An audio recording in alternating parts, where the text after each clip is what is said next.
doors off, every single time. You knew the joke was coming, and still he made it work. Yeah, Don White, Jan Luby herself, who was my ride most of the time. People had been talking about it. I drove, it was quite a long way. I'd worked all day. It was cold, snowy, and I got there. And I signed up, and it was like number, I don't know, 50, 28, or, like the very end. By the time, I waited around, and by the time I got on stage, they were putting the chairs on the tables. It was you and, just a couple of people left. And I drove home going, that place sucks. I'm not going back there no more. And then the next day, Tim called me and asked me if I wanted to open for Taj Mahal. And at the time, I had never opened for anybody. And I said to him, I came out the other night, and I really love that place. So that can trace that all back to the old Vienna. I still have fans that I made from opening for other people there who come to see me now. So yeah, the idea that it was a system that it was designed for you to move up and build an audience. So that required a good host for the open mic. It required that the venue had shows all the time. We couldn't be just doing one a month, right? It required that the person doing the booking was there all the time. And I think it helped that he wasn't a musician. It helped me because lots of times in those days, I wasn't very good. I didn't sing well or play well or anything, but he wasn't attached to that. Tim Mason, he saw that the audience liked me. It was for me like, we were all sitting around a fire, and, I would throw in my kindling, and you would throw in your kindling, and everyone would throw in their piece, and somehow the muses would light the spark, and it would kindle up into this beautiful story. That would make sense. There was a narrative that opened up, not from me or you, but from the circle. I was really conscious of that. When things, I actually have a couple of flyers here that from the old Vienna. Here you are. I'm going to put these up here in a second, but here you are with a feature act, and this is in April of 1991, and you're surrounded in here by Alison Krauss, Cheryl Wheeler, Rick Danko from the band, Mr. Wilcox below you, local guy Duke Levine, who's on tour with Bonnie Raitt or whoever that is. So you're in some pretty good company there. Yeah. But since then, that was an incredible experience, and I remember I opened for Karl Ivanov, and that was something because the dressing room was the office, and there was not a lot of room in there. And man, she just vibed me right out the door. She did not want me to be in that room at all. So I basically stood at the top of the stair the entire time, to wait to go on. But that's the way that was. Yeah, I play music, but wait, you should hear this guy. And that's a beautiful thing, and I'm very grateful. The thing I'd like to share about folk music is that trans folk music, not necessarily singer-songwriter music, but folk music transcends generations. In fact, many of the songs that are sung now are 200-300 years old, variations of them. And it's a type of music that doesn't age, it doesn't divide the generations. If anything, it can unite them. Go to a camp sometimes, listen to camp songs. Those songs have been around generation after generation. That's folk music. It's not someone who has honed some particular skill only for the cognoscenti to really appreciate. Something like the incredible string band, you have to be educated to really understand the nuances of it. But basic folk music is people from the folk, and the folk don't have any generation, they're generational. So coming to something like what you're planning to do, I think will appeal to every generation. What I would say is that if you had been to the old Vienna, you know what we lost. Mike Duffy is somebody that needs to be remembered. He was running the show for me the night that I had Townes Van Zandt play the club.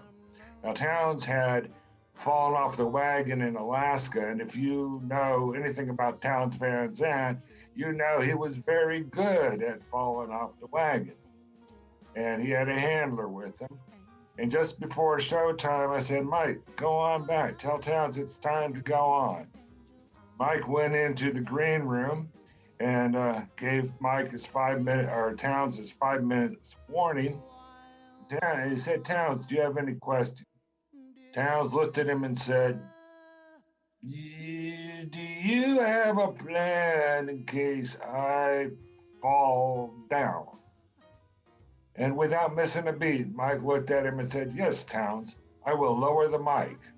Yeah, it was a lot of fun. I was telling my wife this evening the story of how I wound up at the Old Vienna, and I told him 3 times I didn't want to work there. He tried very hard to get me to come work there, and I was studying television, not radio, and was pretty well convinced that wasn't where I wanted to go. And what a loss of a big part of a special part of my life that would have been if I had not let him convince me that that's where I needed to be. Here's to the Old Vienna Kaffeehaus and Robert and Tim and all the crew, everybody who I've known for so many years because of that wonderful place. I was originally thinking I'd play it safe and just play something I know really well. But this is kind of like the Old Vienna Kaffeehaus open mic for me. And so this is a new song that I'm not sure I know. Thank you so much for all you've done for all of us, and Tim as well. You guys are, we wouldn't be doing what we do without you guys, so thank you so much for that. But at a certain point, as I was getting more confidence, I noticed how supportive you were of people who were just coming in for the first time.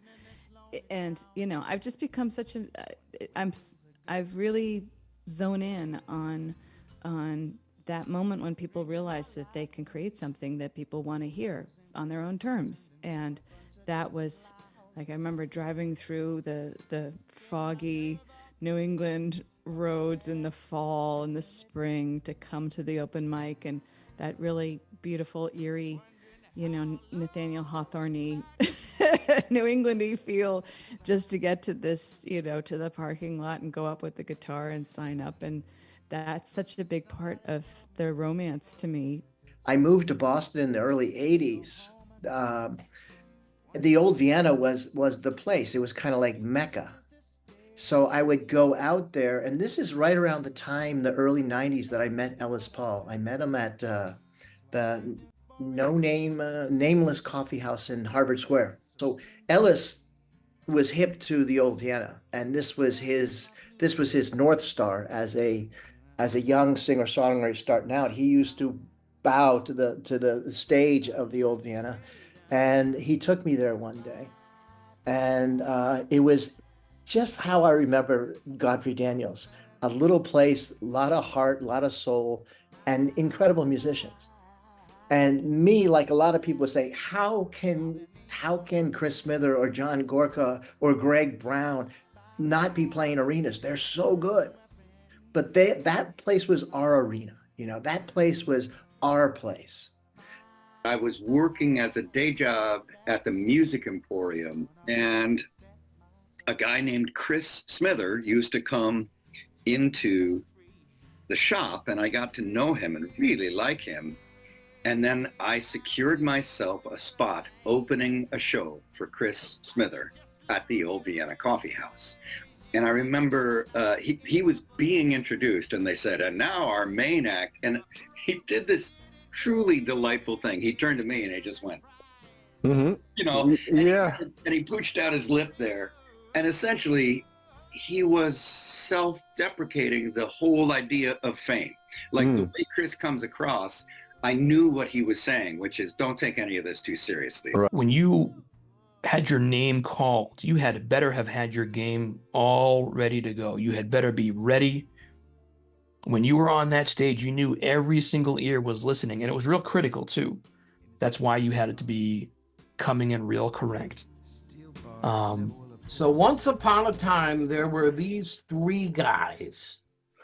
Started in a little club in Westborough, Massachusetts. And these were the sound guys at first. There were a few others that were part of the whole gig, but take a look at those guys in a place that you might remember. Hi, I'm Robert, and that's Todd is joining us here tonight from California. Hey, Todd. We're like, oh my God, James Cotton is playing at a club in Westboro. We should go see him. I said, I know right where that is. Let me go get the tickets. So I walked in one day. It was, you know, I don't know that there was a show that night or whatever, and there was nobody there except you. And I walked in and said, hi, I'd like to get some tickets to James Cotton and blah, blah, blah. I can't believe he's playing at a place like this. And we got to chatting. And I told you I was working at a studio and blah, blah, blah. And honestly, I was interning at a recording studio at the time. And you're like, you know, I need a sound guy the day after that show. Would you be interested in coming in and helping us out? And I said, oh my God, sure. Why not? That sounds fun. How much, you know? And so that's how that happened. I literally went to see James Cotton one night. And then the next night, you hosted a show featuring a band called the Swinging Stakes, and I mixed my very first live performance at the old Vienna Kaffeehaus. And when I think of the Kaffeehaus, I think of how much first of all, I think of how much I was standing around that I didn't understand the greatness of. You know, all the people, when I look at old pictures, all the people that were always standing in that room, yourself included, that are just incredible artists and craftsmen and women. And but I also think that I think of the staircase, because it was so, as hard as it was going up it, I don't know if you remember this, the first time I was there, you followed me down. And I turned around and you were standing there and you said you should come back. If we're going to have musicians continue to create and prosper, then you need the places to do it. And that's the place that Old Vienna has. And I don't have any specific memory to share with the Old Vienna other than reaching out to you and to Bob over the years of saying, hey, would you like to have? And the feeling that I got was that you guys were open and receptive to having baby acts. It was probably the most important place by a long shot for me. So it was a place where I got to create community around music with friends and get to know people that had the same kind of dream of being a musician that I did. It's a place where I got to be inspired by seeing people that were nationally touring artists coming through that, you know, but that by watching I could grow from and learn from. So it was where someone like me could get a master's degree, you know, in songwriting. So Dar would go up and do 2 songs, and Martin Sexton would go up and do 2 songs. And then it was Ellis Paul's turn. And I'm like, holy fuck, I got to get better if I want to like ratchet this thing up so that I can at least look like I belong. And that was the beautiful thing. There was a competition amongst about 30 people to see who would graduate to the next level. And I was lucky enough to do that and to have a long career doing it. So yeah, I just remember it being, you know, a regular stop. And, you know, if Old Vienna was on the schedule, it was going to be a good tour. I didn't have a car, you know, so I'd rented a car to move my stuff. And I ran into Jan Luby when I was out busking on the street. I ran into Chris Chandler, and I started getting rides out to the scene that was happening. And the scene that was happening was the old Vienna Kaffeehaus in Westboro. That was actually where I ran into Brian Dozer and John Svetke and Ellis Paul. And for some reason, we hit it off, or they thought I was really strange what I was doing. And they talked to me, and I talked to them. And I just met so many great people out there. I met Tom Keene. I met Mike Duffy, so many other great songwriters. And the thing that just knocked me out was the quality of the songwriting, the quality of the playing. And that was where I realized I had made a really great decision not to be in kind of random rock clubs in Philadelphia, but part of a real, yeah, you could call it a folk scene. And I think I never felt totally comfortable with the folk scene, but the songwriting scene, I really felt at home in. I saw the way that you and Mike handled the open mic at the Old Vienna. And I so admired that. And I thought, you know, this is great. There's great structure here, and there's great freedom, and there's always support, constant, gentle support. I just kept thinking, you know, that's kind of what I want to do while I grow up. I want to help support other people. And I modeled it after how you ran that. But I didn't become I got to be friends with him. I'm not sure how that evolved. I know that he and Chuck Brodsky, especially with their hockey fanship, they had a club together. And I wasn't part of that club, but Chuck and I were dear friends. And so I think through Chuck, somehow or other, Mike and I became very close friends. And I would come to visit him, and I remember that I have never known a greater family man, husband, father, and a friend to musicians. He would have musicians come out to his little fire pit back behind his house. We'd sit around, chew the fat, and play songs. And he asked me, he said, I'm gonna do a couple of songs at this show. Yeah, you play some guitar with me? I said, yeah, man, I'll be your band any day. Mike Duffy just blew my doors off. Every single time you knew the joke was coming, and still he made it work. Yeah, Don White. Jan Luby herself, who was my ride most of the time. As people had been talking about, I drove. It was quite a long way. I'd worked all day. It was cold, snowy, and I got there, and I signed up, and I was like number, I don't know, 50, 28, or like the very end. By the time I waited around, and by the time I got on stage, they were putting the chairs on the tables. It was you and just a couple of people left, and I drove home going, that place sucks. I'm not going back there no more. And then the next day, Tim called me and asked me if I wanted to open for Taj Mahal. And at the time, I had never opened for anybody. And I said to him, I came out the other night, and I really love that place. So that can trace that all back to the old Vienna. I still have fans that I made from opening for other people there who come to see me now. So yeah, the idea that it was a system that it was designed for you to move up and build an audience. So that required a good host for the open mic. It required that the venue had shows all the time. We couldn't be just doing one a month, right? It required that the person doing the booking was there all the time. And I think it helped that he wasn't a musician. It helped me because lots of times in those days, I wasn't very good. I didn't sing well or play well or anything, but he wasn't attached to that. Tim Mason, he saw that the audience liked me. It was for me like, we were all sitting around a fire, and I would throw in my kindling, and you would throw in your kindling, and everyone would throw in their piece, and somehow the muses would light the spark, and it would kindle up into this beautiful story. That would make sense. There was a narrative that opened up, not from me or you, but from the circle. I was really conscious of that. When things, I actually have a couple of flyers here that from the old Vienna. Here you are. I'm going to put these up here in a second, but here you are with a feature act, and this is in April of 1991, and you're surrounded in here by Alison Krauss, Cheryl Wheeler, Rick Danko from the band, Mr. Wilcox below you, local guy Duke Levine, who's on tour with Bonnie Raitt or whoever that is. So you're in some pretty good company there. Yeah. But since then, that was an incredible experience, and I remember I opened for Karl Labanoff, and that was something because the dressing room was the office, and there was not a lot of room in there. And man, she just vibed me right out the door. She did not want me to be in that room at all. So I basically stood at the top of the stair the entire time, to wait to go on. But that's the way that was. Yeah, I play music, but wait, you should hear this guy. And that's a beautiful thing, and I'm very grateful.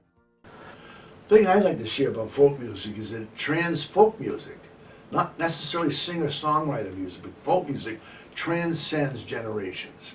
In fact, many of the songs that are sung now are 200-300 years old, variations of them. And it's a type of music that doesn't age, it doesn't divide the generations. If anything, it can unite them. Go to a camp sometimes, listen to camp songs. Those songs have been around generation after generation. That's folk music. It's not someone who has honed some particular skill only for the cognoscenti to really appreciate. Something like the incredible string band, you have to be educated to really understand the nuances of it. But basic folk music is people from the folk, and the folk don't have any generation, they're generational. So coming to something like what you're planning to do, I think will appeal to every generation.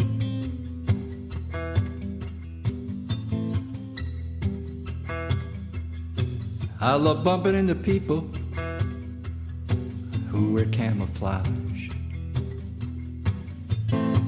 And I love saying, excuse me, but I didn't see you. Backcountry roads, mom and pop stores, office towers, walking the stairwells between the floors.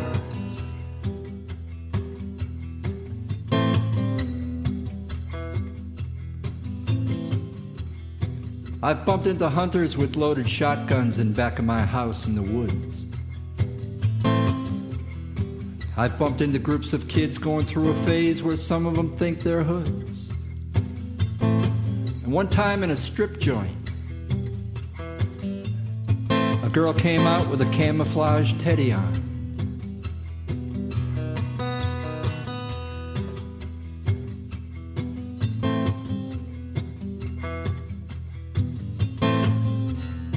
The armies of the world wear very expensive camouflage, but it never works.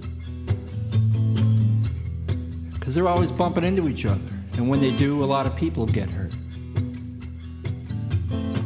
Little kids wear it because their mothers get it on sale. Some mothers call up and get it delivered right to the door.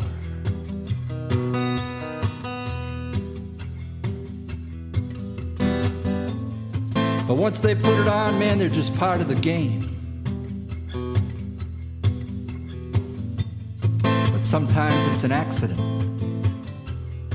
but it's not the same.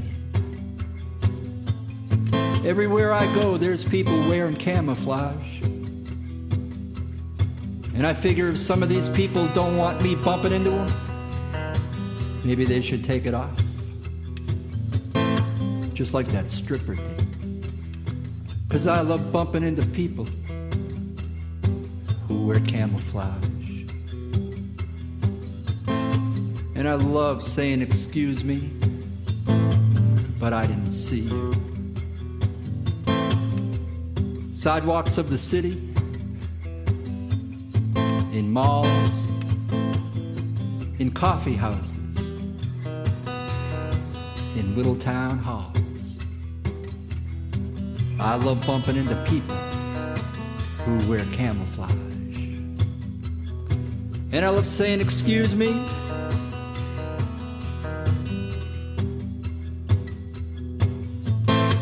I didn't see you.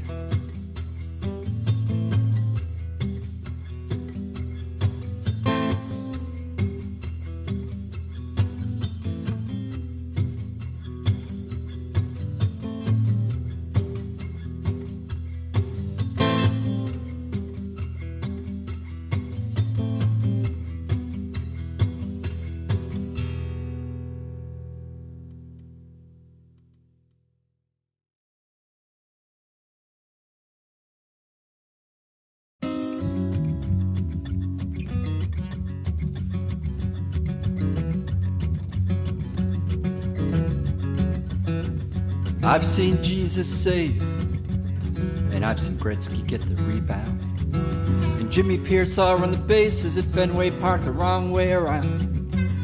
I've seen Carlton Fisk wave a foul ball fair. I've seen Bobby Orr score, fly through the air. I've seen the pictures, the trophies, and the downstairs bathroom in Bob Cousy's house. And I've seen Mike Tyson say if he beats this guy, he's gonna go and visit Mickey Mouse. I've seen an autograph painting of Babe Ruth pointing to the center field wall. I've been in hockey and softball games that were stopped because the other team was having a brawl. I met an overpaid pro athlete in 82, and when I asked him for his autograph, he told me to screw. But I ain't never seen nothing like you. I've seen my father buzz our house in a B-17. I saw one of your brothers born right before midnight on Halloween. I've seen the Tower of London, the Irish Sea, and the Hoover Dam. I saw my best friend make it back alive 2 times from Vietnam. And I met Senator John F. Kennedy when I was a kid. And I've seen little old ladies out in Las Vegas lose everything they bid. I've seen LBJ drive through Worcester on his way to a speech. I've seen Alan Dershowitz naked on the beach too. And I've seen Big Brother Bob and Captain Kangaroo, and 3 of your uncles married girls named Sue. But I never seen nothing like you.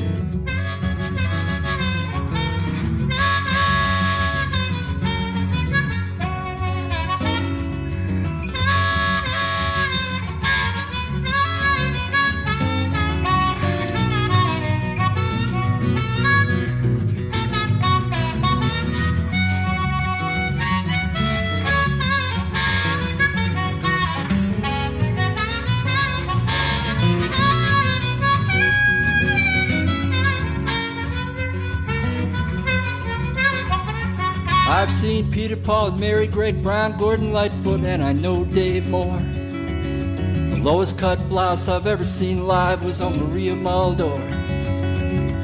Mummy and I, we've talked to Barry Tajan on the steps of Emmylou Harris's bus. And on a Rescue 911 rerun, I saw my buddy Laggy's brother Gus. And I've seen President Clinton and his wife, and a lot of guys with guns, over on Martha's Vineyard out on one of their Saturday night runs. I've walked past Carly Simon on the Menemsha dock, full moon and all, and we didn't even talk. I saw Roy Orbison sing Blue Bayou. I saw the Beatles on the Ed Sullivan Show, but I never seen nothing like you. I've seen ghetto kids turn out well-to-do, and I've seen bad bar bands cover 2 live crew, but I never seen nothing like you.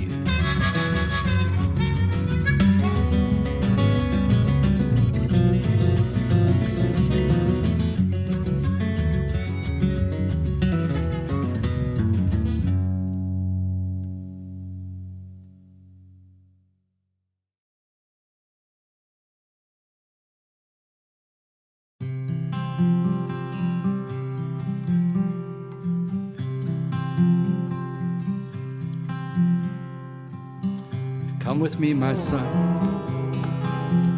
It's that time of day again, that's not a lot of fun. It's as clear as the smear on your face, and the high water mark is over your waist.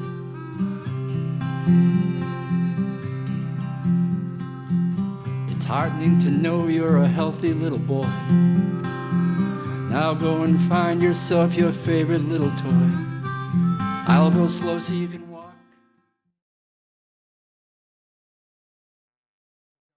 And do 2 songs, and Martin Sexton would go up and do 2 songs, and then it was Ellis Paul's turn, and I'm like, holy fuck, I got to get better if I want to like ratchet this thing up so that I can at least look like I belong. And that was the beautiful thing. There was a competition amongst about 30 people to see who would graduate to the next level, and I was lucky enough to do that and to have a long career doing it.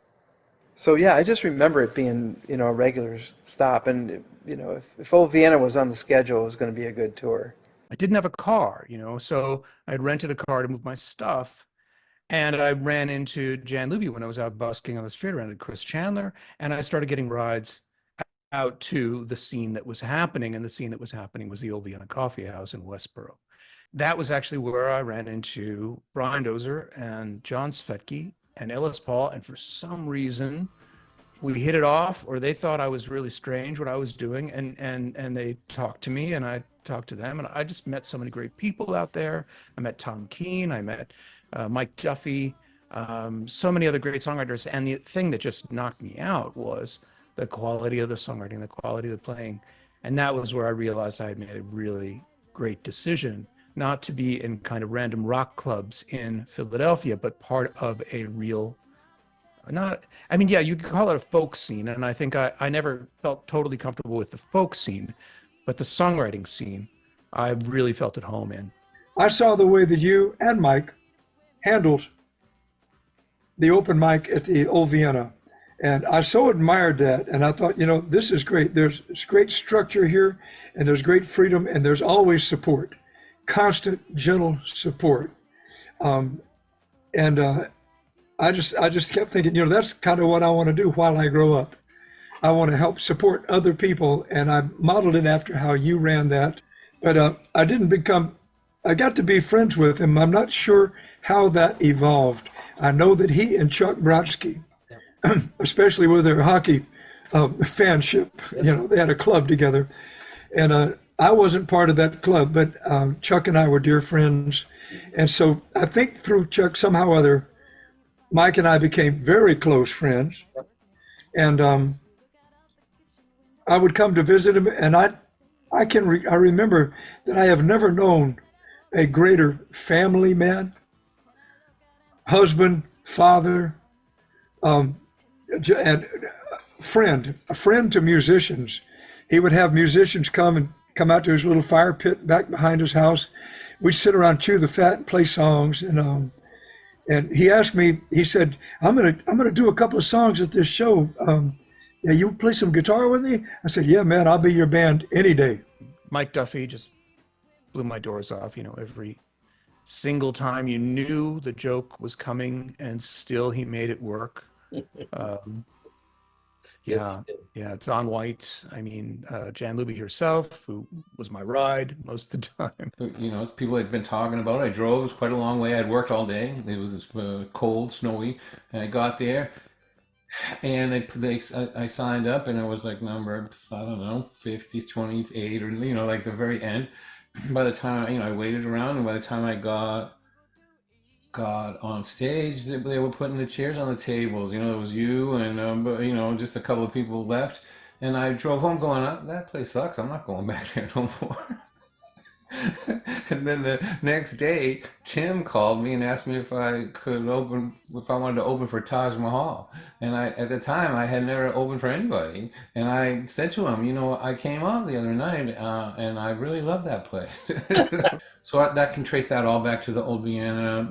I still have fans that I made from opening for other people there who come to see me now. So yeah, the idea that it was a system that it was designed for you to move up and build an audience. So that required a good host for the open mic. It required that the venue had shows all the time. We couldn't be just doing one a month, right? It required that the person doing the booking was there all the time. And I think it helped that he wasn't a musician. It helped me because lots of times in those days, I wasn't very good. I didn't sing well or play well or anything, but he wasn't attached to that. Tim Mason, he saw that the audience liked me. It was for me like, we were all sitting around a fire, and, I would throw in my kindling, and you would throw in your kindling, and everyone would throw in their piece, and somehow the muses would light the spark, and it would kindle up into this beautiful story. That would make sense. There was a narrative that opened up. Well, every night and day, if I can help it, we're gonna lay around the shanty bar and put a good buzz on.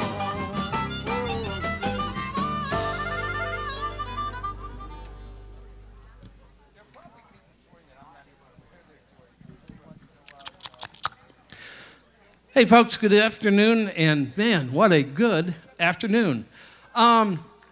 thank you all for coming out here. The show's actually going to start in about 20 minutes, but I wanted to let you know what you're about to hear because it means something to some of the folks in the room here.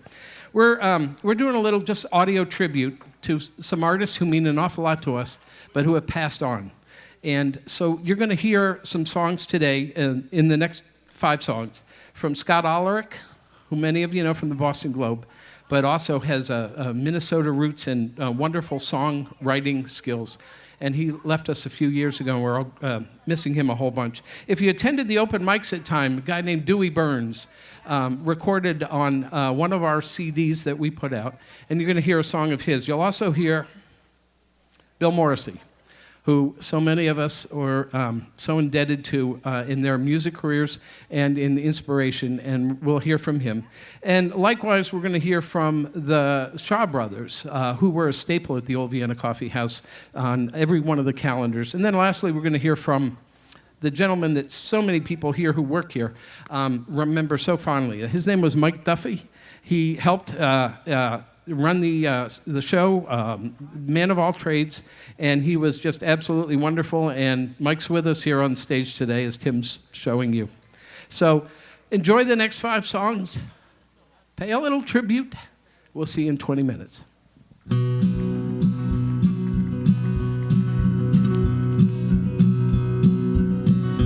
Never much traffic on Old Coast Road since the glassworks moved down to Mexico. Bill Pick drives slow to his part-time job selling bait and beer at the S&O. Not much like the glassworks where he worked 20 years, 16 an hour, pension guarantee, and he always looks away on Old Coast Road when he passes the old house that he almost owned, and tries not to think where the family's gonna go when the savings are gone, because he just doesn't know. For Bill Pick's pension, the house he almost owned, it's all gone, gone to Mexico. Bill Pick's pension, the house he almost owned, it's all gone, out of Mexico. Mexico, Mexico, they took it all to Mexico. Mexico, Mexico, it's all gone, gone to Mexico.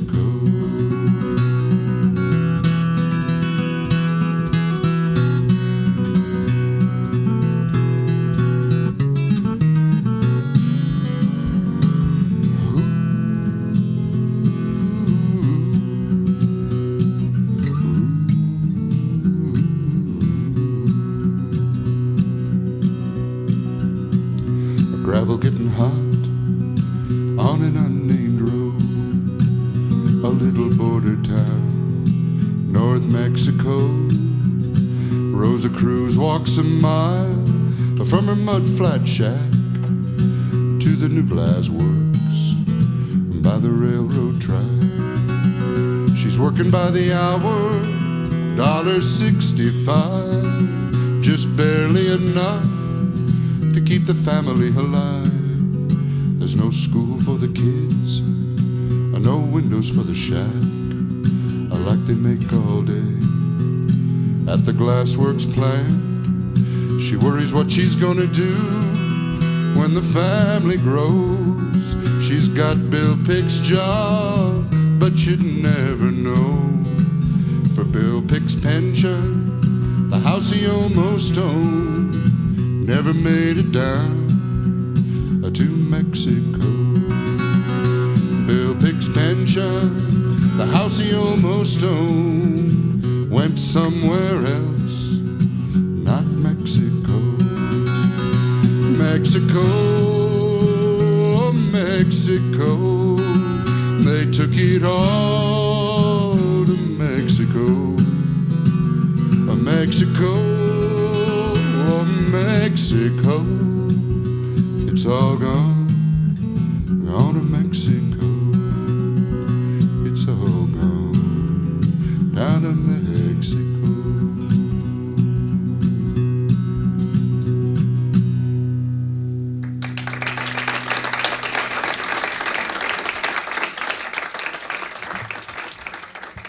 Thank you. Thanks for your time. Thank you.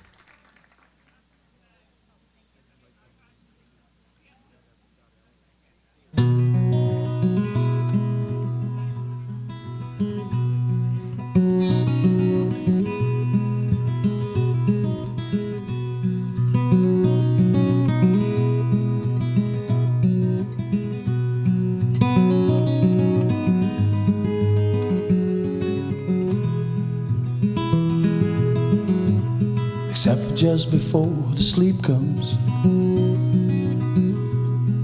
I don't think about it all that much.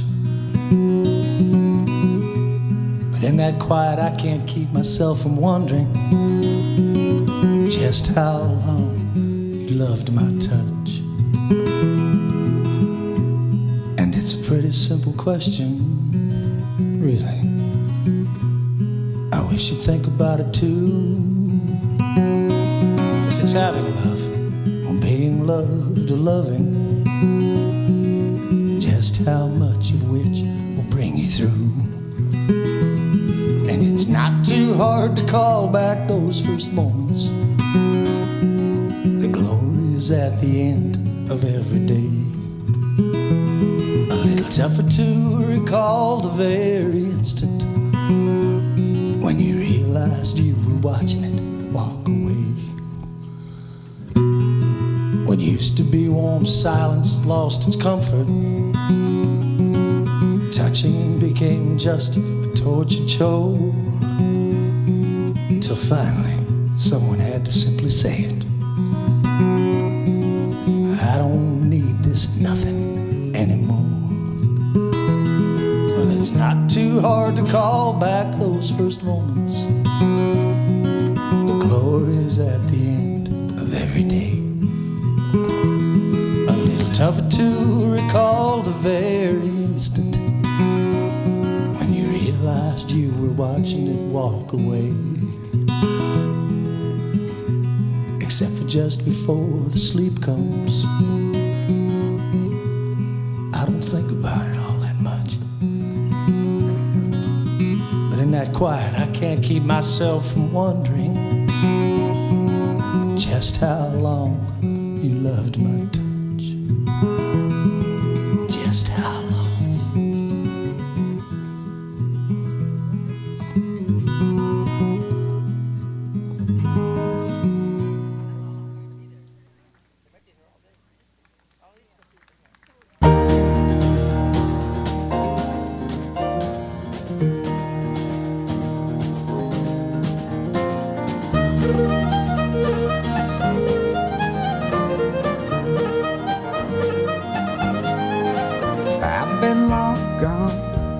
From the stage to the highway to the night grill, and everywhere I went, time just stood still. And in every town, it all went down the same. I've been long gone, and in every dream was the dream that you'd still want me. In every motel room, your brown eyes would just haunt me. And in every town, I called out your name.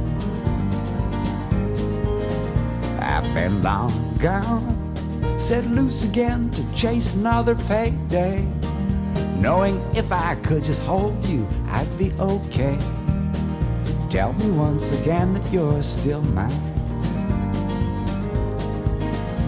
There was nothing on the highway, there was nothing but the wind, and I couldn't look ahead, I could just see where I've been. From Hartford down to Tampa, Duluth to Malibu, I ran every trick, I told any lie just to get on home to you.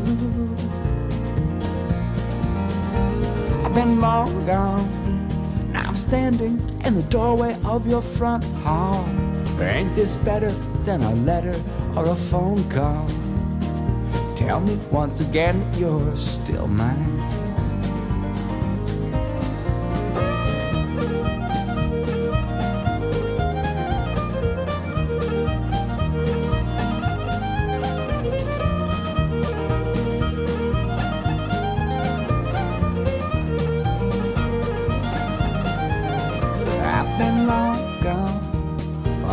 my bags and throw away the suitcase.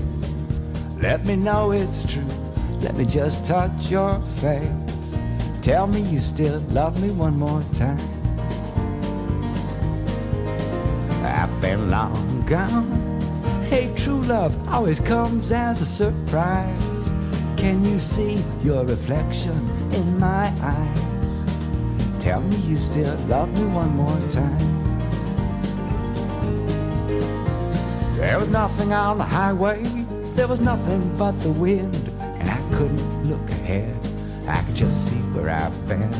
From Hartford down to Tampa, Duluth to Malibu, I ran every trick, I told any lie just to get on home to you. I've been long gone, and those nights alone were almost too much to bear. Throw your arms around me and just keep them there. Tell me you still love me one more time. Oh, one more time.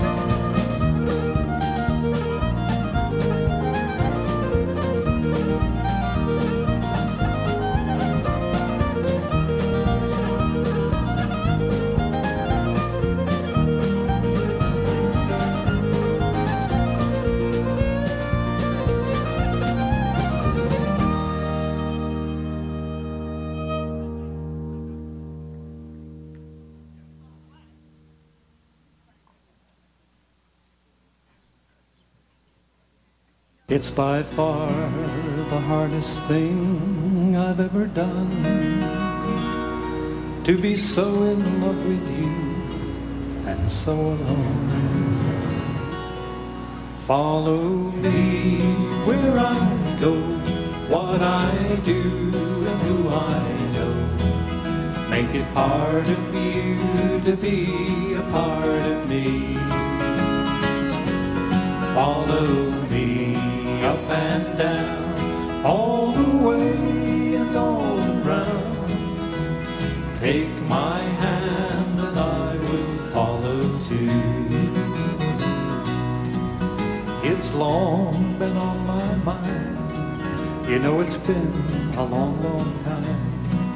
I've tried to find a way that would make you understand the way I feel about you, and just how much I need you to be there where I can talk with you when there's no one else around. Follow me where I go, what I do and who I know. Make it part of you to be a part of me. Try the chorus with us. Follow me up and down, all the way and all around. Take my hand and I will follow too. You see, I'd like to share my life with you and show you things I've seen, places where I'm going to, places where I've been. To have you there beside me and never feel alone, and all the time that you're with me, then we will be at home. Follow me where I go, what I do and who I know. Make it part of you to be a part of me. Everybody sing.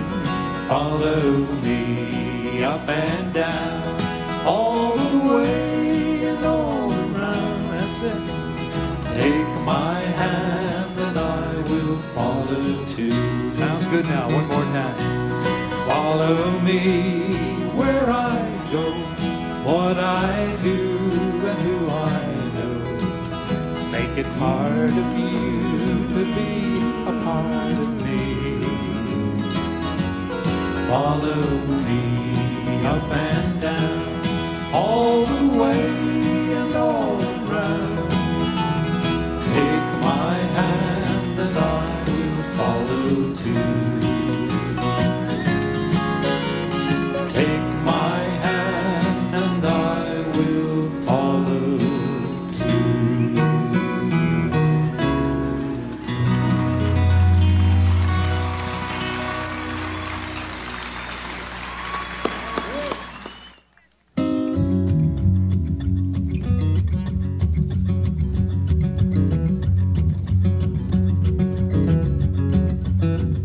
I've seen Jesus save, and I've seen Gretzky get the rebound, and Jimmy Pearsall run the bases at Fenway Park the wrong way around.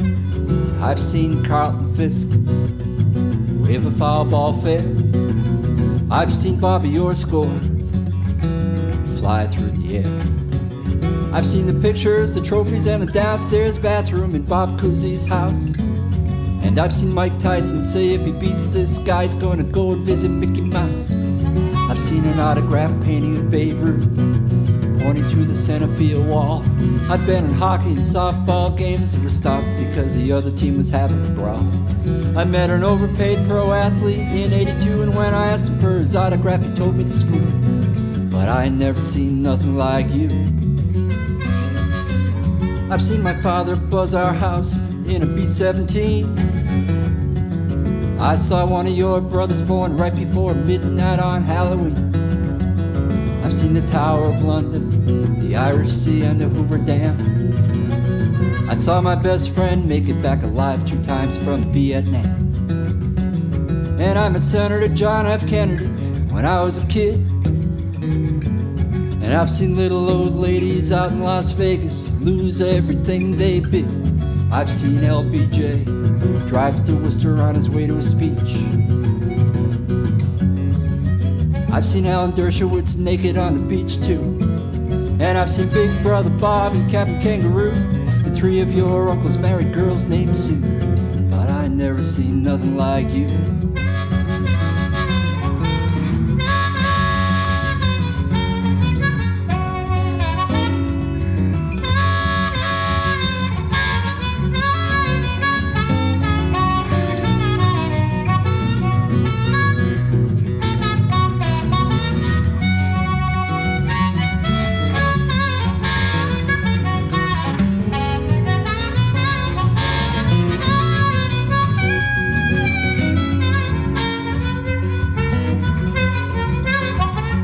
I've seen Peter, Paul, and Mary, Greg Brown, Gordon Lightfoot, and I know Dave Moore. The lowest cut blouse I've ever seen live was on Maria Mulvey. Mummy and I, we've talked to Barry Tajan on the steps of Emmylou Harris's bus. And on a Rescue 911 rerun, I saw my buddy Laggy's brother Gus. And I've seen President Clinton and his wife, and a lot of guys with guns, over on Martha's Vineyard out on one of their Saturday night runs. I'd walked past Carly Simon on the Menemsha dock, full moon and all, and we didn't even talk. I saw Roy Orbison sing Blue Bayou. I saw the Beatles on the Ed Sullivan Shoe. But I never seen nothing like you. I've seen ghetto kids turn out well-to-do, and I've seen bad bar bands cover 2 live crew. But I never seen nothing like you.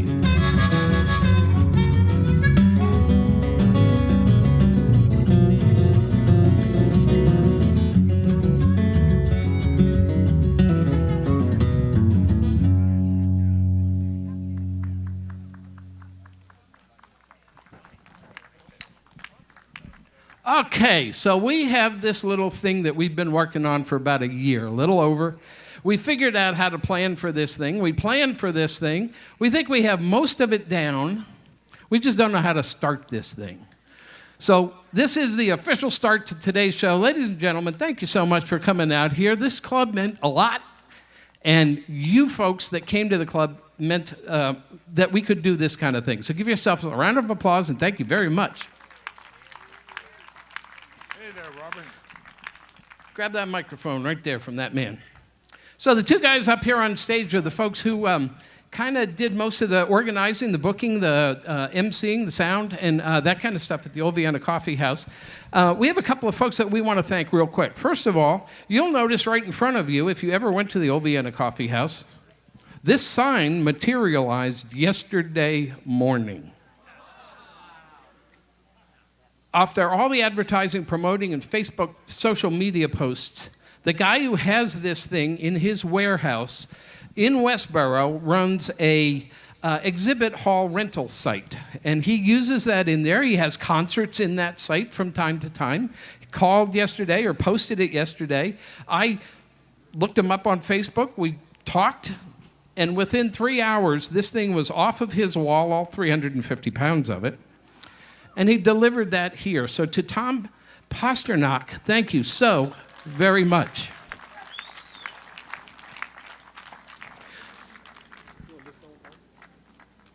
Yes, and we do also need to thank our hosts, Phil Antoniadis and Barbara Kessler, for opening up their home and making this possible.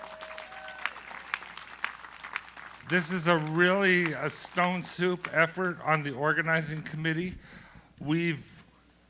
Everybody has contributed one amazing piece of technology, our expertise, to pull this together.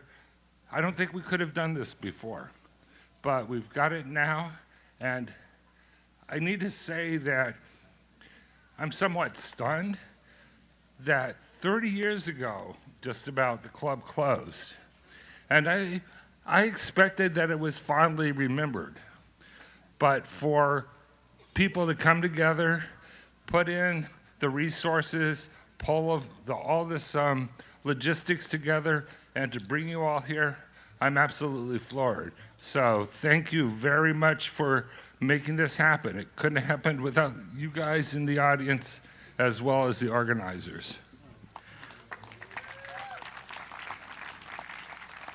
One of the things you'll hear as the day goes on today is that there are 100 to 500 little tiny magic things that have all happened. The stories that these artists each have of the old Vienna, of making friends, of making contact, of things that have happened because of what happened inside a 120-seat, second floor above a restaurant coffee house in the middle of nowhere, to the Boston market, that is, Westboro, Massachusetts. And that club continues to generate a reverency that has led to all of this kind of stuff. And one of the other last thank yous that we want to do, we'll get to the logistics and the music starts in a moment, is to Adam Klein of KC Communications. A lot of the press that you've seen in this past week has been this gentleman who does a lot of work for a lot of great organizations in the Boston market. Adam got the word out. Maybe some of you saw the Boston Globe story yesterday morning. That was really cool. But we've done radio interviews, Tim and I, and it is because of his efforts. So a big hand to Adam Klein. Thank you very much. Yes, indeed. Yeah, and we should also mention that Shannon Flattery and Chris Yeager, as part of a folk music archive project years ago, have got some framed, very nice photographs from the club and some of the programs and some of the sign-up sheets from the open mic. They're all on display back there under the tent. So as you wander around, take a look at that. And thanks to Shannon and Chris for putting that together. Hey. So we also want you to, the clouds are parting a little bit. We want you to be conscious. Thanks for the hat. Those of you, I see so many wearing hats today, very important. But also find yourself the shade. And if it gets too bad, we're going to roll out a misting machine or two. We have a couple of those here today as well. There is an ice cream food truck, a dairy food truck that is over this way. Snappy Dogs is over here as well. They'll be here all day. The ice cream truck will be coming and going throughout the day 2 or 3 times. So when you see the truck and you're so inclined, pay them a visit, but they actually are doing the same kind of thing at 2 other events in the region. So they'll be driving away, coming back a little bit later on. So just know that that's happening as well. And if you did pick up a water bottle or a souvenir mug, there is a water station of filtered water over by the merchandise area, so you can fill it up as often as you want with nice cold water. So we do encourage you to stay hydrated. I hear that's a good thing to do. And the last of the thanks before we get this thing started today is to our volunteer crew. None of this is going to be possible without the work of a very talented bunch of people. Some of them you know from other coffee houses where they are involved in running shows throughout the region, and a lot of audience members from the Old Vienna and from the area coffee houses. We want to thank them too. So a big round of hand for the applause, and let's get this thing going. Yeah, okay, Robert, are you taking it away? Take it away. All right, this is Robert Haigh. In case you don't know, Robert was the voice, the face of the open mic, among many other things, but he was able to make the open mic a personal experience both for the artist and the audiences, and I can't thank him enough for those contributions. It really helped build the legacy that we're seeing here today. So, Robert, take it away. Thank you, folks. So here's how this is going to go today. We have a bunch of special guest MCs. I guess I'm the first here. We have some special guest MCs that will be coming up to join us, and a performer will follow. But the guest MCs are kind of celebrities and VIPs in their own right, and we're going to encourage them to tell the story of what they remember the old Vienna Kaffeehaus, the Boston music scene back in the 80s and 90s, and then you'll get to hear a little bit of them. Also, if you go to our Facebook page, Remembering the Old Vienna, there are artist bios that will tell you a little bit about each of the artists that you'll be hearing today. Let's get this thing going. The woman going to join us up here on stage. I recently chronicled every performance for 10 years, who the feature act was, how many shows they did, who the opening act was, what the date was. That was a lot of work. But the woman about to join us on stage is one name that just kept coming up over and over and over because she was just the right person to put in front of the right folks so often.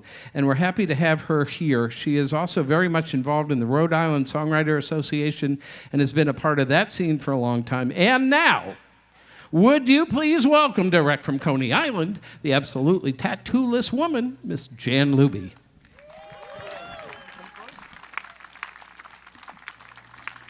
Hi. Wow. This is so much fun. Before I forget, I want to thank Phil Antionatis and Barbara Kessler and Tim Mason and Robert Haigh and Sally Johnson and whoever else put this amazing day together. It's just going to be amazing. I'm glad to be opening for all the famous people because that way I can go relax and enjoy everybody else. This is a little summer song.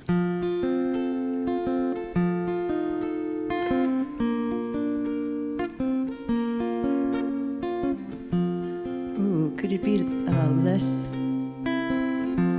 tinny? I wake early, open my eyes. Through leafed out trees I watch the sunrise. So thankful for mornings like these. Downstairs my little dog waits for me, wiggly and sweet and so happy to go out walking early morning streets. No one else is outside, the air is fresh and clean. It's just me and the little guy who came to rescue me. Silver moon fading in the sky, chased by the sun to the other side. All is well, another day's begun. No one else is outside, the air is fresh and clean. It's just me and the little guy who came to rescue me. La da da la da da da da la da da da la da da da da. So thankful for mornings like these.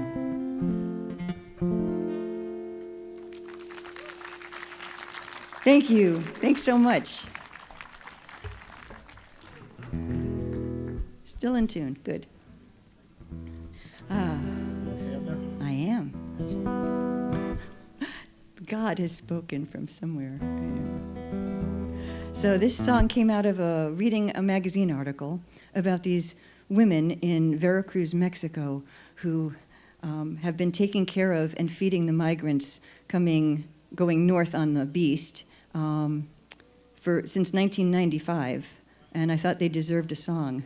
And just recently, there was a piece on NPR about them, so I'm glad they're still up to doing that. And there was a photo as well. A lot of younger women involved in it now, so it's like a new generation.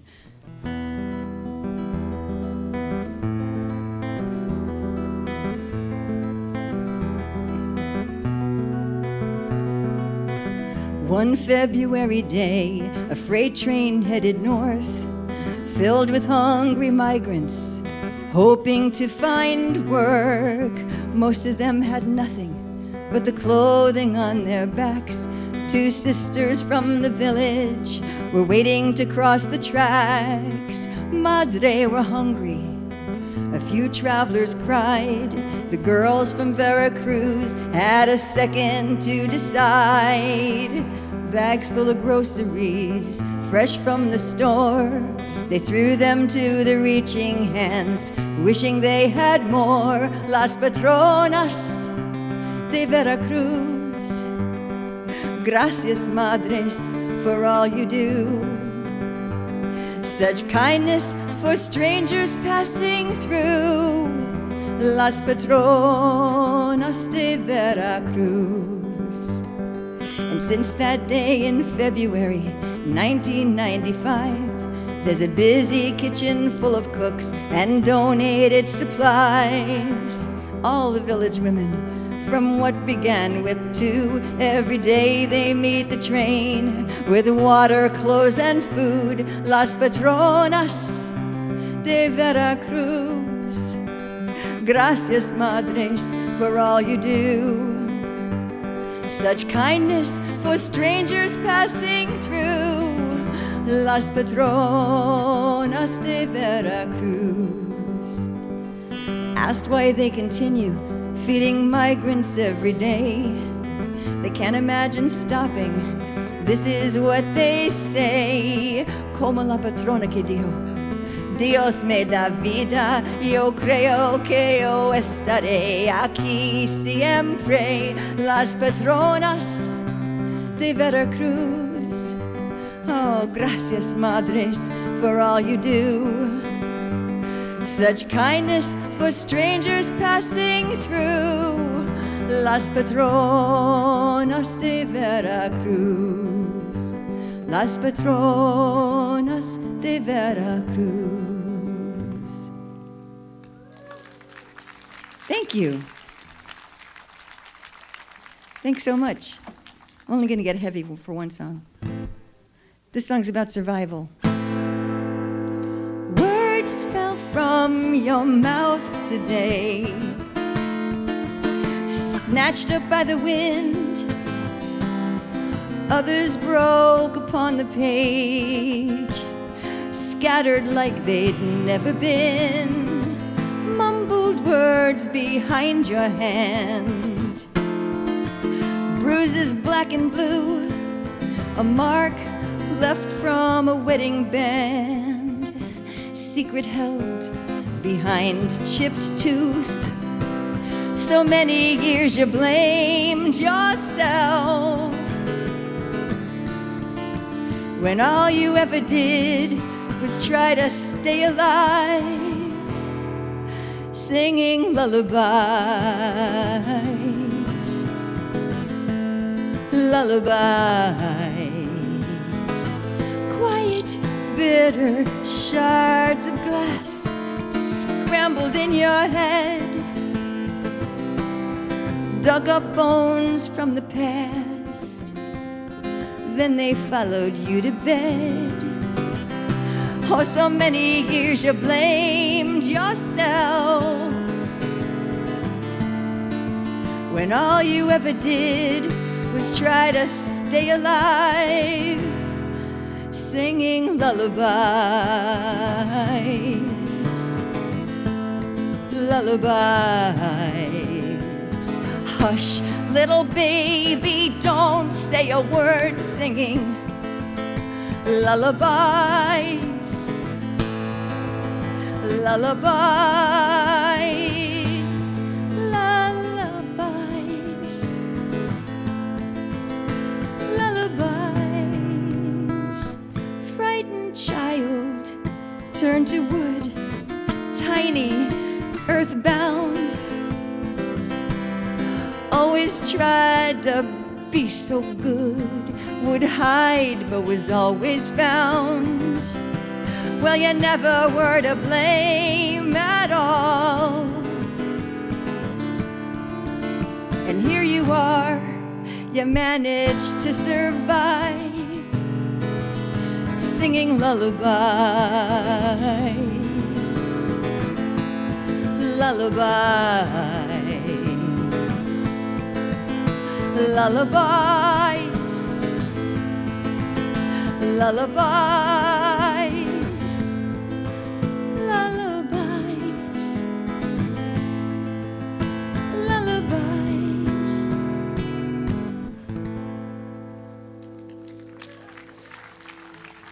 Thank you. Thanks so much. I need help with this next one. It's call and response. It's 3 words. You'll know when I get there because I'll be like going like this when you're supposed to be singing. And so please help me out. And as far as the advice in this song, I'm a vegetarian, but you guys can do whatever you want to do.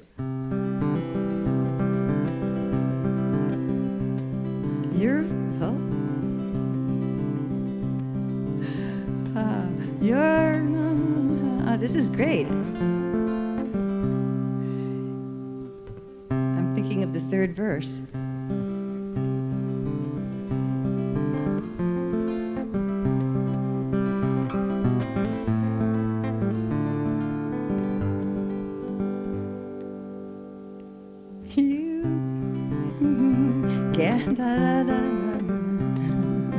Oh my God. I had 3 hours sleep last night. I'm sorry. Let's see.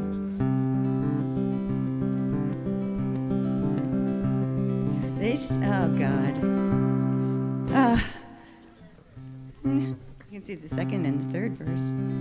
No.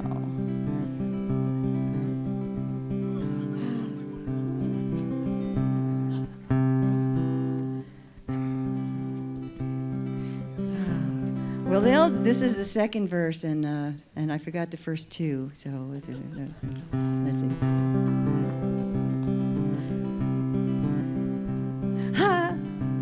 I've just lost my mind.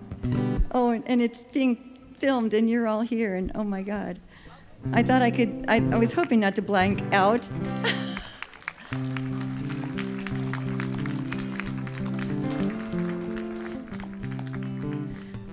Okay, here we go in the middle of the song. Well, they'll do away with food stamps, put you out on the street. They couldn't care less if you've got nothing to eat. Well, they sit there in their mansions, living the life of ease, while we work for near to nothing. So let's start with these. Eat the rich, though they're sometimes too stringy. Eat the rich, and they don't have much taste. Eat the rich. Oh, if you need the protein, eat the rich, eat the rich. Don't let any go to waste. Your wages stay low while your rent's gone sky high. It's 3/4 of your pay. You're barely getting by, and more people are homeless while the fat cat CEOs own too many houses. So let's start with those. Eat the rich, sometimes too fat. Eat the rich, and they don't have much taste. Eat the rich. Oh, if you need the protein, eat the rich, eat the rich. Don't let any go to waste.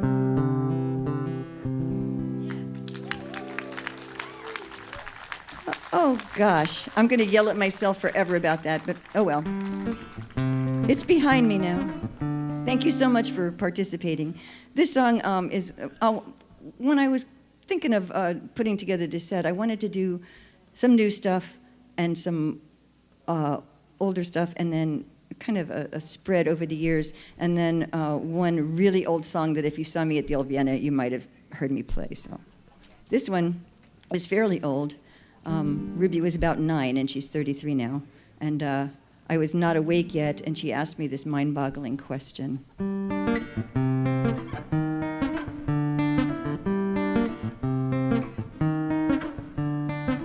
My hands are wrapped around a cup of coffee. There's a tulip on the table, me and my girl in the room, and she says, you know, I've been wondering, Mommy, if it's painful for a flower when it blooms. Well, you know me, I always want to tell her what's true.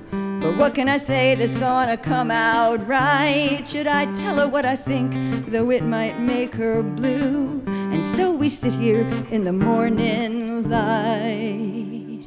Some things I don't know, some I don't want to tell her. It's a beautiful, big, scary world. And you won't always be my little girl, my little girl.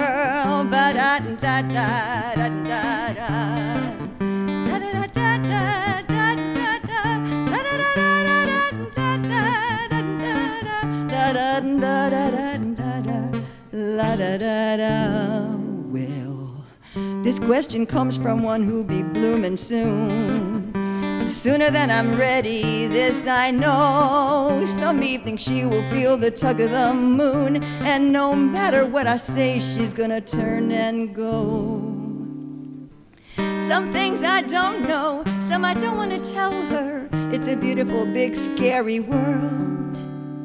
And you won't always be my little girl, my little girl. My hands are wrapped around my first cup of coffee. There's a tulip on the table, me and my girl in the room, and she really wakes me up when she says, you know, I've been wondering, Mommy, if it's painful for a flower when it blooms.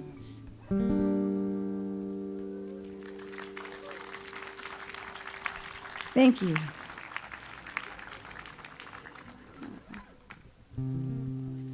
So I just have one more here.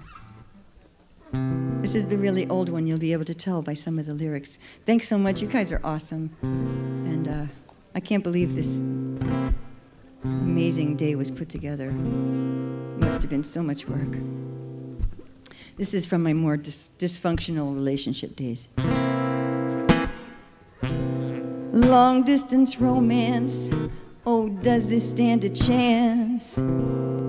You are seldom here, and I am seldom there. You're starting to relate phone bills to this love affair. See, very old phone bills, right? Long distance lover, so far there's no other. And when I'm lonely, it's you that I miss.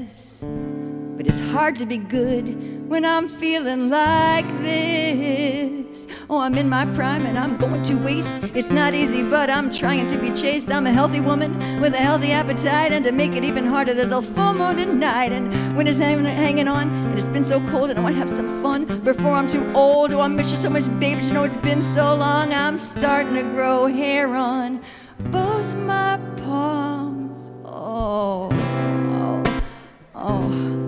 all this distance, shattering my resistance. Oh, baby, I hope that you come and see me soon, for they find me crazy, howling at the moon. Everybody sing, I'm in my prime and I'm going to waste. It's not easy, but I'm trying to be chaste. I'm a healthy woman with a healthy appetite, and to make it even harder, there's a full moon tonight. And when it's hanging on, it's been so cold, and I want to have some fun before I'm too old. Oh, I miss you so much, baby. You know it's been so long. I'm starting to grow hair on both my palms. Thank you so much. Thank you. Enjoy the rest of the show. I know I'm going to. Jan Luby, folks. Jan Luby today. A couple of quick announcements. There is a merchandise area around the right side of the stage. If you pass between the trucks over there, merchandise area. We have water bottles and T-shirts and some other stuff as well. Nice stuff. Also, someone has left a pair of their appear to be kind of tortoiseshell glasses, eyeglasses, and those are also at the water station. We think where you left them. Our next guest MC today, or our first guest MC, is a Westboro resident who in the 80s and 90s was a regular attendee and a volunteer at the old Vienna Kaffeehaus. After the club closed, she coordinated her own concert series in Westboro, promoted a number of her favorite performers as she continues to attend and volunteers at many of the festivals in the area. She's a member of our planning committee today. Please give a warm welcome to Sally Johnson.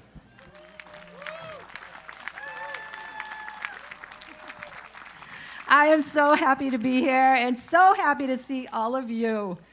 I'm supposed to talk about myself a little bit, so here we go.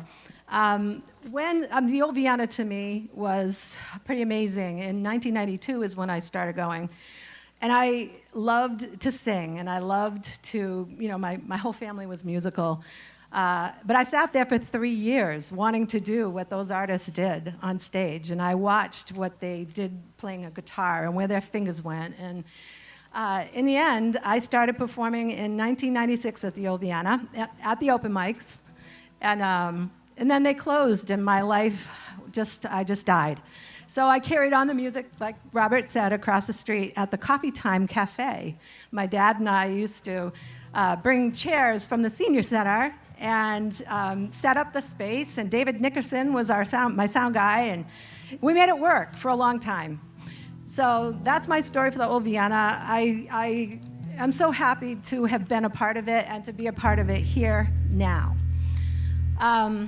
So our next performer, he graced the stage at the old Vienna most every year during its heyday. His songwriting is so good that other artists have recorded his songs, like Janis Ian, Nancy Griffith, Peter, Paul, and Mary, and so many more. He also toured with Art Garfunkel and Maya Sharp. He hosts a 10-day Ireland and Scotland trip that is all music-based. I went on it, and it is absolutely amazing. If you ever want to go on a 10-day tour and have music be the whole focus in a small group, talk to Buddy. Let's see. Is it too much, too little? I have that guitar. Okay, so he teaches songwriting as well, and he also has been collaborating on a musical with Maya Sharp. Please help me welcome Buddy Mondlock. Woohoo! So excited to be here, and so excited that all you guys are here too. Boy, it's been a long time, and some of my best memories of playing anywhere at the old Vienna.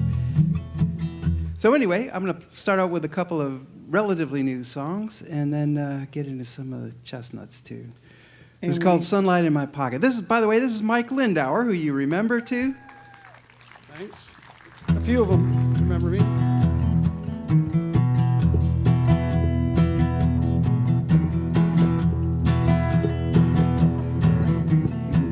I got sunlight in my pocket.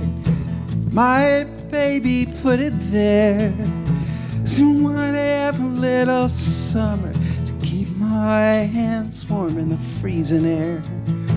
She knows it's cold where I'm going, out in the cruel world.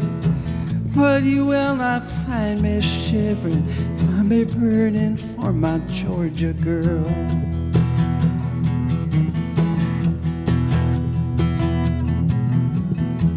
I got stardust on my head brim. It fell out of the sky. That's the collection around my baby. She was standing next to this lucky guy. Yes, I got the winning ticket. Boys, you never know when that good angel you gave up on just starts smiling on you down below.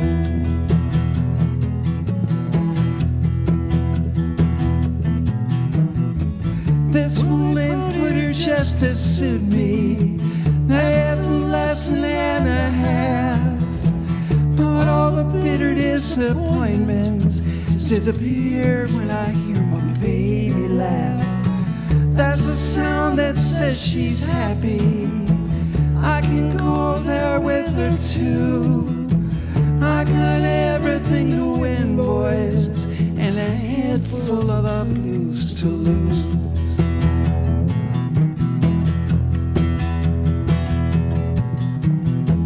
There's the moon over my shoulder, burning up the night, so I can see just where I'm going, every step it takes to make it home all right.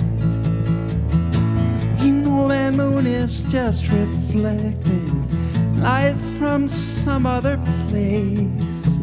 I think it's coming from my baby. You should see the way she lights up my face.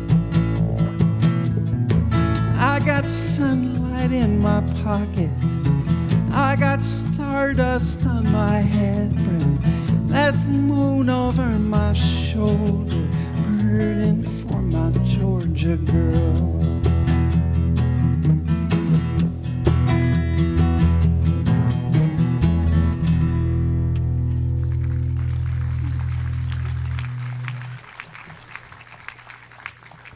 Right up there, it's your old friend Todd. Doing sound. You okay? Yeah, I could use just a little bit more guitar in monitor 4. You got it. Okay. How about you, Mike? I'm doing fine, thank you. Good. All right, I'm going to take a poll after this to see how many of you dated this person in the next song. This is called Come Back First.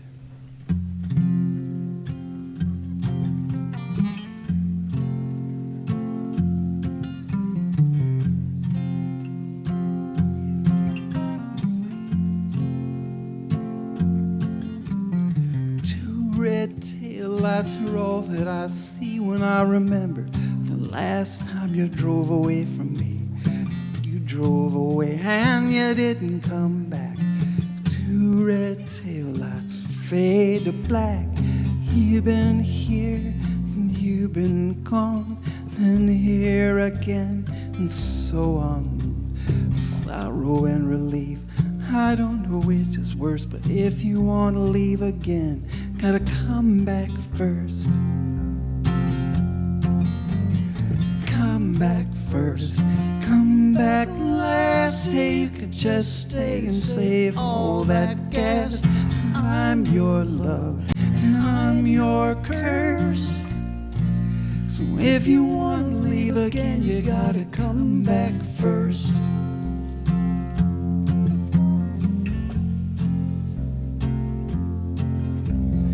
I keep looking at the kitchen door and 3 Cheerios on the floor. The clock just stopped, so there it goes. When did a second get so slow?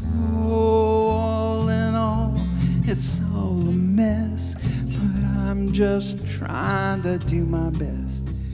You might feel sweet, you might feel hurt, but if you want to leave again, gotta come back first. Come back first, come back last. Hey, you could just stay and save all that gas. But I'm your love, and I'm your curse. So if you want to leave again, you gotta come back first. If you want to leave again, you gotta come back first.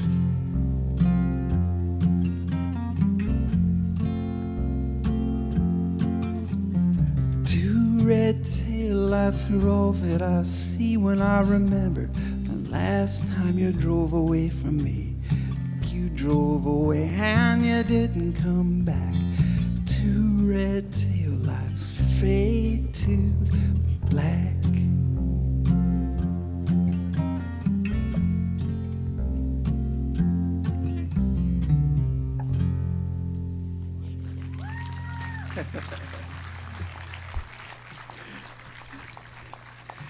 Actually, how many of you married that person?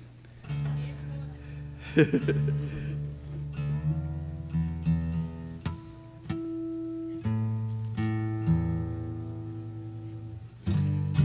here's an older one.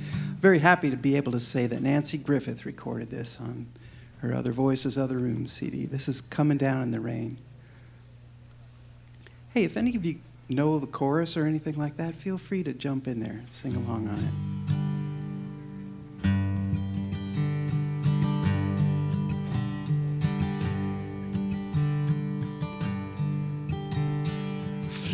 into the wind like the ashes of first cigarette.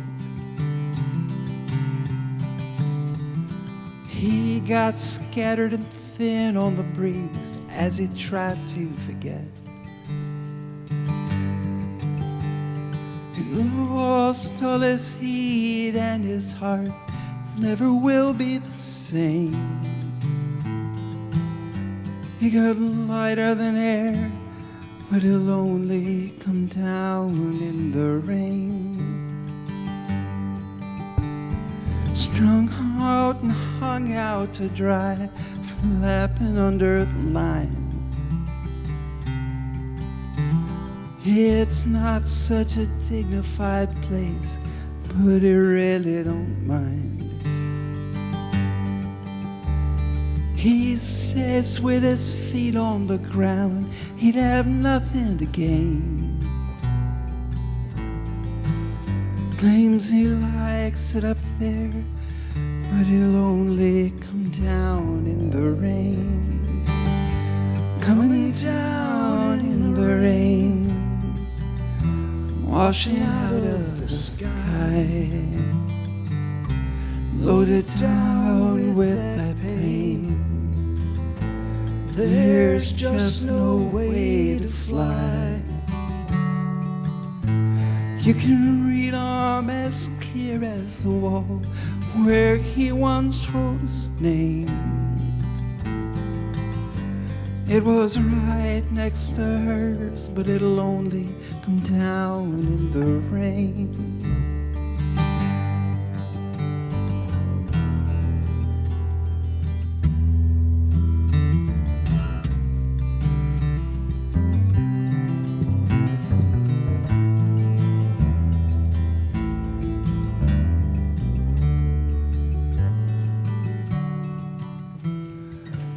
Burning himself out on a limb like a leaf in the fall. He blazed for a while, now he's feeling all dried up and small. Well, the color so gone disappeared near as quick as it came. He says he can stay up, but he'll only come down in the rain. Coming down in the rain, washing out of the sky, loaded down with that pain. There's just no way to fly. You can read arm as clear as the wall where he once wrote his name. It was inside a heart that'll only come down in the rain. You can read arm as clear as the wall where he once wrote his name. It was inside a heart that'll only come down in the rain.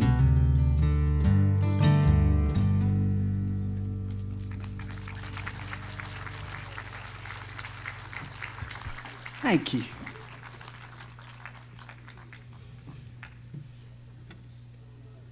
Right, I wrote this one to remind my brain to just shut up and go with it once in a while. This actually does have a sing-along on it. I know how smart the OVK audiences have always been. And good looking. Yep. So I'm not even going to teach this to you. I'm just going to nod when your part comes along. And you're just going to get it. I think you're going to intuitively know to jump right in there. It's called Magnolia Street. Mike will be singing too. That's another cue.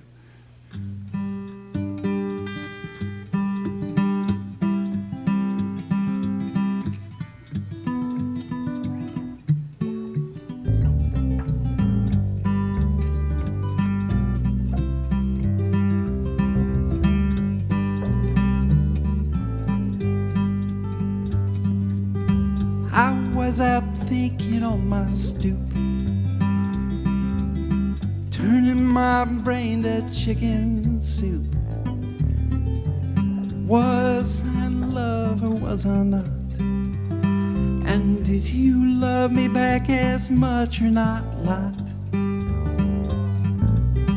Like on a scale of 1 to 10, did I love it up or were we subtracting? But the wind picked up my balance sheet and took it dancing down Magnolia Street.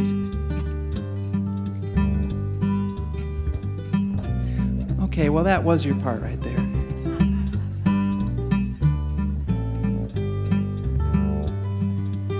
Oh, mockingbird lit on the fence,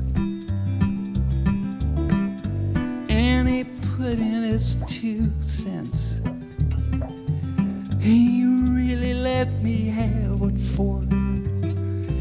He said, pick your little butt up off the porch.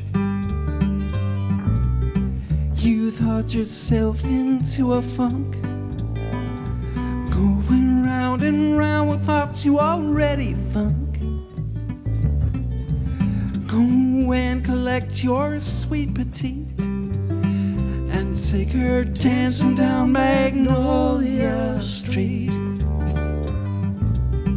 Just about then you came strolling by like a godsend for this lonely guy. I was deep into my troubled bit. Was I nice to you? No, I blew it.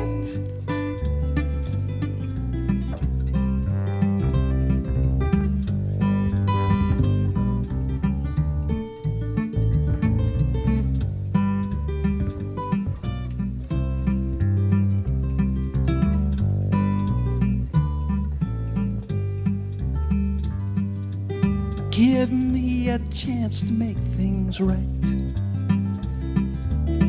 Reading myself in my own sight. I'll take the lover's cross on up the hill, then push it off into the lover's landfill. We carry all this stuff around. We're not so deep, we're just weighted down. We should be nicer to our feet and say, come dancing down Magnolia Street. So why don't you come with me, my sweet, and we'll go dancing down Magnolia Street.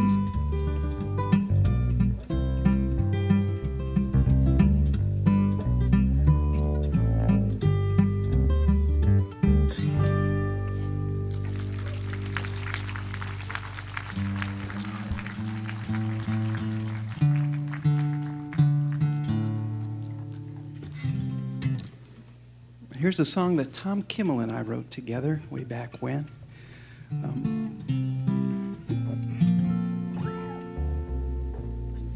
It's called Poetic Justice.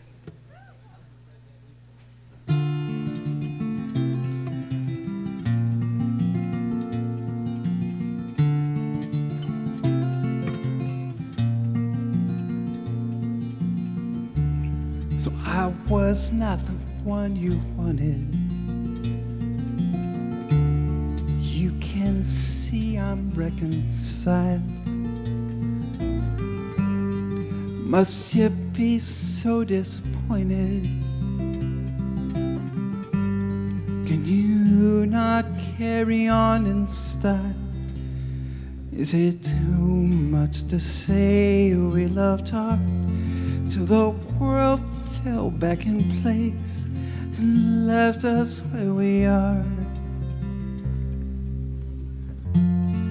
I feel like the king when the queen loses faith and the crowd rushes in to tear down the gate while the whole palace slept and I never rang a bell. Maybe that's poetic justice, but it's pretty hard to tell.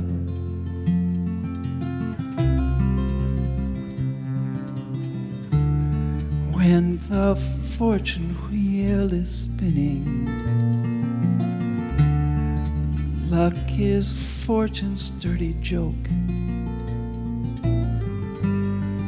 and a player's chance of winning is diminished by his hope. Can't you laugh just to think of the cold we had running through our hands when we were on a roll? I feel like the king when the queen loses faith and the crowd rushes in to tear down the gate and declare what was mine I stole from someone else. Maybe that's poetic justice, but it's pretty hard to tell. It's hard to tell why the solid ground surprised us when we fell. It's hard to say it's life or death, with just so many bitter words beneath your breath.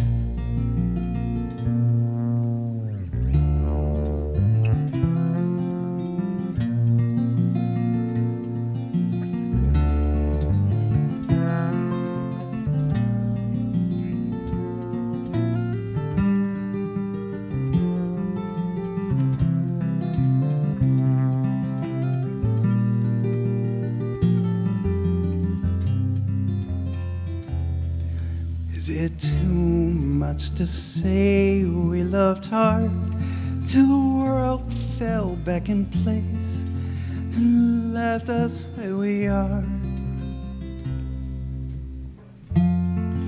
I feel like the king when the queen loses faith and the crowd rushes in to tear down the gate. While the whole palace slept and I never rang the bell. Maybe that's poetic justice, but it's pretty hard to tell. I feel like the king when the queen loses hope and the crowd rushes in to raise the gallows pole and declare what they must do. I'm doing to myself, well, if that's poetic justice, how can anybody tell?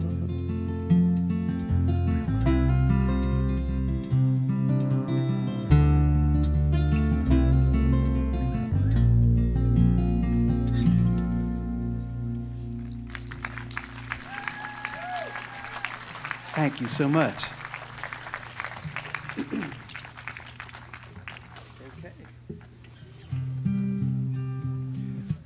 This one, I've been kind of lucky with this song in that a few other people besides me have recorded it.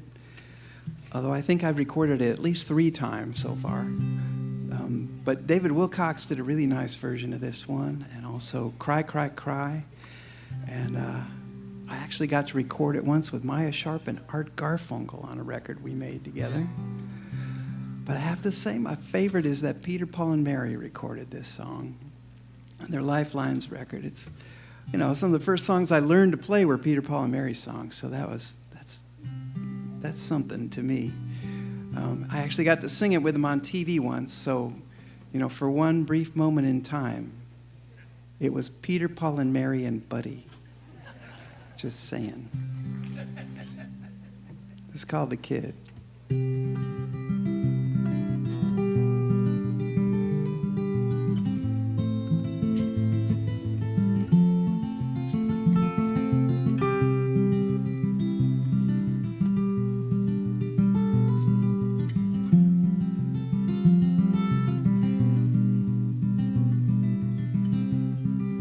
I'm the kid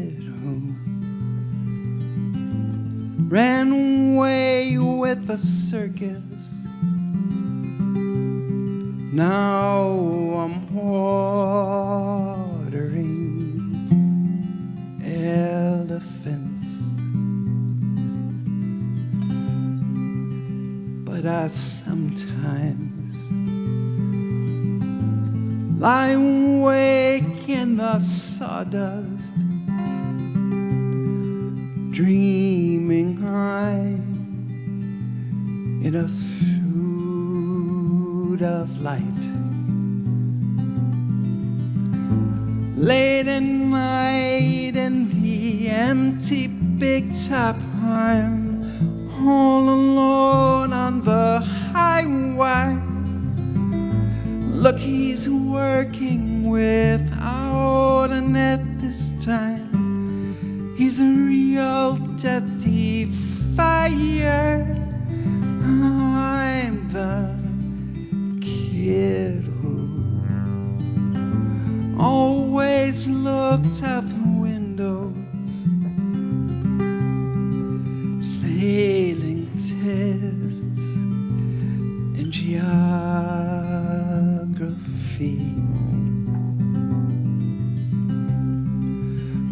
But I've seen things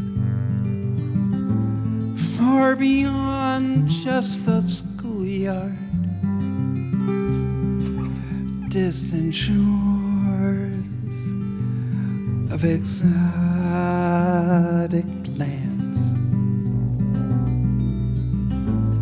They're the spires of the Turkish Empire. It's 6 months since we made landfall, riding low with the spice of India through Gibraltar, where rich men are.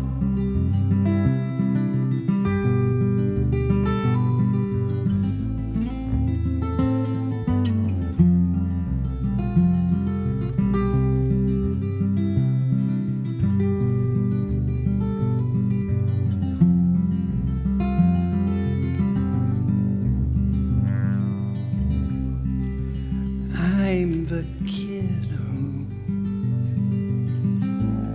thought we'd someday be lovers, always held out that time would tell. Time was talking, guess I just wasn't listening. No surprise if you know me well. As we're walking toward the train station, there's whispering rainfall. Across the boulevard, you slip your hand in mine. In the distance, the train calls. I'm the kid who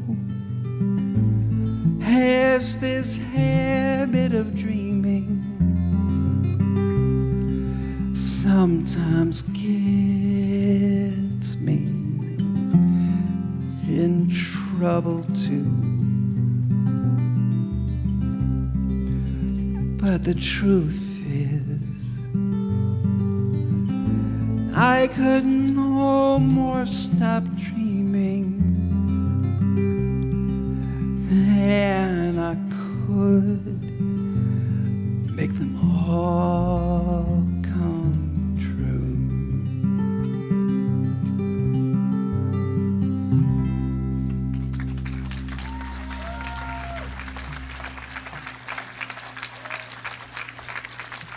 Thank you so much.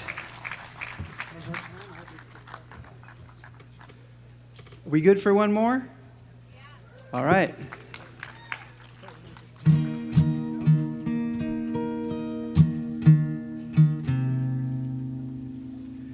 One more sing-along.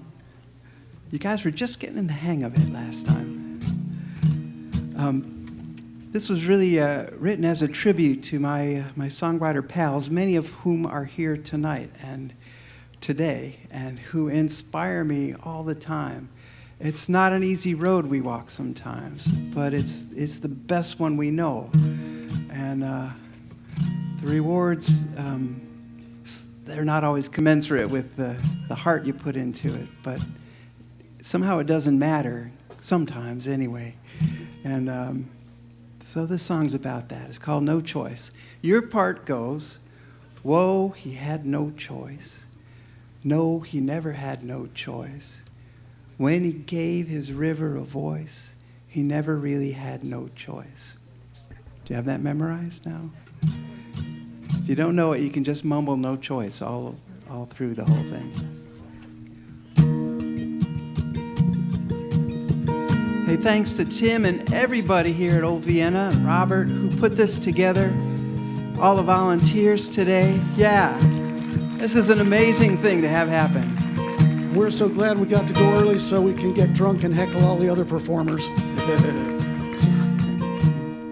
It was a love so big that it filled his heart, till it swelled and finally burst apart.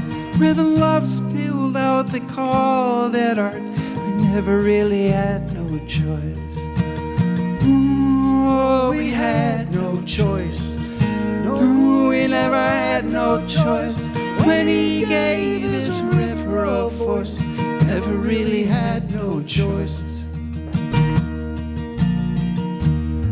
He was thinking that the pain came much too soon when he locked himself up inside his room. Oh, it hurt real bad to write that tune. Never really had no choice. There were some who could not understand when he built those castles with his hands, and he knew damn well they were only sand. Never really had no choice. Here we go. Oh, we had no choice. No, we never had no choice. When he gave his river a voice, never really had no choice. Sometimes a man, sometimes a boy. He made some music and he made some noise, but he felt his pain and he felt his joy. Never really had no choice. There was a beautiful fire inside of him as he balanced way out on that limb. Could have burned right through that branch so thin. Never really had no choice. Oh, we had no choice. No, we never had no choice. When he gave his river a voice, never really had no choice.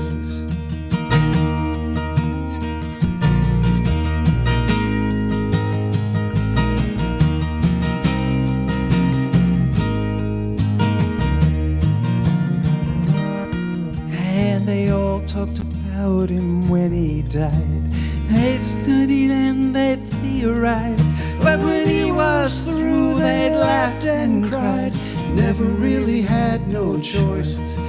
Wasn't love so big that it filled his heart, till it swelled and finally burst apart. When love spilled out, they called it art. He never really had no choice. Oh, we had no choice. No, we never had no choice. When he gave his river a voice, never really had no choice. One more. Oh, we had no choice. No, we never had no choice. When he gave his river a voice, never really had no choice. Oh, we never really had no choice.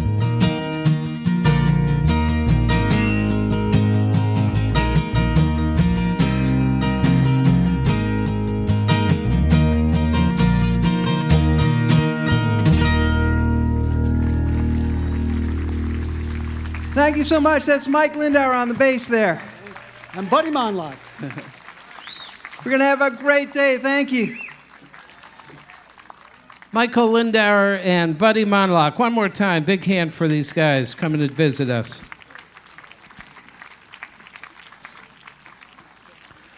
We'd like to take a quick moment and welcome to the live stream. Understand just about half of the country of the Philippines is watching us today. We want to thank you folks for joining us. That's a nice thing we've just heard. When you envision a typical Bostonian, the next guest MC may well be what comes to mind for you. You've likely seen him on HBO, on 60 Minutes, CNN, PBS, The Tonight Show, and Conan O'Brien. In his earlier years, though, he was a regular at the old Vienna Kaffeehaus, now putting the finishing touches on a comedy documentary called The Radical Middle, Why Would a Comedian Run for Office? And, by the way, off to the DNC to host breakfasts all this week. Ladies and gentlemen, Mr. Jimmy Tingle.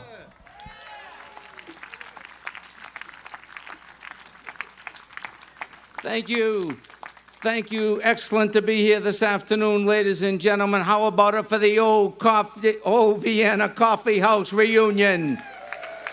And all the people that worked so hard to put this together. Tim Mason, all the volunteers, and all the audience that came out this afternoon.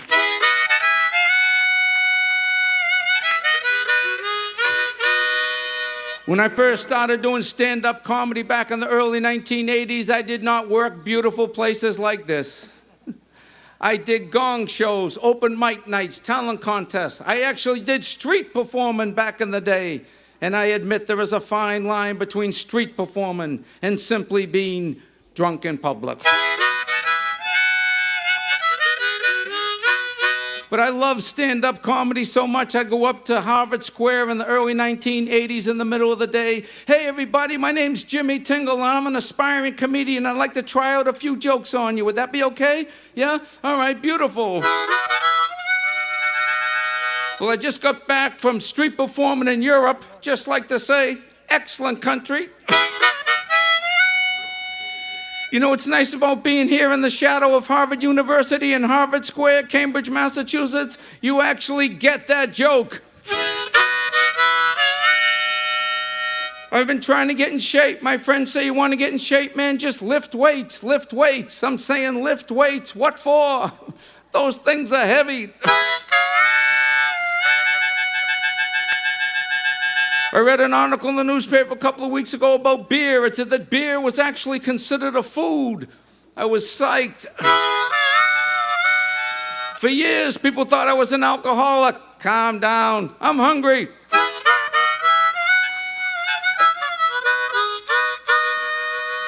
Last summer, drove cross country, broke a few rules driving. Next thing I know, big sheriff pulls us over. What's the story, pal? Why'd you just run that red light? Honestly, I didn't see you, Sheriff. Well, what are you, a wise guy? You got a license? Well, of course I have a license. I show him the license. He looks at the license, looks at me. Looks at the license, looks at me. This doesn't look like you. Well, let me see that. You're right, it's not me. You got the wrong guy.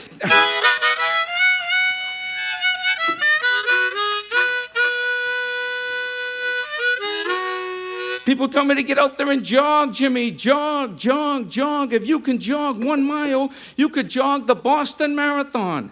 Calm down. I can't drive 26 miles without pulling over to hit a men's room. Although I was thinking about doing a triathlon, then they told me what it was. I guess what you gotta do is you gotta swim 2 miles, then ride your bike to Maine. I guess then you run home. I was thinking about it. I said, I'll try my own triathlon, the Jimmy Tingle triathlon. And then what you do here is you take the T to Fenway Park when the New York Yankees are in town. You sit in the bleachers, you eat or drink whatever you want. You root for the New York Yankees. Then you run home.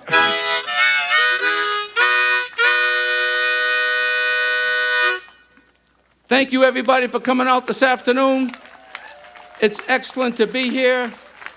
I want to thank again Tim Mason for having me all those times at the Vienna, the stage time that they offered us. And I want to thank my friend and musician and wonderful human being, Don White, for introducing me to the comedy spoken word community about 20, 30 years ago. And it's been a really great relationship. And right now, ladies and gentlemen, without further ado, please put your hands together for the dynamic trio of Duke Levine, Kevin Barry, and Marty Ballou. Thanks, everybody.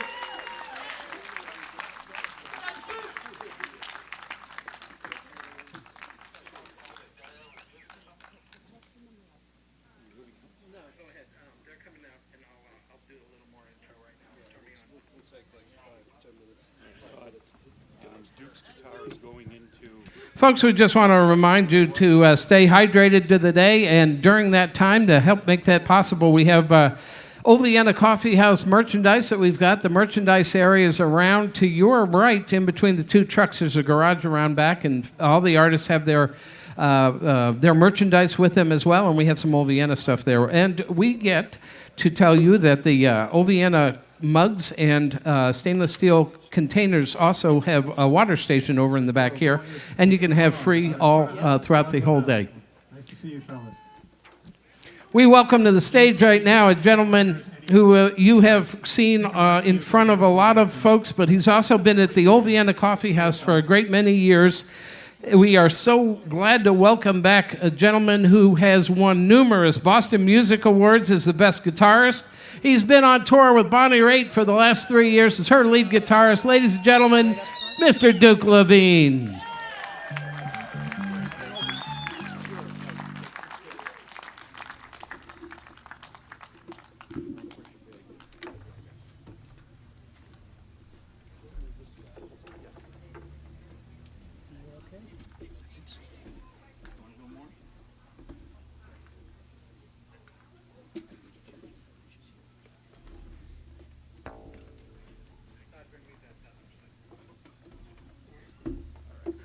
Couple of more minutes while the guys are setting up. A reminder that we have a little museum out back. The tents is also a great place to get a little bit of shade. We encourage you to do so during the day.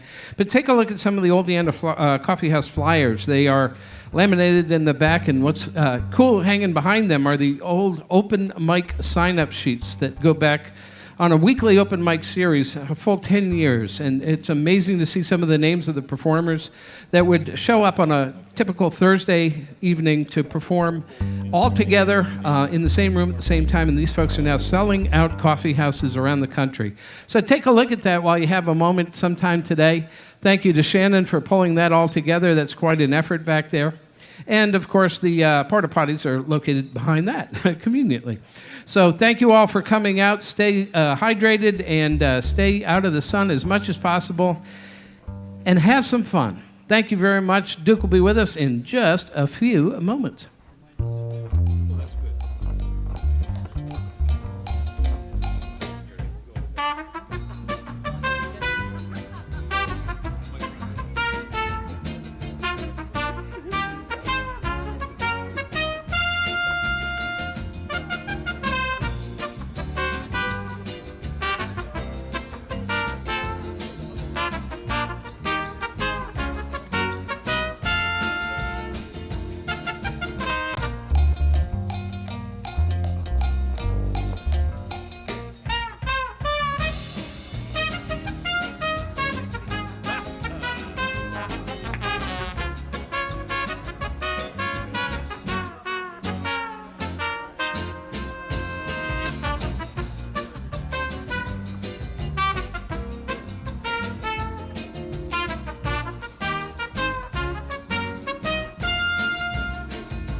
1,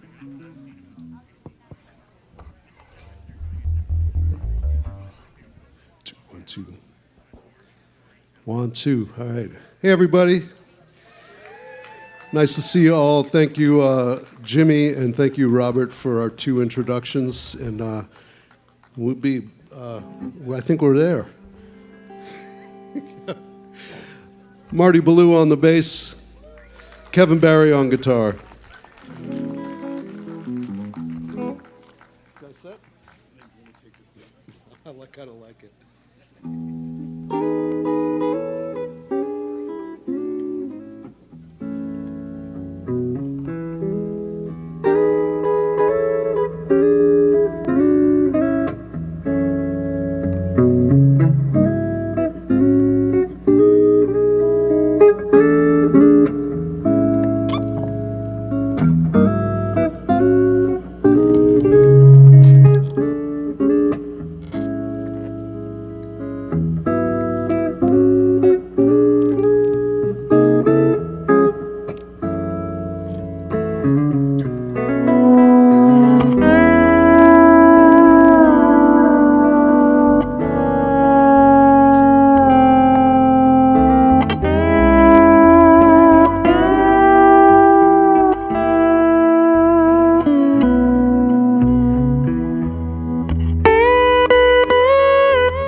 take it right exactly where we left it. Like, you know, it's the last go around into the just that cycle of it, and I'll keep going. 1, 2, 3.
Is everything coming out of one?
We're not using a GFI anymore.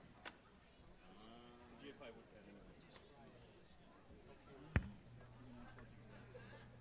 All right. That should do it. Yeah. Okay. If anything goes out again, it all goes in there.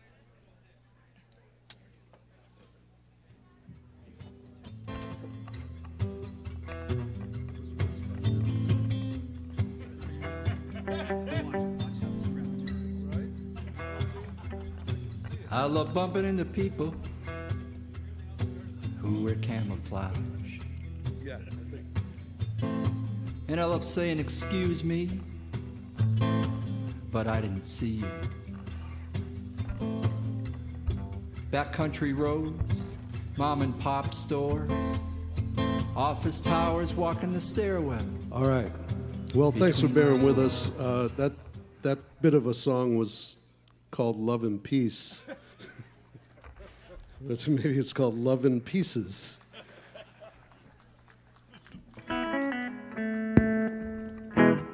But we'll continue on, and we hope our big stacks of amplifiers can won't shut the place down again. Yeah, let's give it a shot.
Thank you. That's called Starlight Time. I'm not selling any CDs or records or anything today, but that's from a record called The Fade Out. And if you want to find that, wherever you find your music, it might be there.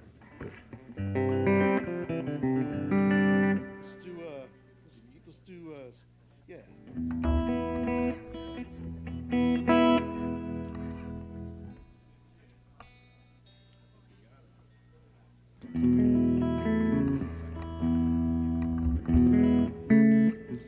Here's another one of my tunes. This one's called Beneath the Blue.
Thanks so much.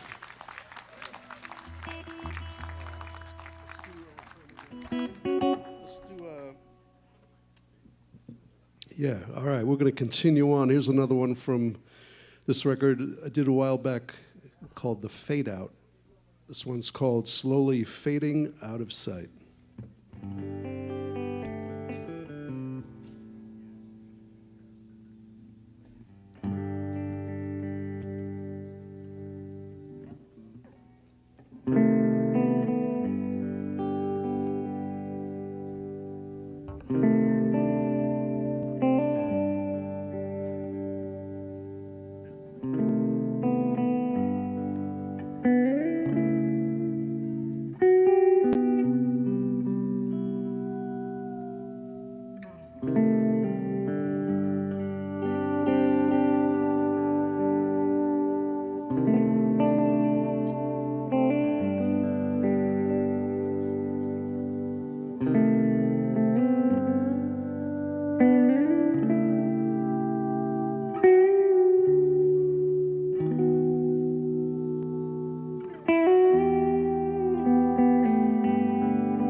Thanks, everybody.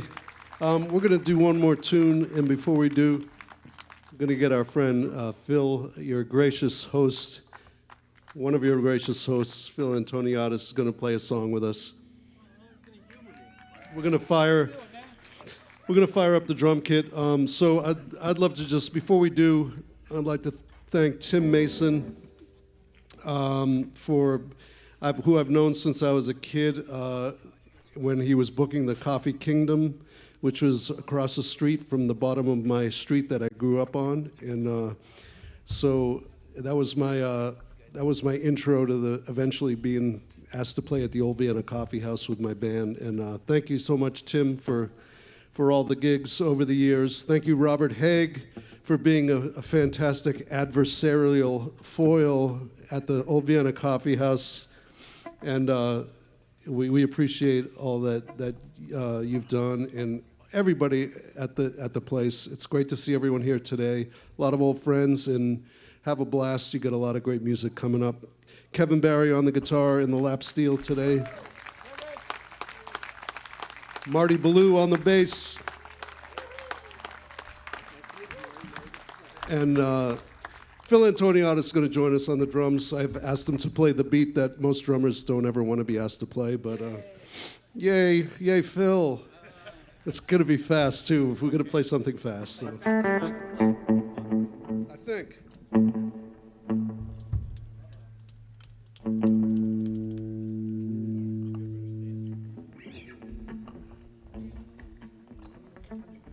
Can't do it? You can do it. All right, here we go. Take my glasses off. You want to start it? How fast you want to go? Huh? How fast you want to go? We'll be.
Antoniadis, Marty Blue, Kevin Barry, thank you all so much. Awesome.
Okay, Todd.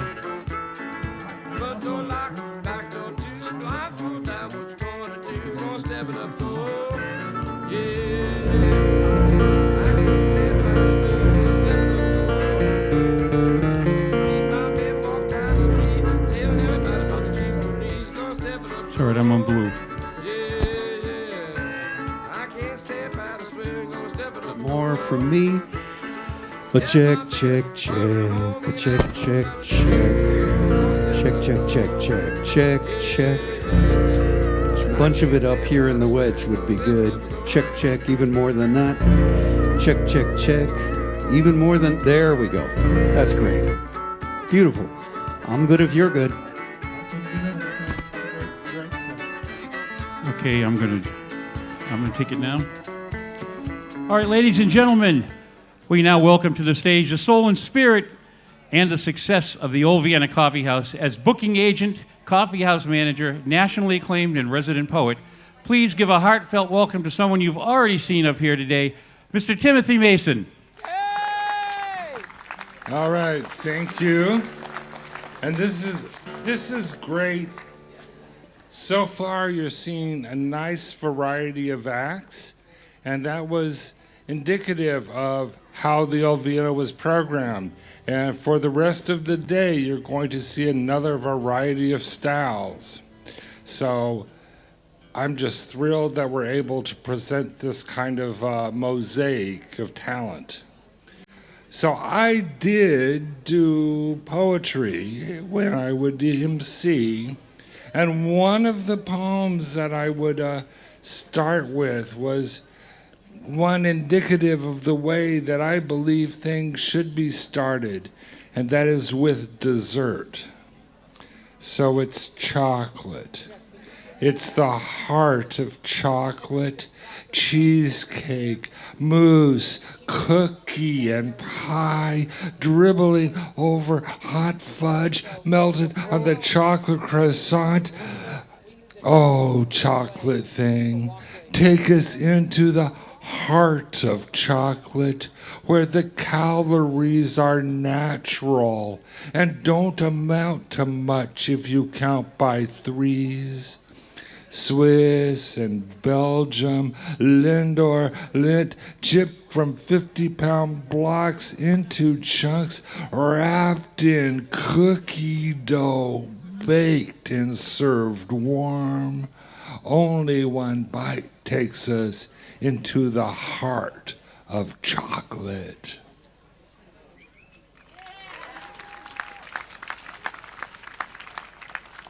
And you have the ice cream truck. They may be able to help with the little fix on that. And one other short poem that I used to do a lot back then dates back to a time when political rhetoric was actually worth listening to. It is from numberless, diverse acts of courage and belief that human history is shaped. Each time a person takes a stand for an ideal, or acts to improve the lots of others, or strikes out against injustice, those people build a ripple, build a tiny current, a ripple that will sweep down the mightiest walls of oppression and resistance. That was first spoken by Robert Kennedy at the University of Cape Town in South Africa in 1966. Gently, like water cracking stone, the droplet finds the granite's fault and changes the face of the mountain with persistence and patience. Man, that joke just ain't funny. The locker room was silent as he shut the door behind him, gently, like water cracking stone.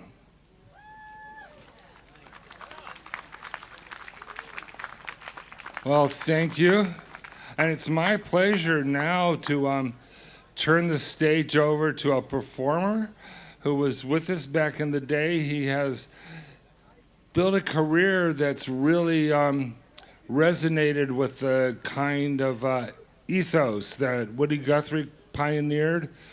Peter has bicycled around, kept everything real and accessible on a human level, and he's built what I consider a career based on relationships rather than any other goal, and I'm very much in admiration of it, and it's a real pleasure to welcome Peter Mulvey. Oh, thank you. Tim and I met on the golf course, which was really how you got a gig at the Old Vienna back in the day. You had to golf with Tim Mason.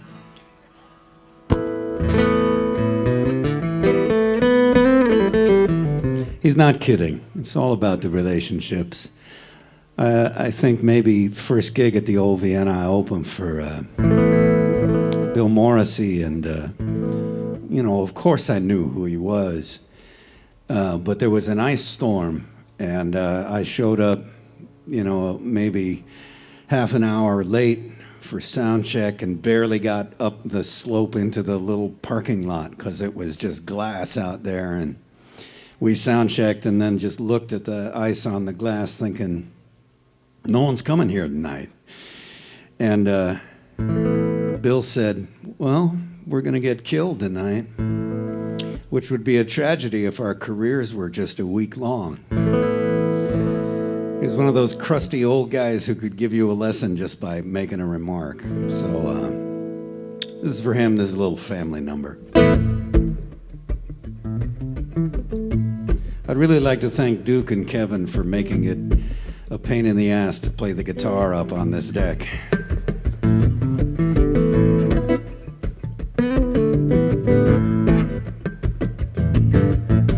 My Uncle Walter had an extra toe.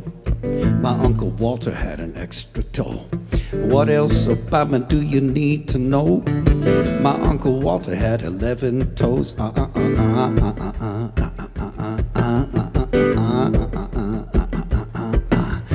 Escanaba Thursday, the sleet, the snow. Escanaba Thursday in the sleet and snow. Every downtown strip is a total shit show. Escanaba Thursday in the sleet and I wrote this song so that I could go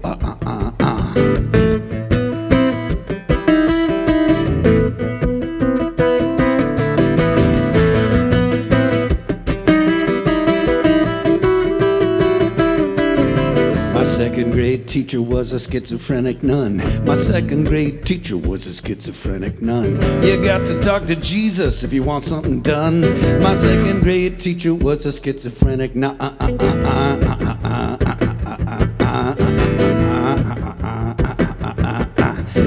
If I ask nice, can I drive your Cadillac? If I ask nice, can I drive your Cadillac? If you ask nice, I might even drive it back. But you got to ask nice, got to ask nice, got to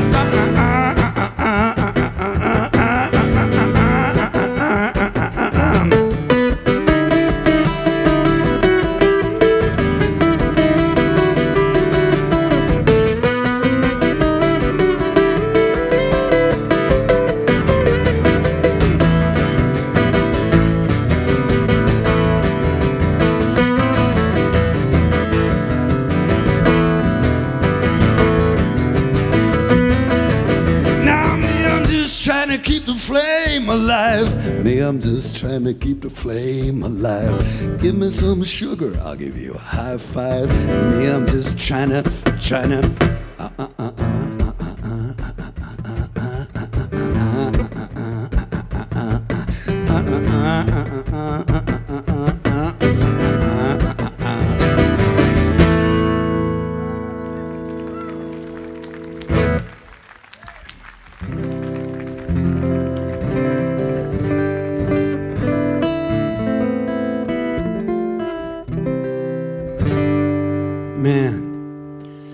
I love that people make places like the Old Vienna.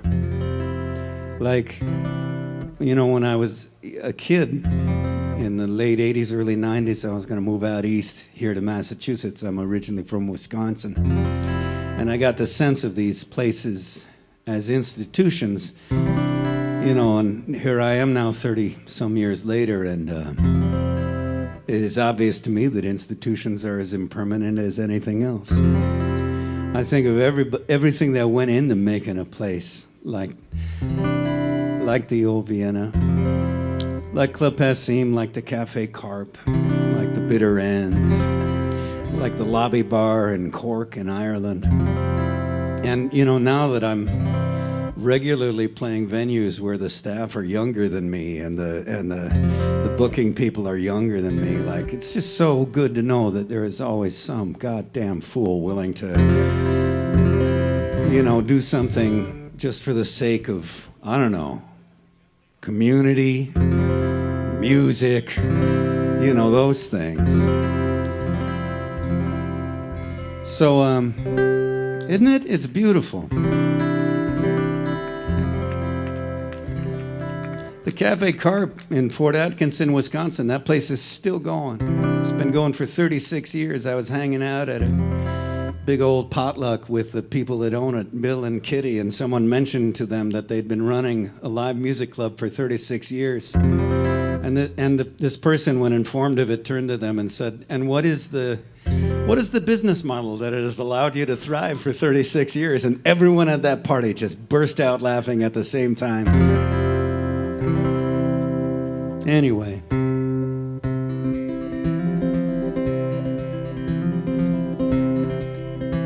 This song, in light of, I'm just going to send this out to all of us, because if we're here listening to all these people that we know, then we must care about roughly the same things. And so I want to be a uniter and not a divider. So this song is called Asshole in Space.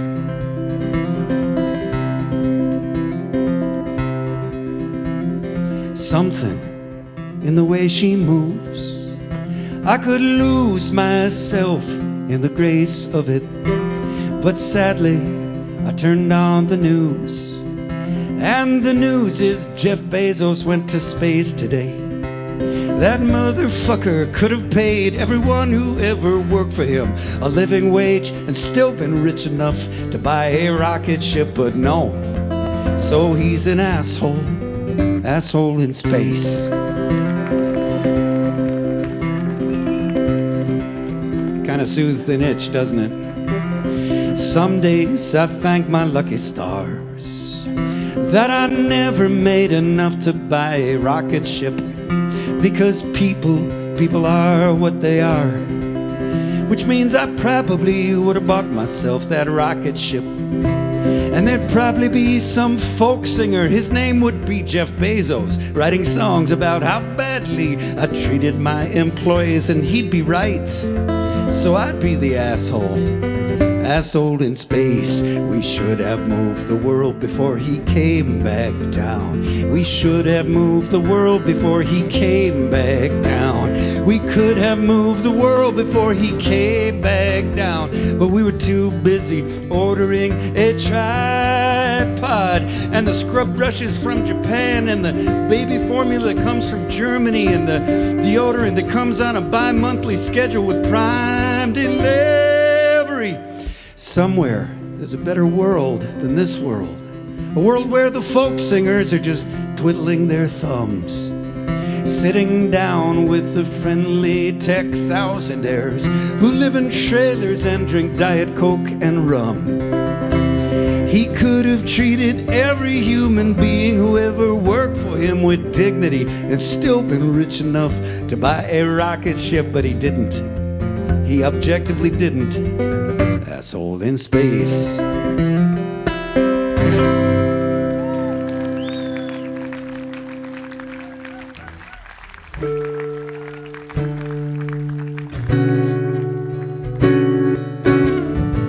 Here's a song I wrote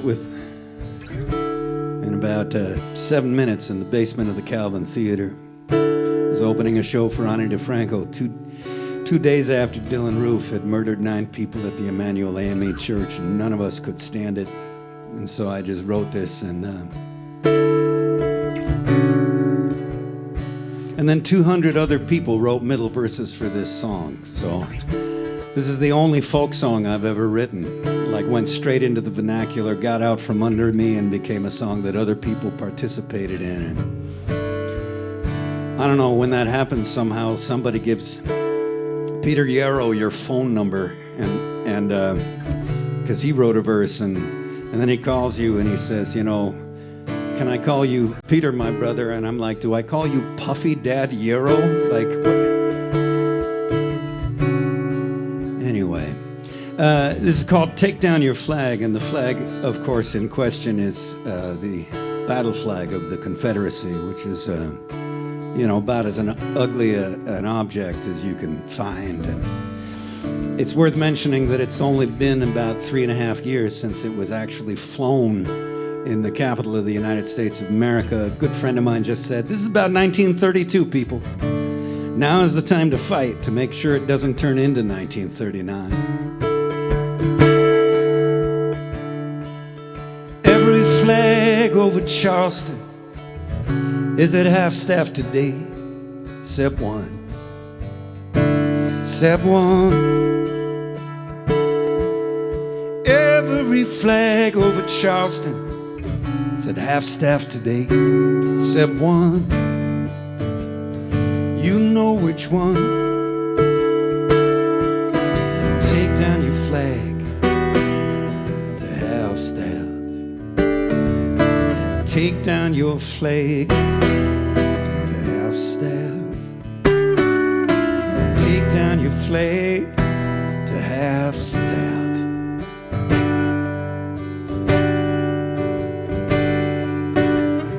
Because 9 of our sisters and brothers are dead, let us bow down our heads to their names. Tawanza, Sharonda, Clemente, Cynthia, Ethel, Myra, Susie, Daniel, DePayne. Take down your flag. Take down your flag to half-staff. Oh, take down your flag to half-staff.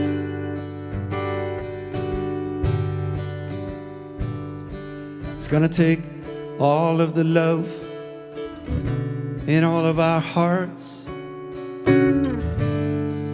but it's also gonna take something more. What's next takes all of the love we have in every single one of our hearts. But what's next takes more than love. It takes more than love. It takes more than take down your flag to half-staff. Oh, take down your flag to half-staff. Take down your flag to half-staff. Then take it all the way down.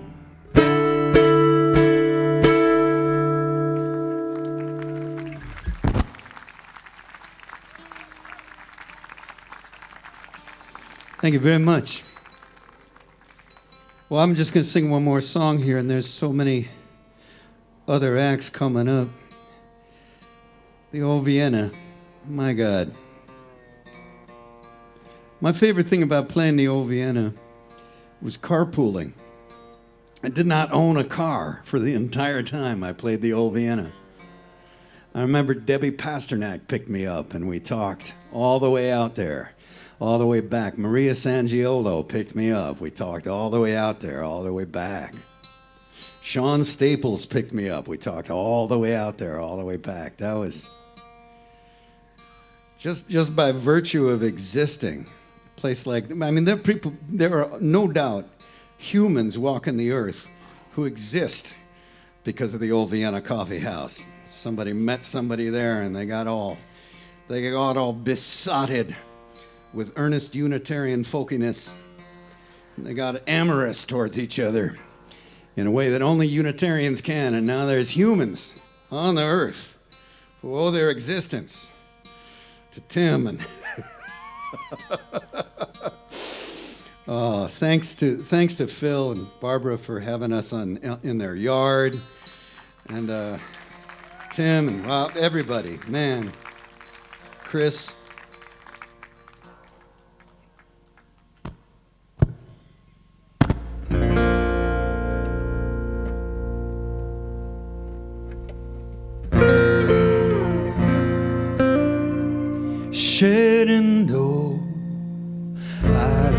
to see you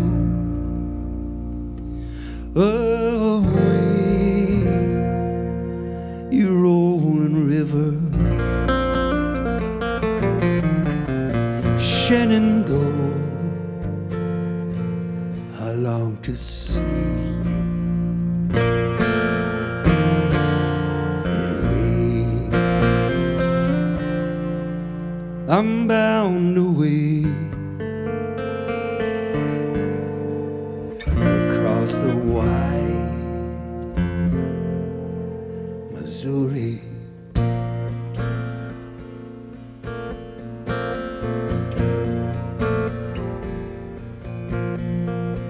Shenandoah,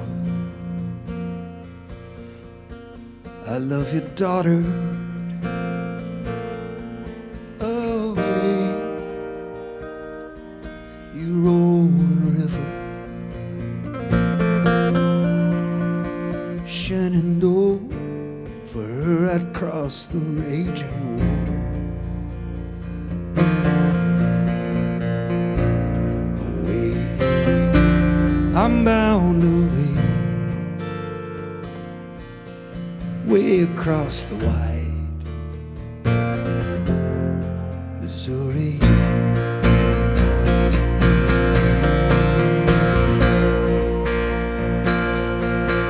10 long years I courted Sally. Away, you rolling river,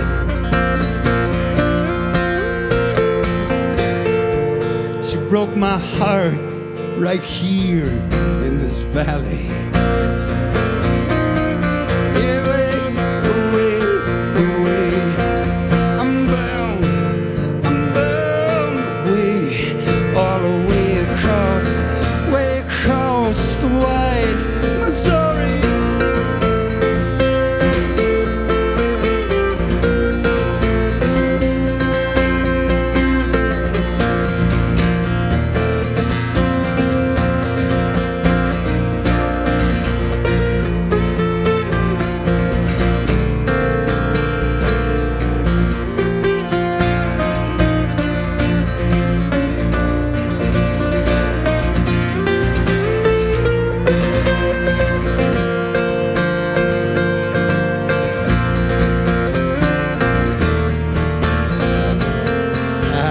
Shenandoah,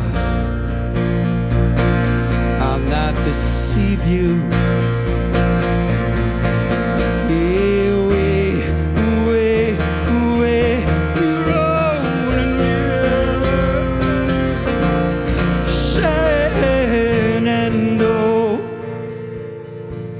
I'll never leave you.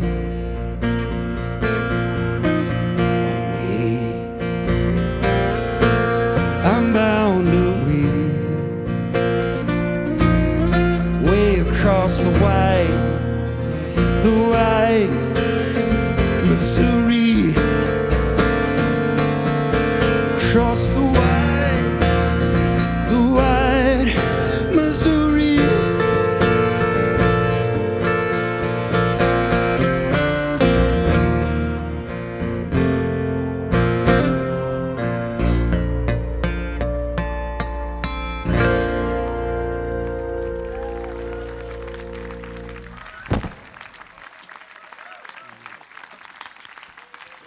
He joins us from Northampton, Mr. Peter Mulvey. A nice hand.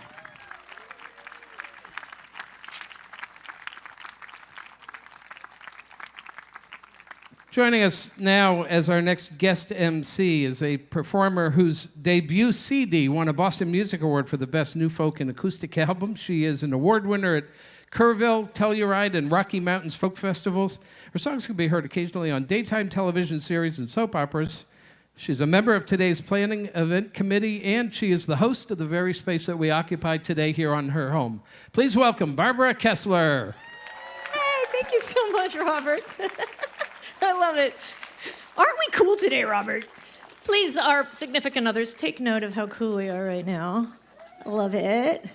Thank you so much for coming. And this is we knew a year ago when we started talking about this that there may be some interest in this thing if we can pull it off. And so it's been really lovely. And I'm going to introduce the next act who I have the pleasure of having given birth to.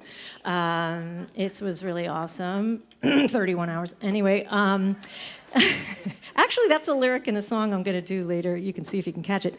But she was born in 96, so that was right about the end of the old Vienna's heyday. And so, but she certainly caught whatever was in that great vibe going on at that time. She has since graduated from Berklee College of Music and is making her living as a songwriter in LA. And you can follow her on Spotify. She's got like 800,000 monthly listeners or something. Very impressive from her mother's point of view. And she writes with a true lyricist's heart.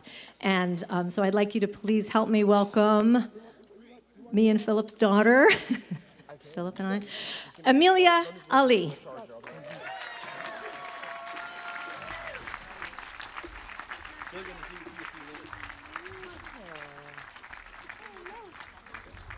Buddy, you're in my backyard. Crazy. Thank you guys so much for coming. Thank you, Tim and Robert and the whole crew for setting this up. It's really very impressive. Yeah, I'm so happy to be here today. Thanks for including me. My name's Emilia.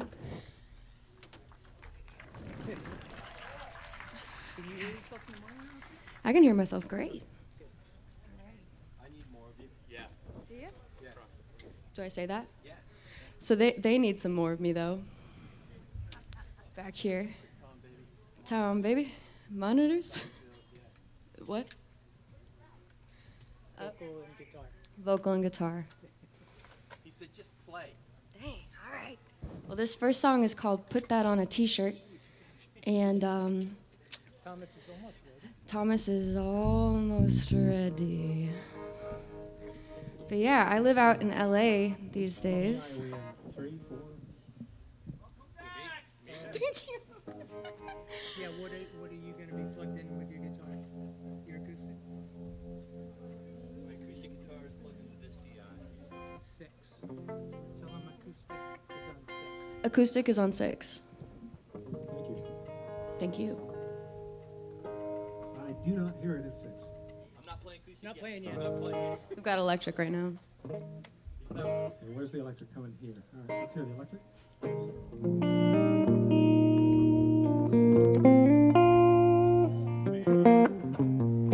For the drummer.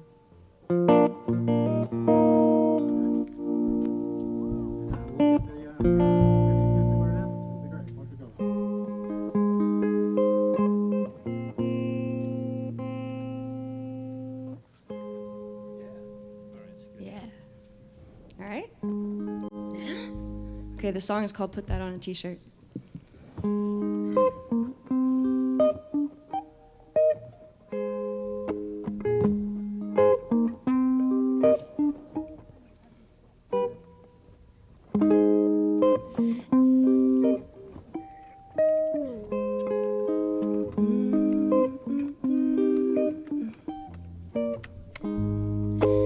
Everything is perfect and I'm so sad. I know everyone's got their own version of that. Everything means nothing if you really want it to. So if anything means something, then that's all I want for you. I wanna put that on a t-shirt, but it needs work, 'cause I only got love for you, baby. Go girl, wanna put that on a t-shirt, but there's no words for it. You know I'd do anything to make you see what I see. I wanna put that on a t.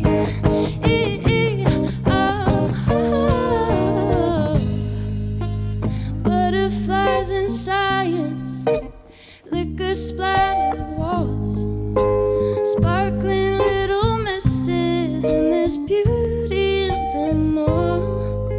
And I don't wanna fight what's good and bad inherently. If I feel like this forever, I should hold that part of me, don't you think? I wanna put that on a t-shirt, but it needs work, 'cause I only got love for you, baby. Go girl, wanna put that on a t-shirt, but there's no words for it. You know I'd do anything to make you see what I see. I wanna put that on a t.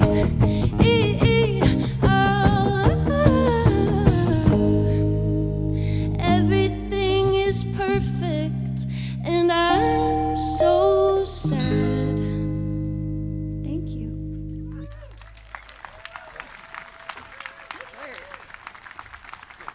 Nice work. Thanks, guys. So this is my dad, Phil, Antoniotis on the drums. This is one of my oldest buddies, Jeffy St. Pierre, on the bass. And this is darling Thomas Giuliano on the guitar. And I'm so lucky I get to play with them, and they want to play with me. Like, how cool is that? Are we good on the sound? Am I right on the sound? Oh, everything's great. Everything's great? Okay.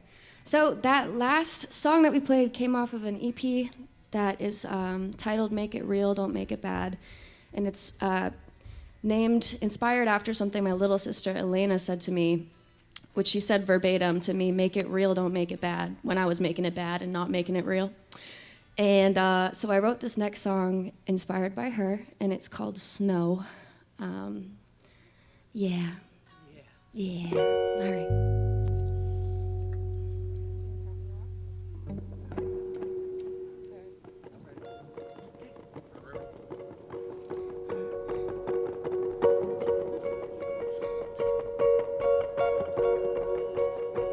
I live in LA, but my favorite color is snow. Asphalt in the heat, liquor splattered on the wall. Glistening regardless of what you want it to be, it's just pretty inherently. Kinda feel like that sometimes, till I come back to my mind. It renders me unconsciously into my spiral. My wiring is leading me right to my downfall. But just like Elena said, I'm bigger than my head. Make it real, don't make it bad. She said, make it real, don't make it bad. Yeah, it's a funny feeling to grieve things that I still have. Tell me what it means, and am I tarnishing the air when I speak my thoughts of things I just don't want to see? I kinda feel like that sometimes, till I come back to me. It renders me unconsciously into my spiral. The very thing that I was trying to look out for. But just like Elena said, I'm bigger than my head. Make it real, don't make it bad. Lord, let me make it real, not make it bad. Yeah.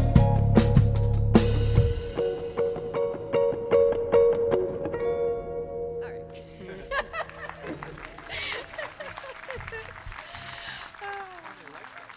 Thank you, guys. Murphy's Law next. So this next one I'm playing is not out yet, but it's called Murphy's Law. And yeah, I think it's coming out in a few months. And as of December 2023, I'm an independent artist, which means, thank you, everything is in my control now. And it's like, yeah, so sick, but also like I have to plan when things come out, and that's a little scary, but we're out here, and I'm excited to be playing this for you.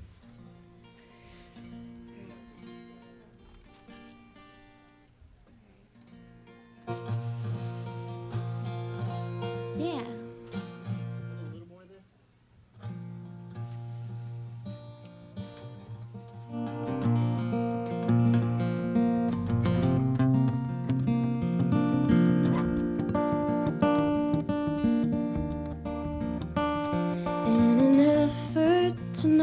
do the thing, guess what I did?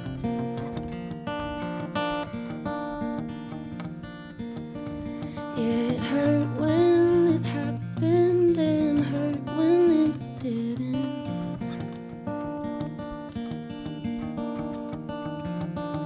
What felt wrong in the moment feels wrong still in hindsight.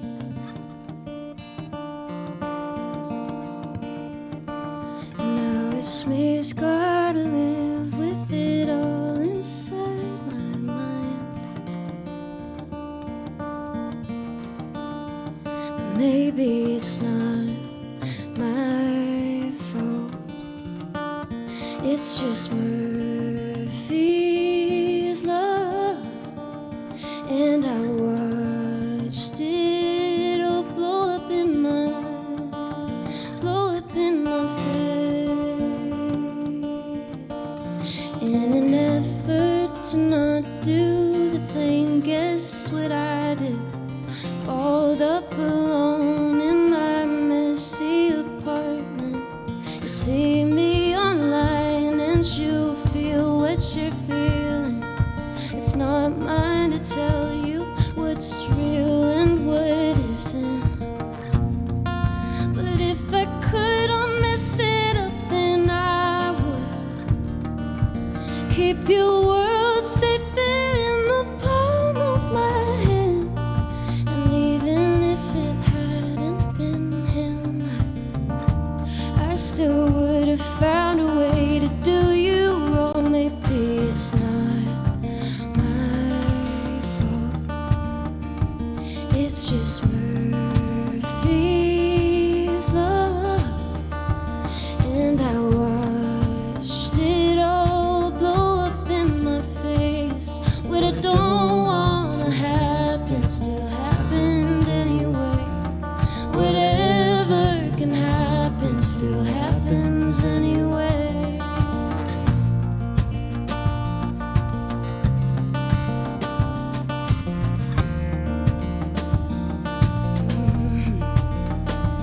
In an effort to not see the guy, guess who I saw?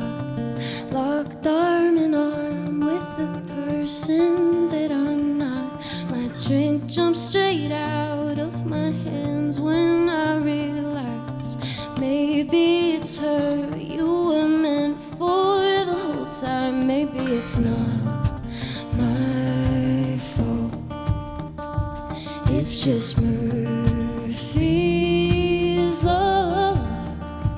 And I watched it all blow up in my face. What I don't wanna happen still happened anyway. Whatever can happen still happened anyway.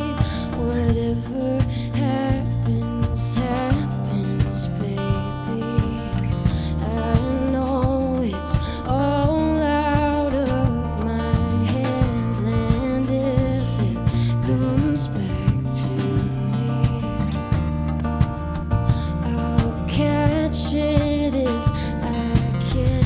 Whatever happens, baby, I know it's all out of my hands, and if it comes back to me, I'll catch it if, in an effort to not do the thing, guess what I did? The thing.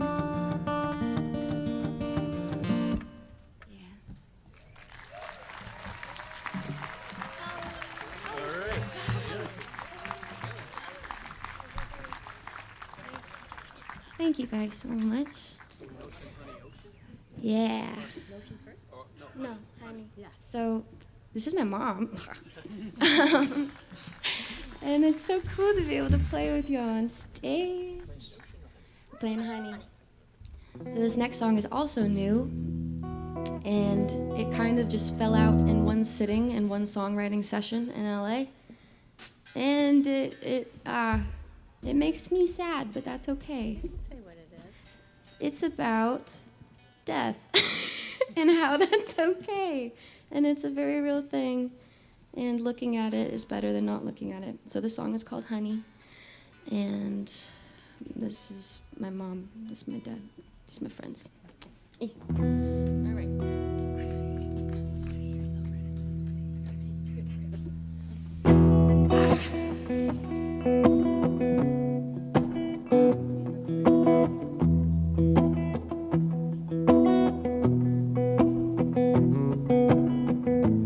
I know death isn't real, and that you're with me still, that no energy is destroyed or created.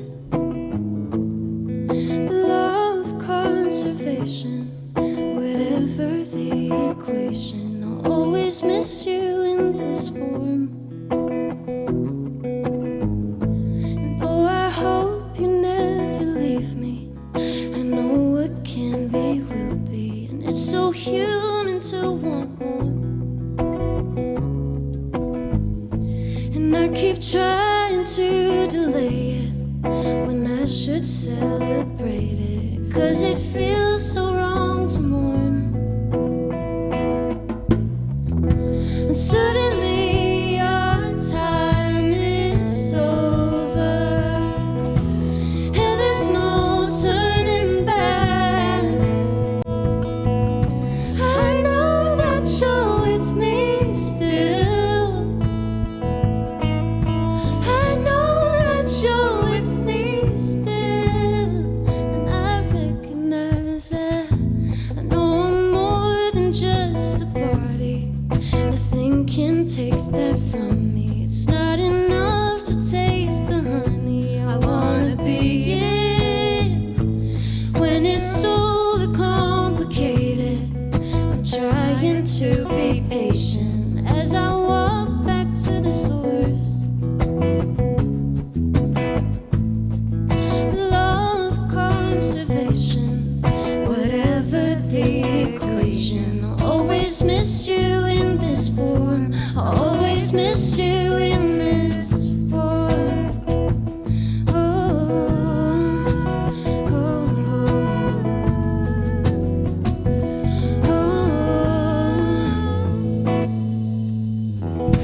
Suddenly our time is over, and there's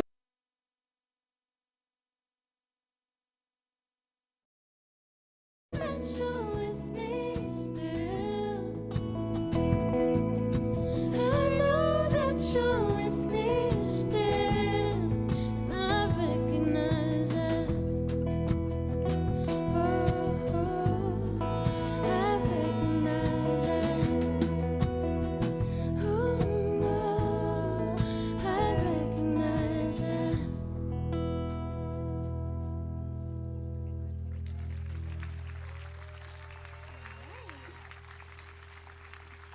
Thanks. Thank you, thank you.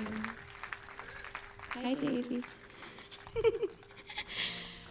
So, yeah, I think so. Yep.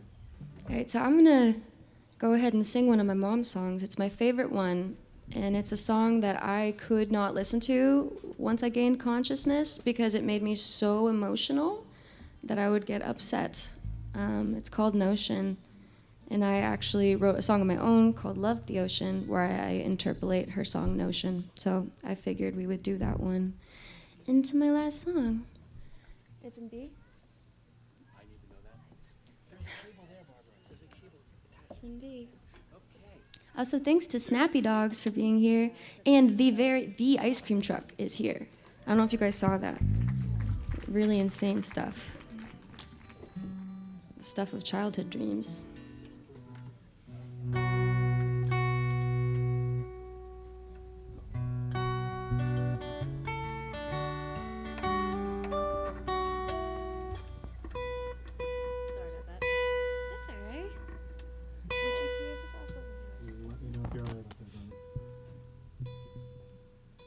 That's a complicated question.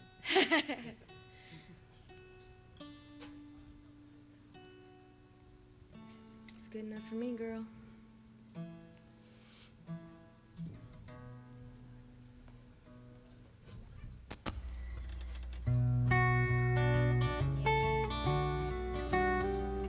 So this is my favorite Barbara Kessler song. I don't know what yours is, but let me know later.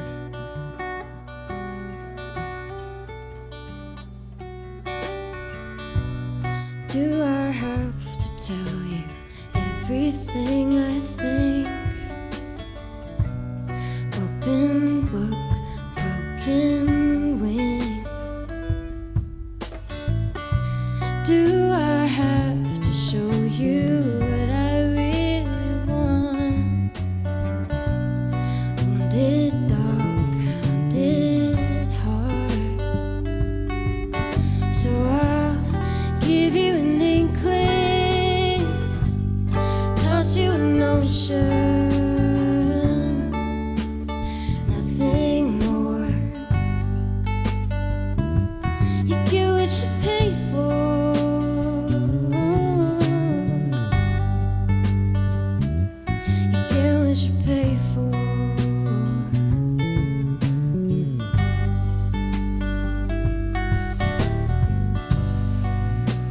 Please don't ask me what it's all about.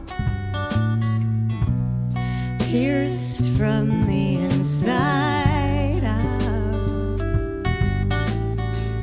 I don't think I could say just how it feels. Arching flower, reckless wheel.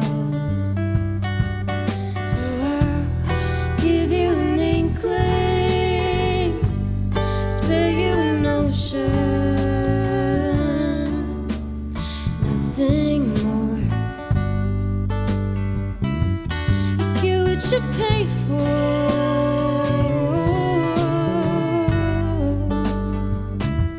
You get what you pay for. And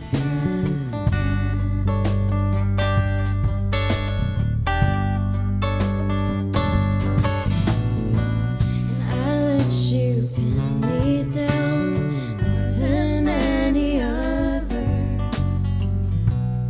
You're so mean.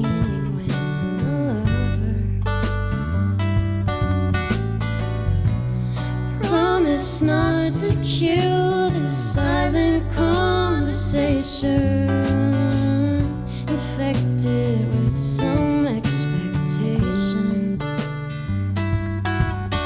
But I'll give you an inkling, spare you an ocean,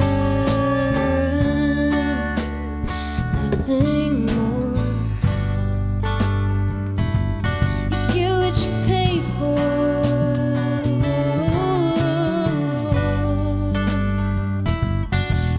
You pay for.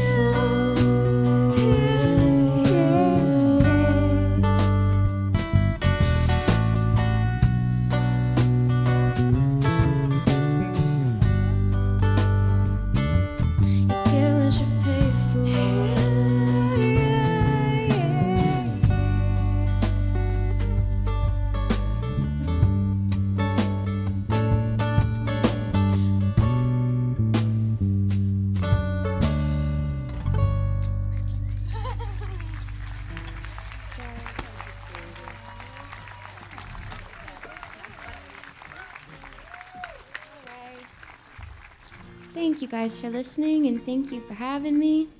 And we got one more song. My name is Emilia Ali. You can listen to this next song on Spotify, and it's called Love the Ocean.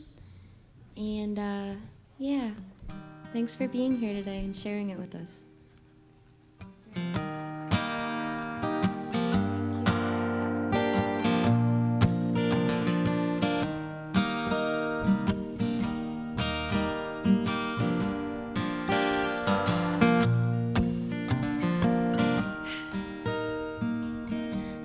You said you loved the ocean when we were standing at the shore.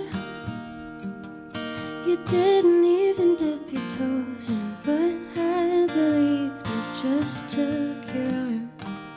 Yeah. When you lie to me, I smile, 'cause I don't know how long we got. And when I look back at the pictures, I can remember things that were not. try to make believe you were the other half of me.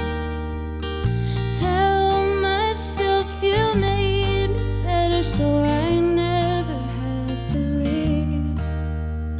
And all the while I'm swimming and you're watching from the beach. I thought you said you loved the ocean. By the time I'm back in Boston, you'll be home in California. And by the time you finally want me, I won't be close enough to keep you warm. And that's my problem with emotion. There's no controlling where it goes. When the drop is overflowing, your glass is broken, see me anymore. I used to try to make believe you were the other half of me. Tell myself I made you better so you'd never have to leave. When all the while I'm swimming and you're watching from the beach. I thought you said you loved the ocean. I thought you said you loved me.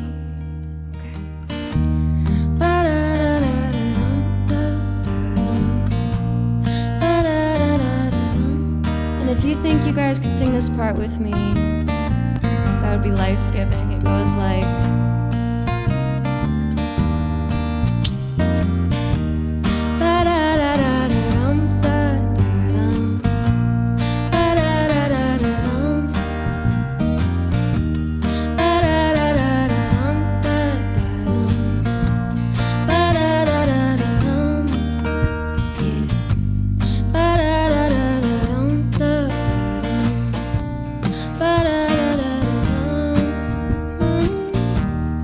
Give you an inkling, spare you an ocean. I'll give you an inkling, spare you an ocean. Oh, I used to try to make believe you were the other half of me. Tell myself I made you better so you'd never have to leave. When all the while I'm swimming and you're watching from the beach. I thought you said you loved the ocean. I thought you loved me. Thank you so much. Enjoy the rest of today.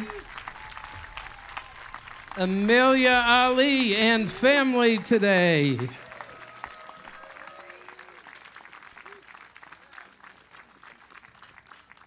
Folks, we'll give them a second to get off the stage. A reminder that we have a merch area over to the far right in between the two trucks, and the ice cream truck is back if you're so inclined. We also have water bottles and free refills all day long over back at the merch area. Take advantage of that. Take a little piece of the old Vienna home. If you have not yet had a chance to get back under the tent, there are some amazing of our calendars.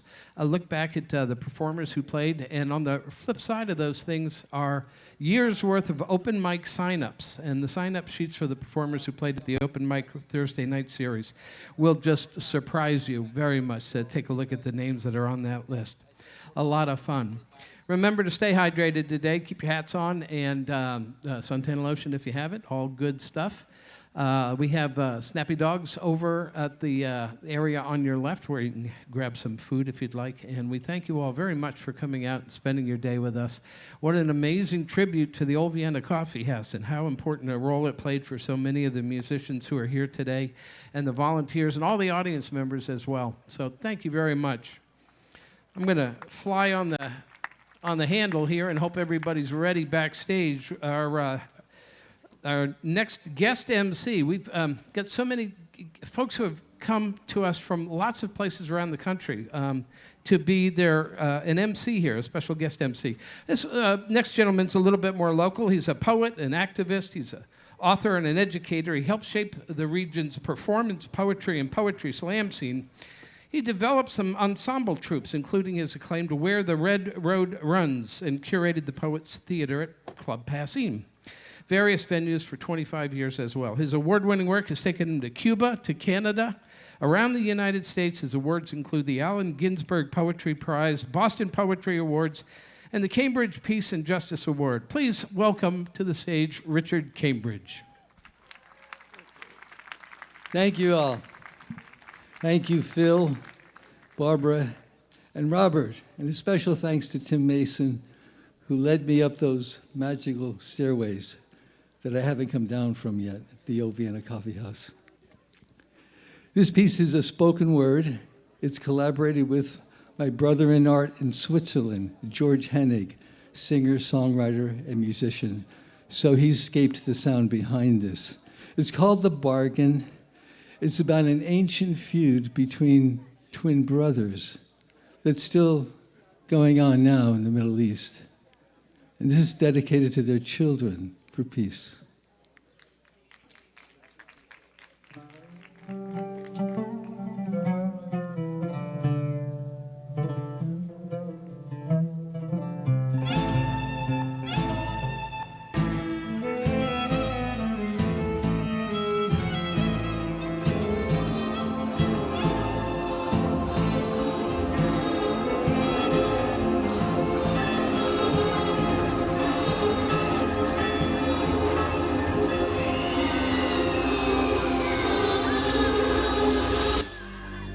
I came in from the forest. My arrows were so thirsty. I quivered in my hunger. I could barely stand. I sat before your fire as you roasted the lamb. Oh, brother, won't you feed me? I am who I am. Oh, brother, don't you know who I am?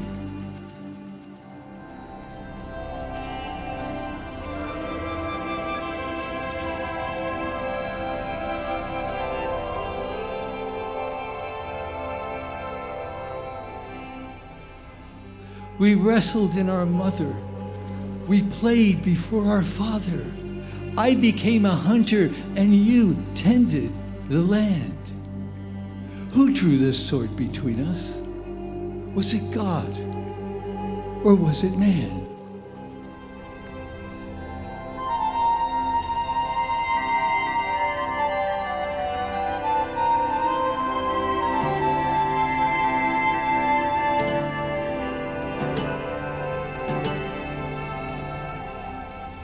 You measured out my hunger. You bargained for my birthright. I had nothing left to offer as you measured out my lands. I gazed into the future, saw blood and swords raging. You were scattered to the nations, chains and numbers on your hands. I counted the numbers on your hands.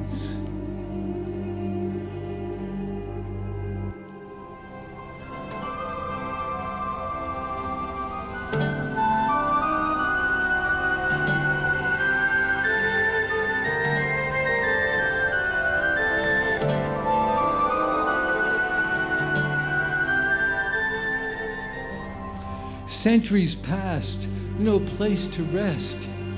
You wandered in the wilderness.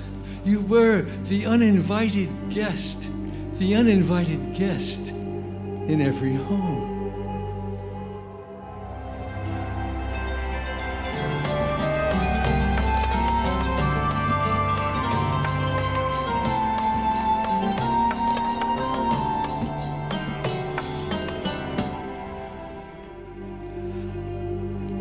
I kept the peace. I blessed the land. I pressed the oil and I spiced the land. Flowers blossomed in the sand.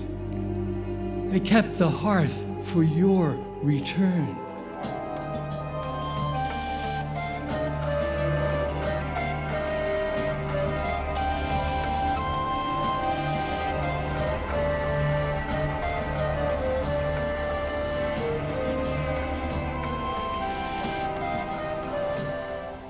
My brother, do you see me? When you gaze into the glass, do you see my eyes looking back, looking back? Do you see the cracks in the glass? What will we do with this shattered glass?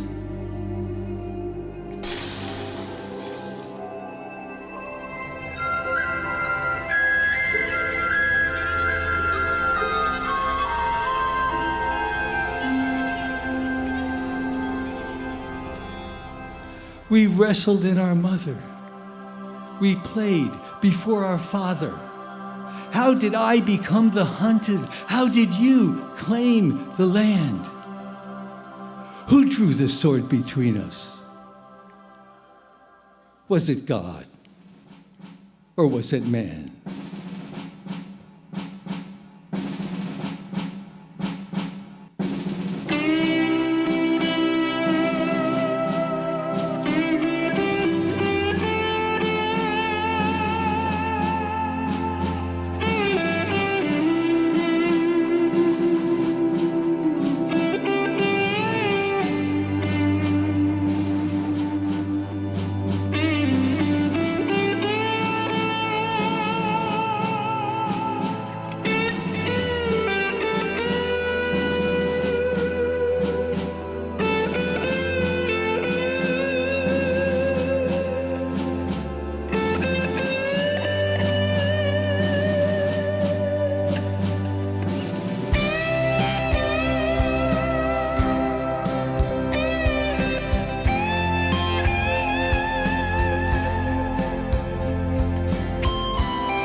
It's a great pleasure for me to introduce my dear friend, musician, stand-up artist, memorist, and storyteller, Don White. Thank you, Richard. Hello. It's here for Richard Cambridge.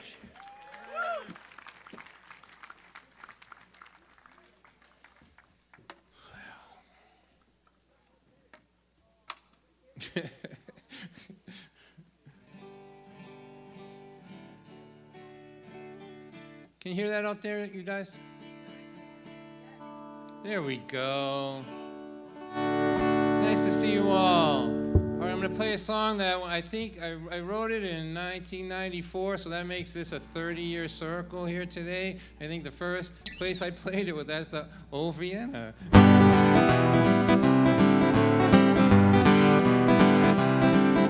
Rascal is a dog, he ain't too bright. Me and Rascal were sitting on the couch last night when my woman come in and she started to cry. She looked at us with such terror in her eye. She said, I have raised these children for 18 years. Now they're growing up and they're moving out of here. And my big reward for all that I've been through is this dog as dumb as mud. And you, yippee-yahoo. Rascal looked at me in disbelief. He said, she can't be talking about you and me. She has got us to spend the rest of her whole life with. Would you please tell her how incredibly lucky she is? And I said, who is gonna love you any better than this? Will wake you up every morning with big wet kisses when we hear the police sirens in your neighborhood. We throw our heads up in the air and we howl for you. It's a wild afternoon in Hopkinton. All right, and that's cool. You got to admit that's pretty cool. You know, I don't believe we had succeeded in convincing her of the outrageous good fortune that had just befallen her. In fact, instead of looking happy as she could be. She looked a little bit suicidal to me. But hey, kids go to college, kids move away, but dogs and husbands, that's who stays. To you it seems like a big trick of fate, but me and Rascal don't see it that way. We're thinking, ain't we cuddly, ain't we cute? We're both real funny, both real true. There's another thing about us that's very cool. If you scratch us on our belly, our left leg moves. And you gotta admit that's cool. Oh.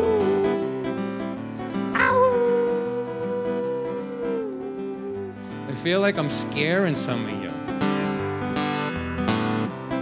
Well, okay, so maybe we ain't that smart. We're a couple of mutts with a lot of heart. For those of you that don't know, this is what I look like when I'm flirting. And when I need new medication. But no one could ever love you better or give you more loyalty than this dog. As dumb as mud, then this dog as dumb as mud, then this dog as dumb as mud. And me, how lucky can one girl be? She's got a dog like you and a man like me. We'll be together well into this next century. Put that knife down, baby. Rascal, I don't think that Mom is too happy. Maybe we should sing for her. She always likes that. It appears to be at least a handful of potential canines in the backyard this afternoon. Maybe if we told them about the domestic difficulties that we're having on the home front, they might chime in and howl along. So on the count of 3, let's see if we can, break an ordinance or two here in the town of Hopkinton, all right? 1, 2, 1, 2, 3.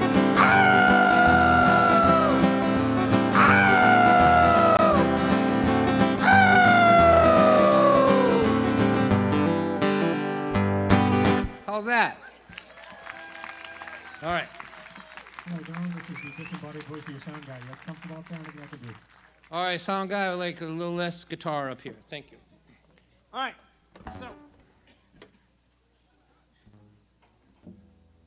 All right, so I'm going to sing a song now called More Alive. It's a song that I wrote after my mom died, so let me tell you the story about this. I was at my mom's funeral, and I was looking at the wall, and I was thinking to myself, man, I'm not sure I'm made out of whatever you need to be made out of to live through this. Like, I wasn't going to jump out a window or anything, but I'm like, this is hard. And I looked across the room, and I saw her sister.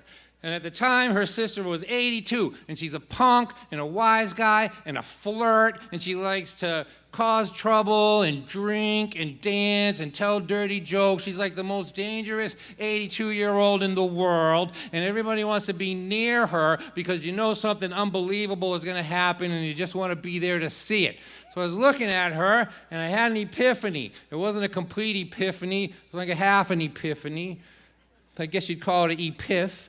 And my epiph was this, that what happened to me once, losing my mother, I thought was going to kill me. It happened to her 30 times. I made a list in my mind of all the people she had to let go of in her life, and I just thought, if I'm lucky enough to live another, 20 years maybe, I want to be good at the 2 things that she was good at. She was good at 2 things. One was she knew how to mourn. Mourning is an art form, and she also knew how to come back from loss the way the people that she lost would want her to. And so with that in mind, I wrote this song. Because if I live long enough to be in my 90s, I want people to say, watch out for that old guy, he's trouble. So at the old Vienna in 1995, Tim Mason had me open 4 shows for Christine Lavin, and Christine has become a great friend of mine. I wound up touring with her for 9 years, and she's here today, and I'm going to ask her to come out and play with me on this song. So please make her feel welcome. A friend of everyone, Christine Lavin. So pull that over here, Christine, right next to me.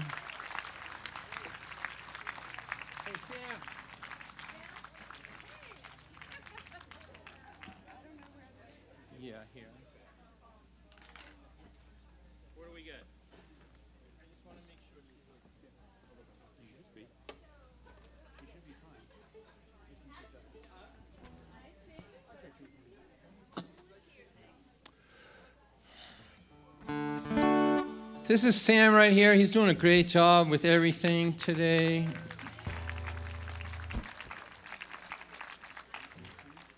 While Christine's getting ready and tuned up, I just want to mention the name of Mike Duffy, man. I wish Mike Duffy was here. I love that guy. I missed him so much. If he was here, we'd be causing trouble. He was like one of the greatest partners in causing trouble that I ever knew in my life, and I miss him a lot. All right.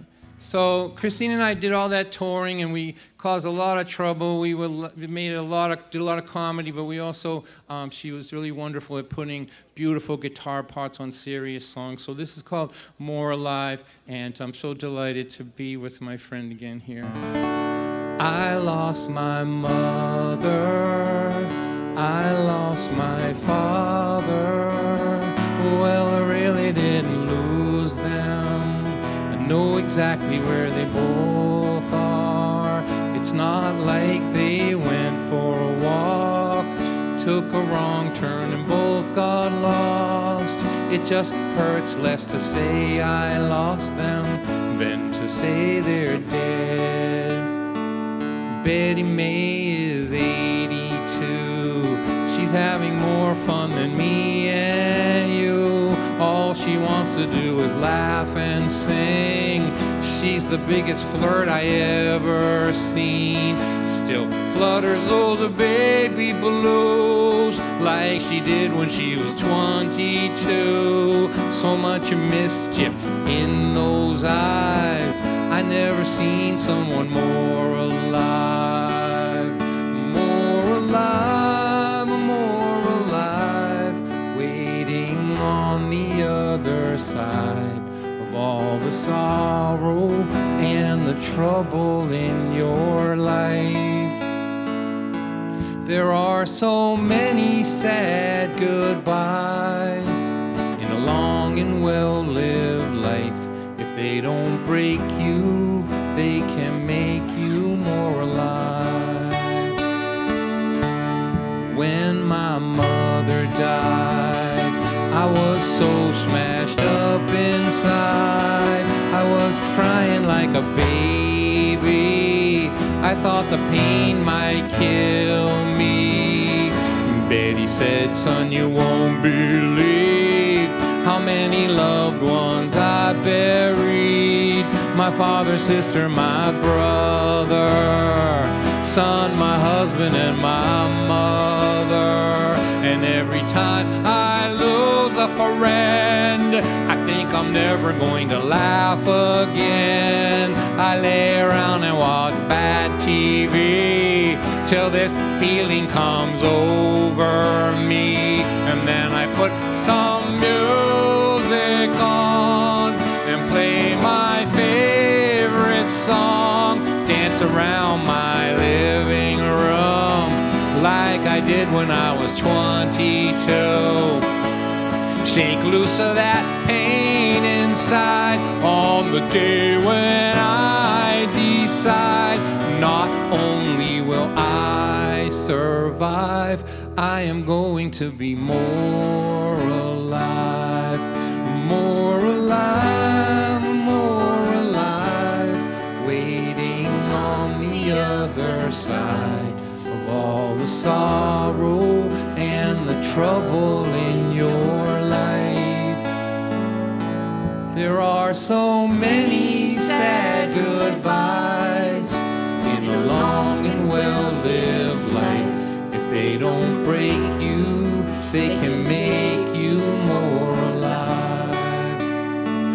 She said, go ahead, feel your pain, watch bad TV for days, but when you're ready to come out and play, you come see Betty May, and we'll put some music on and play your favorite song, dance around my living room like we both were 22, shake loose of that pain inside on the day when you decide not only will you survive, you're going to be more alive, more alive,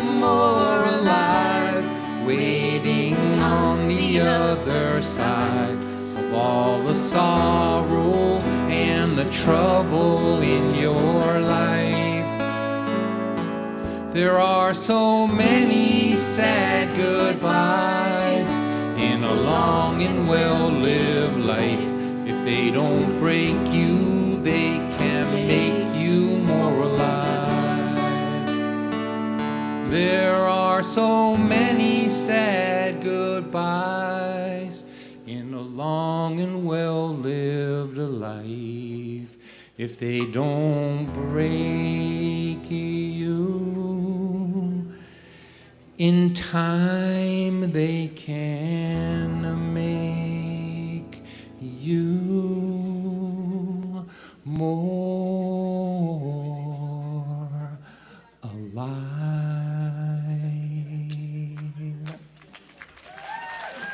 Christine Lavin, everybody. She'll be back later on. Be sure to be here for that. All right, so I have some CDs and books. You have to kind of go on a safari mission to find them. You come over here like this and go in this place here. I have 2 books. One of them's called Memoirs of a C Student. That's the name of my first book. It took 5 years to write that book. If I was a B student, I could have done it in a week probably. And I have another book that I wrote during COVID called The Hitchhiking Years. My wife and I left Lynn, Massachusetts when I was 17, right out of high school, and we hitchhiked for 3 years. You believe that? Like, I'm still married to the person I hitchhiked for 3 years with in the 70s. I was going to be the only living person who could speak that sentence, probably. But anyway, one of the things that I learned from touring all those years with Christine is that she loved to pull people on the stage and try to make something happen that was only going to happen that night. So I'm going to dedicate the rest of my time here to doing that. So please welcome to the stage 2 folks that you probably know. If you don't, I hope you, I'm glad you're here so you get to know them. This is Chris and Meredith Thompson.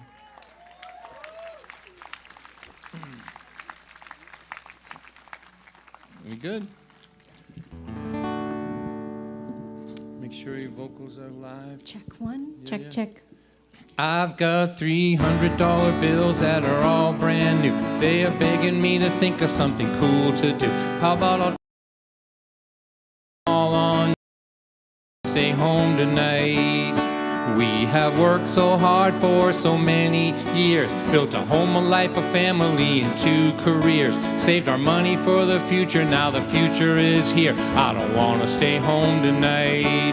I can't stay home again tonight. I can't stay home again tonight. I can't stay home, can't stay home. I can't, I need you and me. How it used to be every week on Friday night. There is so much history that only we can see. Can't stay home again tonight.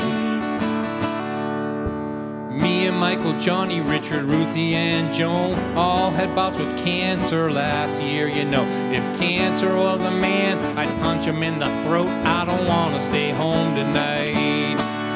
Time isn't sentimental, it doesn't seem to care about your plans or your hopes and dreams. It just keeps tracking up minutes and wipes the slate clean. I don't want to stay home tonight. I can't stay home again tonight. I can't stay home again tonight. I can't stay home, can't stay home. I can't, I need you and me. How it used to be every week on Friday night. There is so much history that only we can see. Can't stay home again tonight. Well, I know we can't party like we did before. Can't stay out till 4 in the morning no more. But the house is paid off and the kids are all grown. What the hell have we been working for?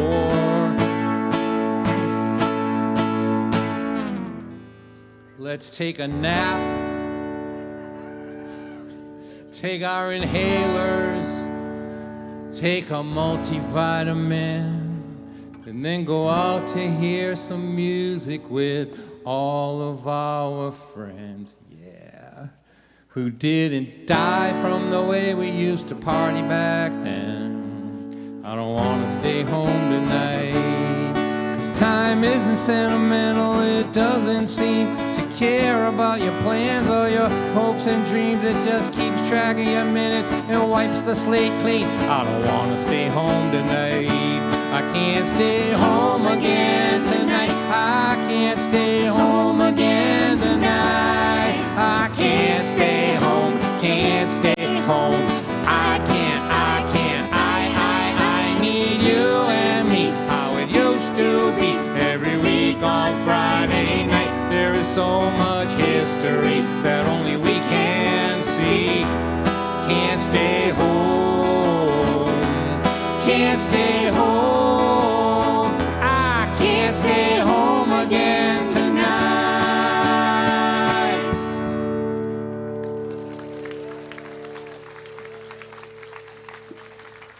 All right, please welcome to the stage our friend on violin, Jackie Damsky. There she is right there. So we're going to play a song called Angel in Pieces. Angel in Pieces, and that last song, co-writes for me. I wrote the lyrics, but my friend John Svitke is here, is responsible for the music on both of these songs, and I met him, I think, at the Old Vienna too. So here we go, Angel in Pieces. This is about believing in people when they're not well enough to believe in themselves, and I can tell that you are all doing that out there in your worlds, and on behalf of humanity, for whom I am the official spokesperson, I'd like to thank you for all the little kindnesses you're doing out there for people who need to believe in themselves. All right.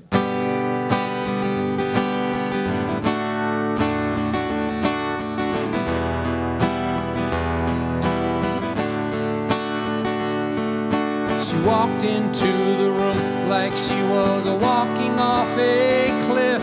In my mind I said, what kind of shattered angel is this? Her walk said, I've surrendered, and her face, I've had enough. Her eyes were holes, they were dark and cold. They said, I've given up. I saw an angel in pieces, as if the pieces all fell from the sky. Said in my heart, I believe sad angel someday will fly.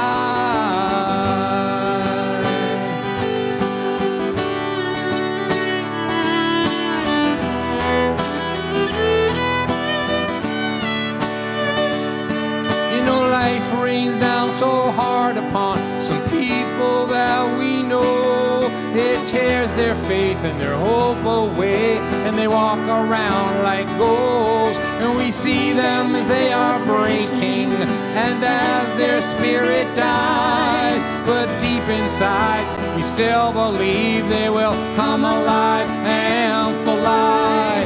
I saw an angel in pieces, as if the pieces all fell from the sky.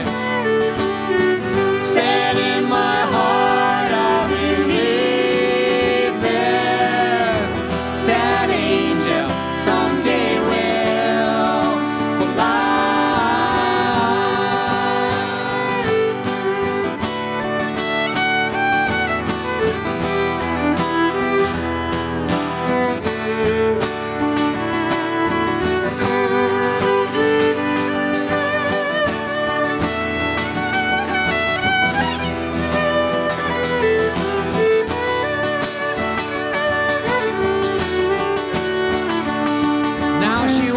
across the room like she could walk across the sky. And those old dark eyes are so alive, they set the room on fire. This is no shattered angel, I say to myself. I feel Zuzu's petals, I hear one small bell. I saw an angel in pieces, as if the pieces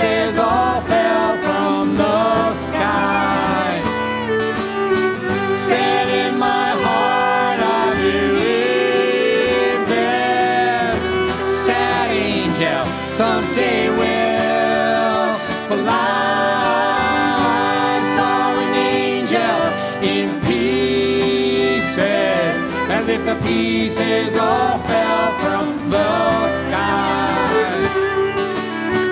Set in my heart of believing, sad angel, someday will fly.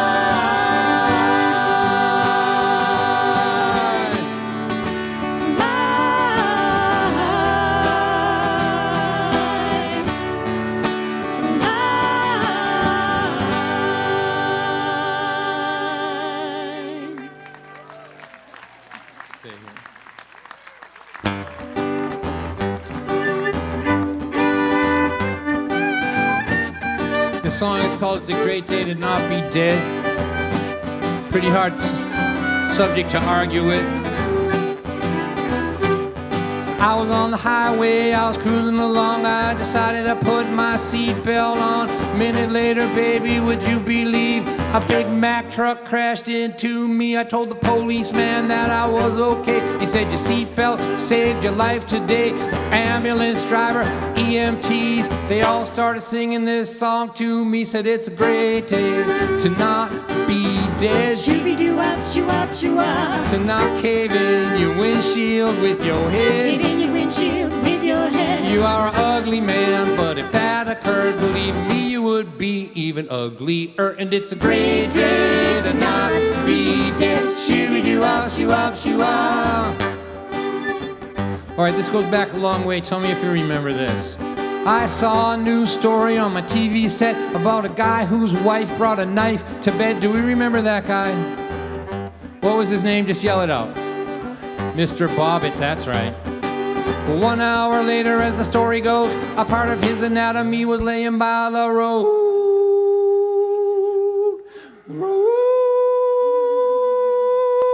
Well, my sassy wife looked over and she smiled at me. She started singing this song to me. She said, hey, it is a great day to not be dead. Shooby-doo-wop, shoo-wop, shoo-wop. I did not have your wife bring a knife with her to bed. Shooby-doo-wop, chop, chop.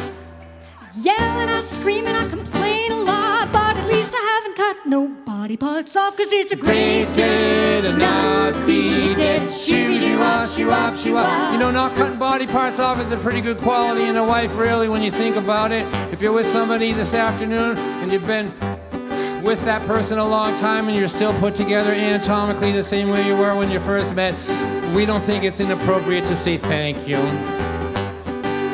All right, Jackie Damsky, why don't you play the violin one time?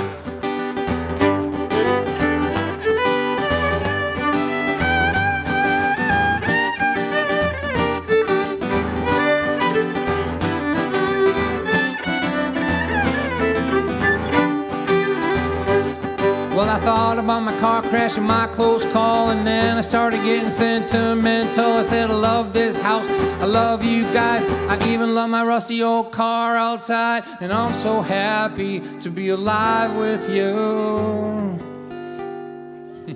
Just checking that short-term memory, people. Let's do all the things we always said that we would do. 'Cause I gotta tell you, people, it's a great day. It is a great day. It is a great day. It is a great day. It's a great day to not be dead. Thank you. Jackie Damsky, everybody.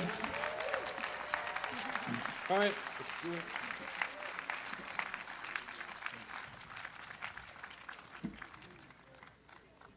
Thank you for supporting live music. Thanks to all of you for supporting music, some of you for decades and decades and decades.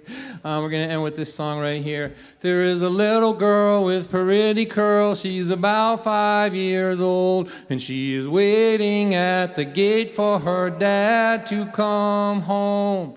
When he pulls around the corner in his shiny white car, she feels the magic light up in her heart. And he picks her up and he holds her. He says he missed her. He's glad that she is here. As the child lays her head on his shoulder, she whispers these words in his ear. freer. Daddy, I know exactly what love is. Love is real simple and true. Love is this feeling my heart gets when I'm being held close by you. Now she is 20 and there's plenty of love everywhere. She's getting married, so her family and her friends are all there. They've gathered this morning to stand at her side as she waves goodbye to this time in her life. And they each take a moment to hold her and to tell her what she means to them. In a world that seems to keep getting colder, she has been blessed with a warm family and friends. She says, I know exactly what love is. Love is real simple and true. Love is this feeling my heart gets when I'm being held close by you. Now they are older and no one told her it got crazy like this. They're going to night school, they're working jobs too, they're raising 3 kids. The youngest one is crying with a bruise on her knee. She needs attention and she needs sympathy. And when she picks her up and she holds her, that old magic lights up in her heart. And as the child lays her head on her shoulder, she knows exactly why they're working so hard. A little girl, I know exactly what love is. Love is real simple and true. Love is this feeling my heart gets when I'm being held close by you. Now they are 60 and their history spans 40 odd years. They have buried their parents and now their grandkids are here. There's something about the way they look in each other's eyes that speaks softly about the meaning of a life. And when he puts his arm out to hold her, it feels so familiar and warm. She thinks love is an expanding endeavor till your last breath from the moment you're born. She says, I know exactly what love is. Love is real simple and true. Love is this feeling my heart gets when I'm being held close by you. Now she is 80 and she hates being in this nursing home. Her man's been gone now for a long while and she feels so alone. She closes her eyes and she begins to pray that a little comfort might just come her way. And God lifts her up and he holds her. And she remembers this feeling she has. She is not a woman whose life is almost over. She's a little girl being held by her dad. And God, I know exactly what love is. Love is real simple and true. Love is this feeling my heart gets when I'm being held close by you. God love is real simple. Love is real simple. Love is real simple and true.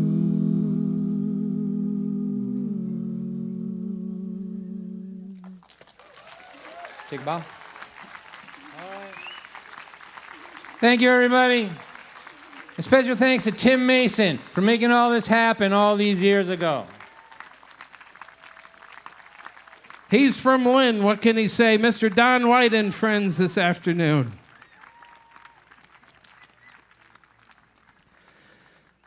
Folks, keep yourself hydrated this afternoon. Thank you very much for coming out. Our next guest MC is the founder and publisher and editor of Performing Songwriter magazine, so important to so many songwriters throughout the years. This is the preeminent publication that serves the international audience. It highlights the best of contemporary artists before they closed up shop in 2009. She's now the founder and organizing chairwoman of the Performing Songwriter Creative Workshops.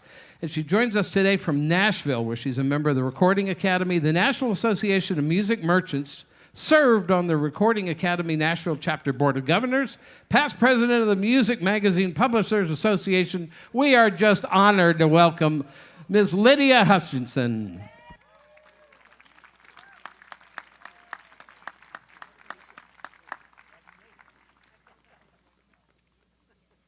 Hi, everyone. Is everyone doing okay? Okay.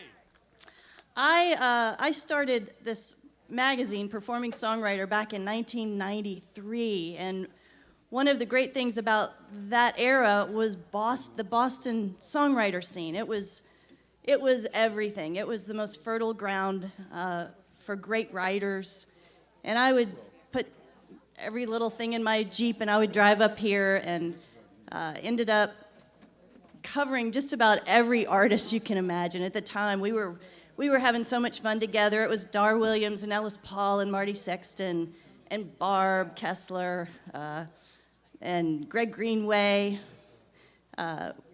We were going to all the folk festivals, having the best time. And more than anything, I was a fan. I was just a big fan. And one of the people I was the biggest fan of, and I have to say I still am, is this next woman who's about to play. And you're in for a real treat because she has not played in many years, 18 years. She has not really picked up a guitar. Oh, well, you don't have to say that. But she has now. I heard her practicing, and I will say I'm still the biggest fan. I still listen to your CDs all the time, Zig. So I'm going to stop talking now, even if you're not ready, because I don't know what else to say. I don't have anything else to say. I'm going to introduce you. Nope. I had your the cassette. I would listen to your cassette in my car. Back in the day, we had cassette players. So we need an XLR out of this back. No, it's okay. Sorry, I didn't mean to interrupt. It's good. It's all good. Does anyone have anything they need to say or? Yeah. Oh, for her. No, I thought they were talking about for me. No. No, I went to get a cable. Oh, you went to get a cable. We're good. Okay. Like, I'm gonna walk away now and just introduce Diane Zeigler and Jeff Sather. Yay!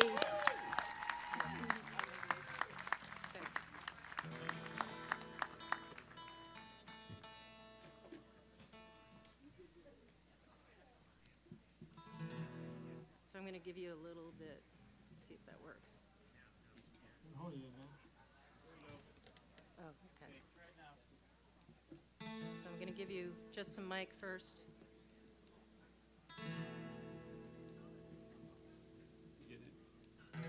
Is he getting anything? I'm not.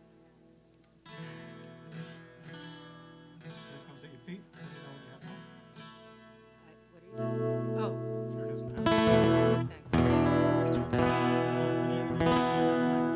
Oh, okay. Oh, thanks. Sorry. I forgot about the mic. That's a thing.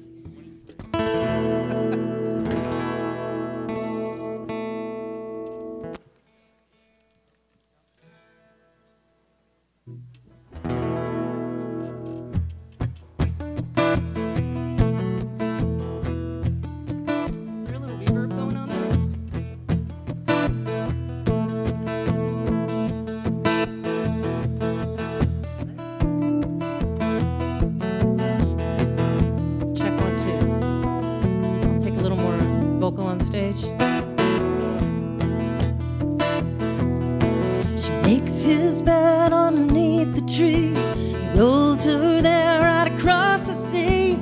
She got no fear of the fickle waters or the needle of the prickly pine.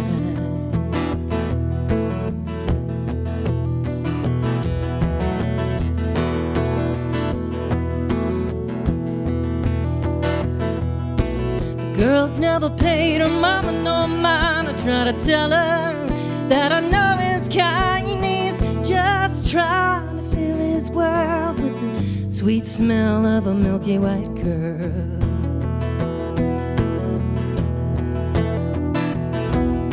So listen, girl, what you've been told. I got a memory long as my bones are old. You're my gold, my jingly jewel. Don't you take me for a wrinkly fool.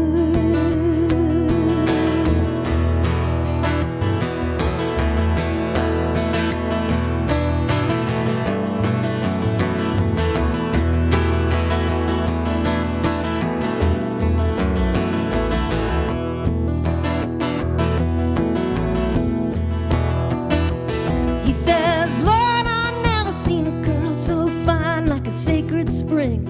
Thing to find, gonna drink deep of that holy wine, gonna play with her on the prickly pine.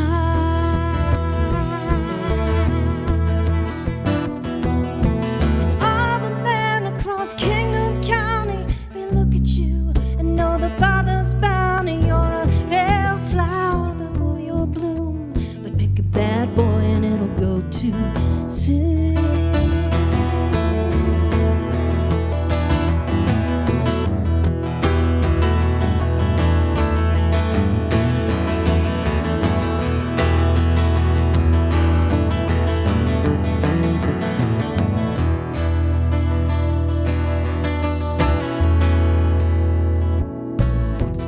Mother Mary, hear my plea. The child that I carry is walking right away from me. Walking down to a bad boy underneath the trees, gonna roll that girl right across the sea. She got no feel of the fickle waters or the needle of the prickly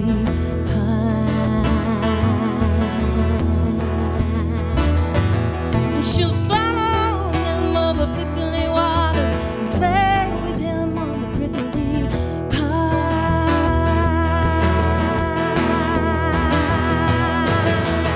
Ooh.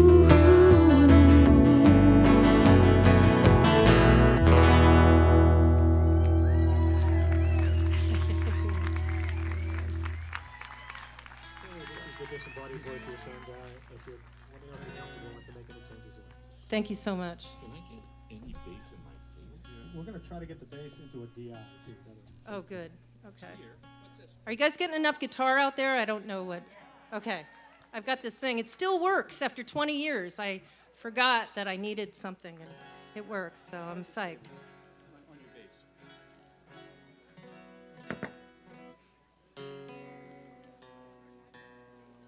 So we were walking around looking at the stuff that Robert was talking about in the back, that he's got pictures of open mic sign-ups and stuff like that. And there's one back there, I think it's like November 15th or something of 1992. And it's me signed up toward the end and Jeff right after me. And I know exactly what song I was singing because I just wrote it. And so I'm from Vermont. Yep. And Jeff is the one who introduced me to the old Vienna Kaffeehaus circuit. I had heard there was something going on in the Boston area, and I really wanted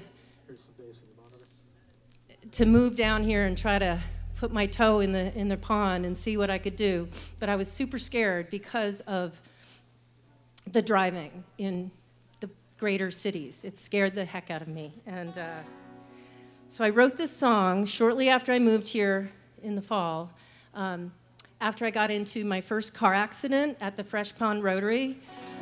And The only good thing about it is that it happened with my roommate's car, because I didn't have a car. Just turn that DI down a little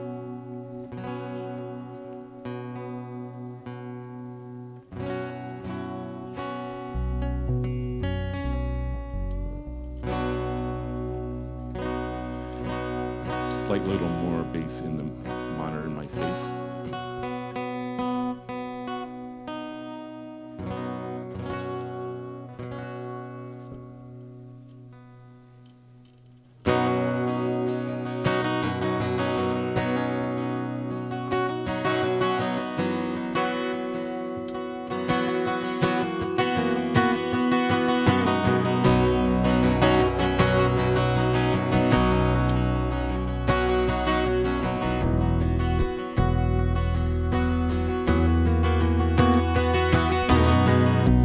Used to go down to the railroad to place a lucky penny on the tracks and grind it down under the weight of the cargo with an ear to the metal and the nails. I would listen for the thunder in the rail and wish that I could jump and hide in the back and nobody would know there was a fugitive riding. Till we got to a bigger town. When I had the chance, I just stood there waiting, digging my roots deeper in that ground. Maybe I can make it on the train if I jump from the tracks. Maybe I can leave behind the devils that are holding me back. I've been dragging my feet like cinder blocks and I'm weary with the weight. So just watch me, I'm gonna make it on a leap of faith.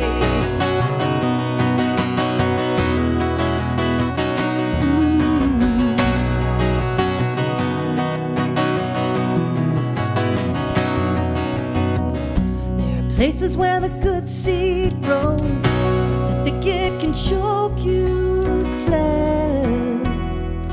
And you stuck wherever that wind may blow, and you wish you were a refugee when they string you up on the family tree, and those splinters cut and digging deep, and so you revel in your finest moments. You're still sitting on fences. Say you'll never fall if you've never moved, and you'll never fail if you never know. Maybe I can make it on the train if I jump from the track. Maybe I can leave behind the devils that are holding me back. 'Cause I've been dragging my feet like cinder blocks and I'm weary with the weight. Watch me, I'm gonna make it on a leap of faith. Maybe I can make it on the train if I jump from the track. Maybe I can leave behind the devils that are holding me back. Oh, I've been dragging my feet like cinder blocks and I'm weary with the weight. So just watch me, I'm gonna make it on a leap of faith.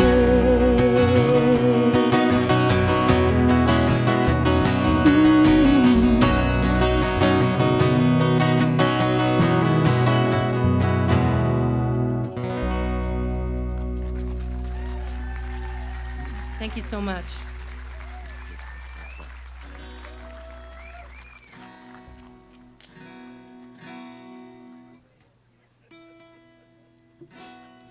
Here's another song that I think I'm quite sure that I debuted this at the Old V because that's what you did. You know, you tried to write a song for the open mic, and it was a good goal. I really missed having something like the Old V nearby, and it really did inspire you to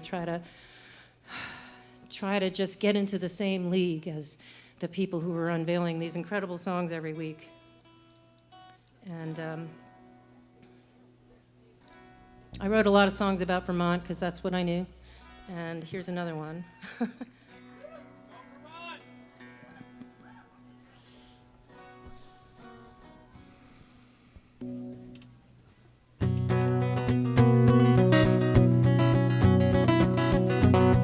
Little less guitar on stage. Wherever you stand, you can see it well from any porch in any corner in this town. That steeple is clear and you can hear the bell. Wherever you walk, we'll be looking down. And I will wander these hills until I lay me down, till they bury me deep in the ground. And if the angels will sing, I think I know that sound. I have been to God's country.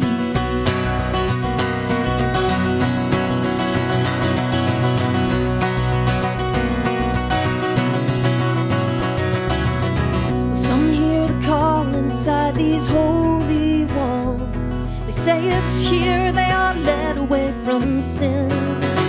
But I'd rather drink from the grail out on a winding trail. I'd rather walk around than stand within. 'Cause I will wander these hills until I lay me down, till they bury me deep in the ground.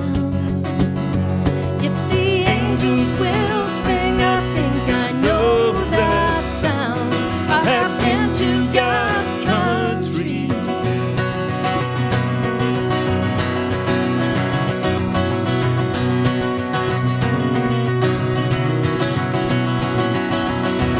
Someday I'll wait before those sacred gates. Will they open up and take me when I'm gone? If I have only felt the trace of amazing grace when I've stood under the morning sun, I will wander these hills until I lay me down, till they bury me deep in the ground. And if the angels will sing, I think I know that sound. I have been to God's country. Yes, I have been to God's country.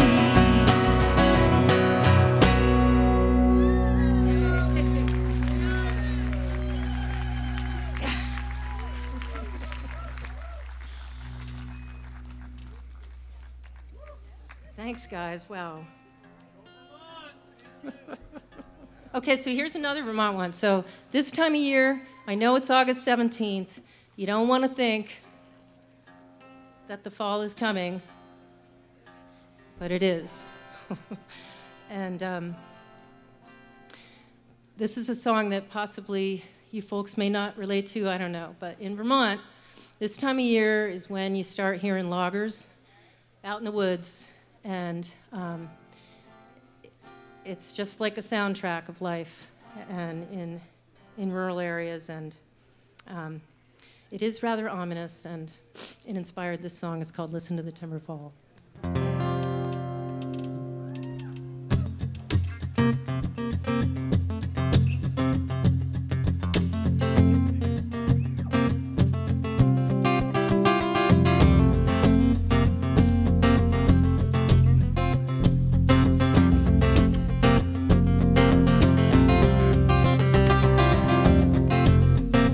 Made it through the barbed wire and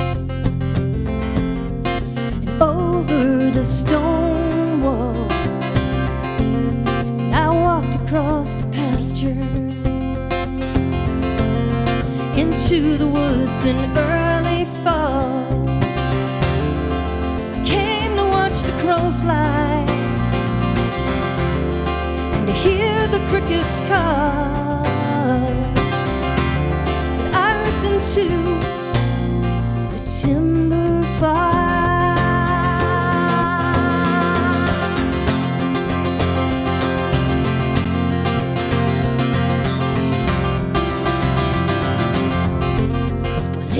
happens every season. I cannot say I wasn't born, and I suppose it's for good reason. The loggers come to keep us warm. You know the winter's coming. When you hear that steady drumming, you listen to the timber fire.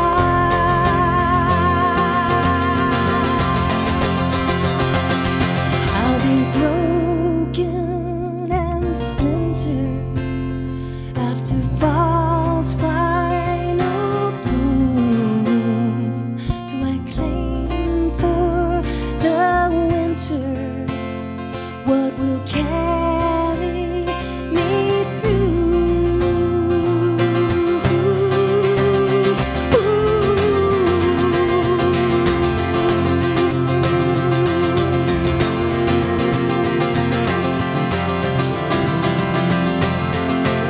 So I walked into the forest. I got marched into a bloody war. I had an unrelenting chorus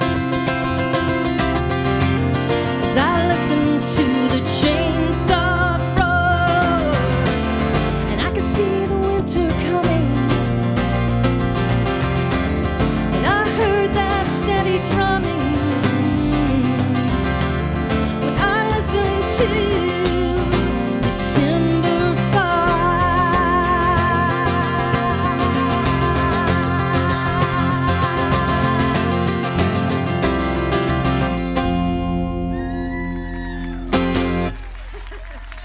Oh, thank you so much, you guys. Oh, man. We're going to do one more song for you. So I just want to say that this is my husband, Jeff Sather, over here on the bass. And he's got the patience of Job. He did marry me. And we thought we were just going to have 2 kids, and then 17 years ago, a new one fell from the sky, and we were a little surprised, but there we have it. That is why, finally, when the 3rd one came, I was like, I can't do this anymore. I can't. You're talking about the music part, Well, right? well, we can talk. We'll talk later. I'm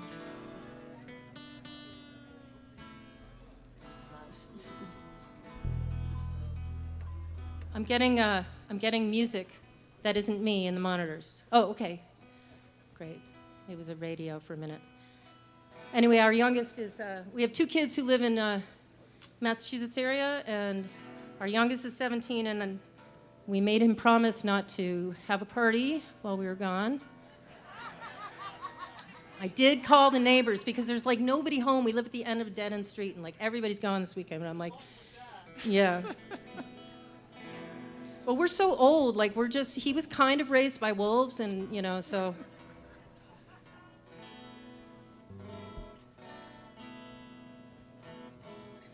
So my memory of the old V is working at, my first job, when I came down here, I got a job at BU. I worked in the PR department. I was a secretary was the executive assistant to the VP of PR, and it was a very stressful job. But at night, I would go out to the old V and play. And the thing that I remember most fondly about this song that I'm about to do for you, we're coming up on Labor Day. This is my Angry Labor song. I hated that job. It was the worst job I ever had. And the great thing about it, though, is that I wrote it at work, so I got paid to write it, and they still paid me.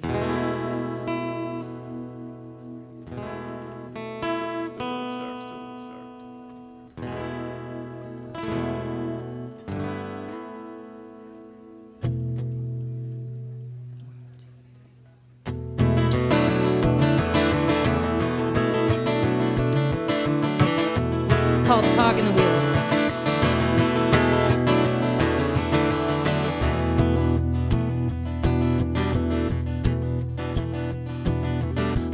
I'd be king of the mountain. When I was a child, thought I was standing on the top of the pile. Thought I'd be giving out orders when I reached this age. I thought I'd be sitting pretty on a rich man's wage. But it's one for the money and two for ambition.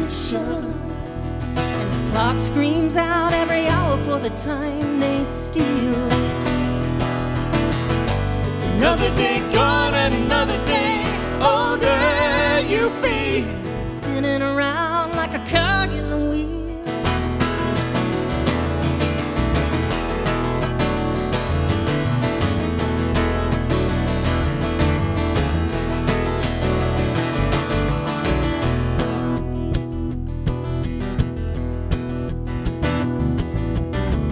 Nose to the grindstone, I keep my head down low at my desk in a cubicle by the window.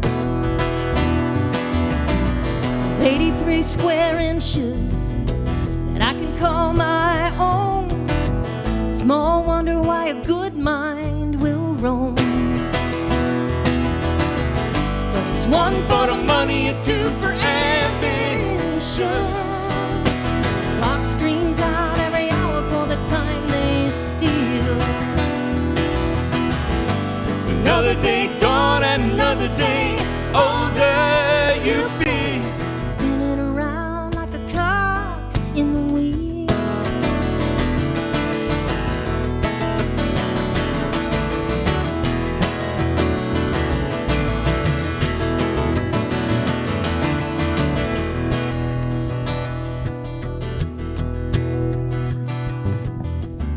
Sing a song of survival for 8 hours a day. It's the only good reason to stay. Never be king of the mountain. Don't want to crawl to the top of the pile. No, 'cause I'm proud to walk among the rank and file. It's one for the money and two for ambition. Clock screams out every hour for the time they steal. It's another day gone and another day older you'll be, spinning around like a cog, spinning around like a cog in the wheel.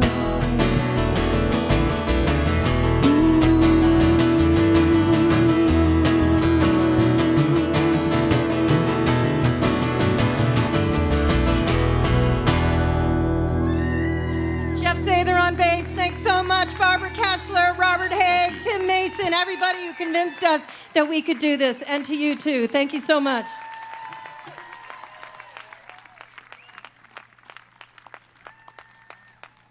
Diane Zeigler, Jeffrey Carey, say there once again. Great hand. What was really cool about that is Diane had a career that was about to blossom when her career was first getting started. And she had just signed with a record label, and things were really kind of going places. She was the rising star. And an amazing thing happened shortly after she signed, and they were ready to do this marketing thing. She told the label, I can't do it. I'm going to be a mom, and I'm going to be a mom first. So it was pretty cool that she has dedicated all this time to her family. And this came around at just the right time that, hey, why don't you come back and play here? It took about 6 people to convince her on 6 or 7 different tries to do this, but aren't we all richer?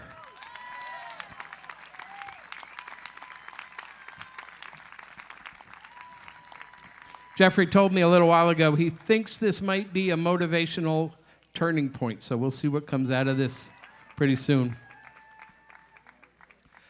Couple of things real quick. Snappy Dogs is over here. Gourmet hot dogs. These aren't hot dogs. If you're hungry and you haven't had one, at least go by there and take a look. We're so grateful that they made the time to come over here. They'd love to see you stop by for a visit, and makes it worthwhile to do so. And also, I've been talking about the water bottles. They have the Old Vienna logo on there. Our Old Vienna logo, courtesy and designed by Jim Infantino, who we'll hear from in a couple of minutes here. But these water bottles and plastic water bottles are available over in the merch area over here, and we'd love it if you just wander through, maybe drop a couple of bucks in a donation for one of these guys, and that would be just wonderful. Really appreciate it. I'm going to do a little intro, and I'm going to do this one from the stage because this one's really important to me. Our next guest MC started by walking into the Old Vienna Kaffeehaus early in the career of the start of the venue, and was coming in to buy tickets for him and some friends because they heard this really cool jazz show was taking place. Walks up and he says, I'm looking to buy tickets. He and I got to talking. It turns out he's studying audio. And I said, oh, the night after the show that you're buying tickets for, be great. We're looking for a sound guy. You want to give it a go? Well, that's the start of a path that went some really interesting places. Todd's career had him working as a sound guy at the open mic and at the weekend shows at the Old Vienna Kaffeehaus for a long time. He went on to do the same thing at Sculler's Jazz Club for a great number of years. He wound up being the managing director and booking agent at the Regent Theater in Arlington as well. And then things kind of took a little bit more of a career change. He wound up touring with Ahmad Jamal, who he lost about a year or so ago. He went on to become the chief engineer for both The Tonight Show and The Conan O'Brien Show. And currently, his job description has him as in charge of everything audio at the Warner Brothers lot in Los Angeles. And he is mixing the sound here today on a volunteer basis.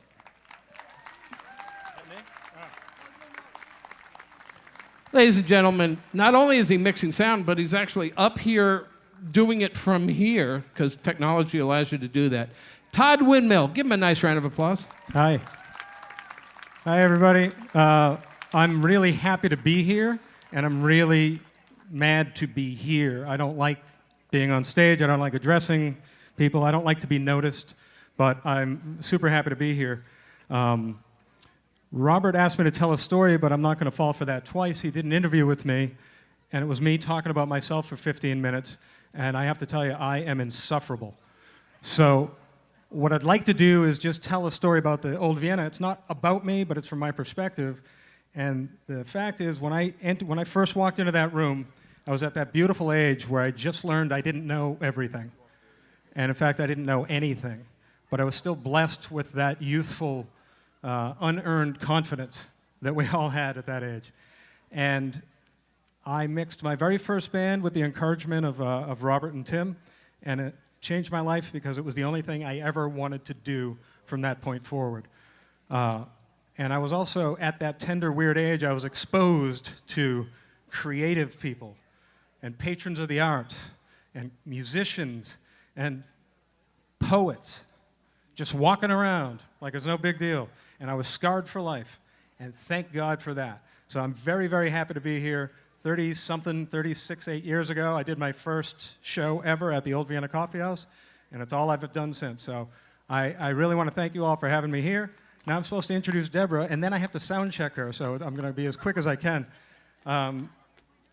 There's a lot about Deborah that most of you know. You can find a lot of it on the Wikipedia, or you do a quick search. Here's a few things that you might not know about Deborah. She has a very odd penchant for burnt foods, which is a true thing. You can go look at it. She has a whole museum of it, and it's incredible. Burnt foods. Oh, yeah. Yeah, you don't have anything yet. She has my favorite song ever written about a tree, which is a true story. None of it's on. I'm sorry, Deborah. But I learned something from Robert today that I thought was great. She's on pretty much every one of the flyers that you'll see from the Old Vienna. She was a very regular guest there, and I'm not surprised. I spent a good deal of time heavily involved in the Regent Theater in Arlington, and we had her there a lot. We had her there, and we would call her if we were having a bad month. and say, Deborah, we need an influx. And she would come in and sell the room out, and it was always fantastic. And she could teach a lesson. She could teach a course in stage presence at Berkeley and in business at Harvard. I am enamored by her. I'm super happy to be introducing her, and I'm done talking. So you're going to get a peek behind the curtain. I'm going to try to sound check her from here with the iPad. If that goes badly, I'm going to run back there and finish it there. But thanks very much. All right. Hi. Thank you, thank you, thank you. We're going to do a sound check, and I've plugged myself in, I think. And you'll get to see the most amazing thing in the world, a sound check. This is a chord. I'm playing a chord. I just moved the chord to another place. You can't hear it yet, can you? But I'll keep playing it so Todd can hear it, and maybe it'll come out to you. I'm playing, actually it's not a chord, it's more like a cluster. I'm just moving it around to different places. And now it's down here. Are you hearing it? Are you hearing it, Todd? He lost connection. This is the chord. It's the same chord. Where is my voice, he's asking. Where is it coming from? It's coming from 3, I think. Maybe it's coming from 4. One-handed harp player. That's what I'm doing now. Playing a chord and a bass line. Thank you, thank you, thank you. It was really just a scale. Okay, all right, okay. I'm putting this back down, but did you know that I have also a distortion pedal? Is it loud enough, though? No, come on, it's not loud enough. Do I sound like Jimi Hendrix yet? Okay. Now do I sound like Jimi Hendrix? And I mean what Jimi Hendrix is doing right now, because you may not know this, but this is the instrument that Jimi Hendrix is playing right now. Okay, thank you. All right, so now I'm going to practice my looper.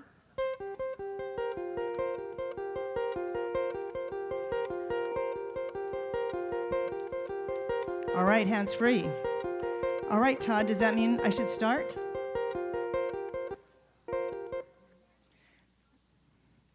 Is it time to start?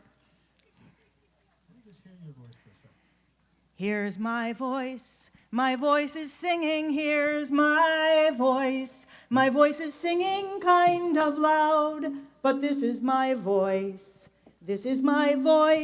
I can sing soft or I can sing louder. This is my, yes, I don't need necessarily too much voice in the monitor, but I love to hear the harp a little louder in the monitor. If it's possible, a little louder, a little more harp, thank you. All right, shall we begin? Thank you, but I was asking Todd. But, okay, all right, okay. If you're good, I'm good. Great.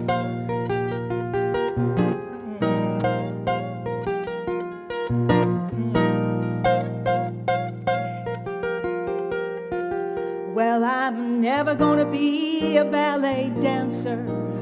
Lordy, it's just too late now to try. I'll never pas de deux with the Bolshoi boys. But I can still dance, can't I? I'm seeing you, you gotta nod. I said I can still dance, can't I? I said I can still dance, can't I? And I'm never gonna be an opera singer. That's something I'm just never gonna do. Well, I'll never get those roses on the stage of the Met. But I can still sing for you, can't I? I can still sing for you. Because you're never too old. You say you're never too old. I say you're never too old. I can see you. You're never too old. You're never too old. I say you're never too gray. It's never too late. I said it's never too late. I said it's never, never, never too late to let your hair down, darling. If you got a dream, you can't live completely. Well, then live it just the best that you can. That's your line. Live it just the best that you can. Let me hear you say that. Live it just the best that you can. One more time. Live it just the best that you. One more time. Live it just the best that you can.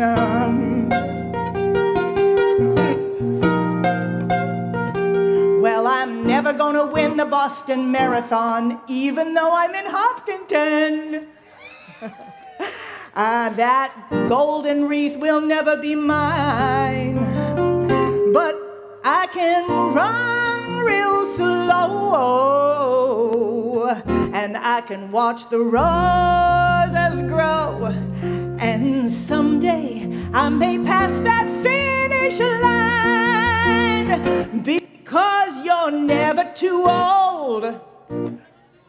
I said you're never too gray. I said it's never too late. It's never too late. I said it's never too late. It's never, never, never too late to let your hair down, darling. If you got a dream, you can't live completely. Well, then live it just the best that you can. I said live it just the best that you can. I can't hear you. Live it just the best that you can. Another time. Live it just the best that you can. One more time. Live it just the best that you can. Oh, I had dreams when I was a young girl, and many dreams have passed me by. But they ain't gone yet. All until I'm still gonna try. And I'm never gonna be Jimi Hendrix, because Jimi Hendrix was already him. But I can reach in my soul, and I can find my own rock and roll, and I can play. I can play.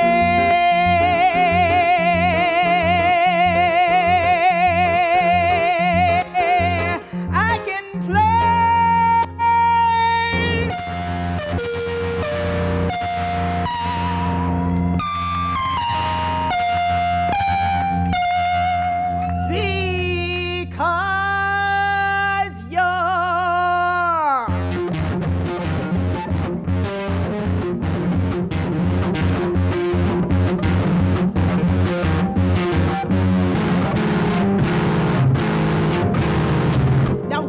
a harpist do that, because you're never too old,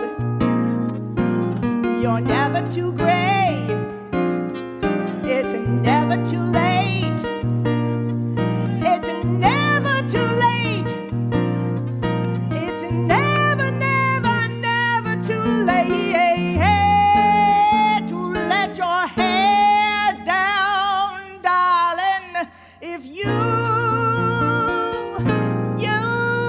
got a dream, you can't live completely. Well then, Well then, well then, well then, just live it just the best that you can. I said live it just the best that you can. I said live it just the best that you can. I can't hear you. Live it just the best that you can. One more time. Live it just the best that you. One more time. Live it just the best that you can. Because you're never too old. You're never too gray. It's never too late.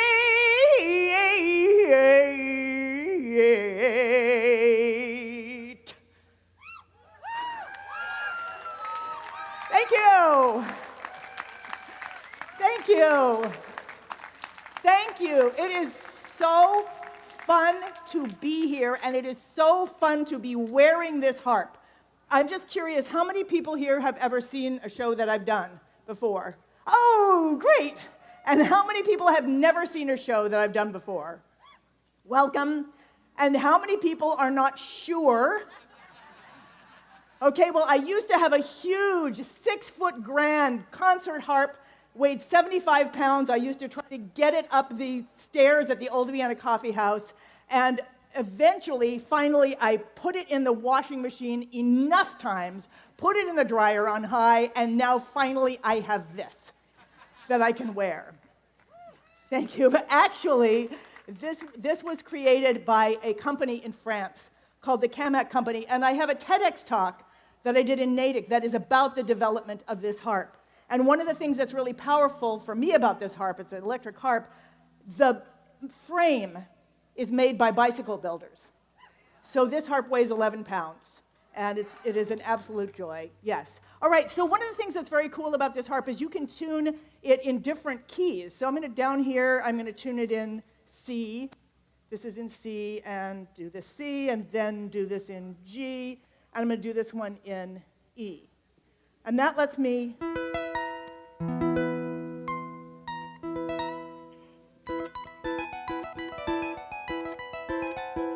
It lets me, I don't know, it just gives me so many more things that I can do. So because of this harp, I've gotten to do so many things. I got to tour with Steve Vai, among other things, who is a legendary guitarist. And we were traveling all over the world, and as we were traveling, we were in all these different venues, and I would go out on stage before the show and just be alone in these beautiful venues. And as I did that, I started remembering my childhood and the music that I loved as a child. And I really loved Dave Brubeck. And so this song is inspired by Dave Brubeck. It's called Brubecker. And you'll hear the harp being played in different keys, and you'll also hear me use the looper.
Thank you.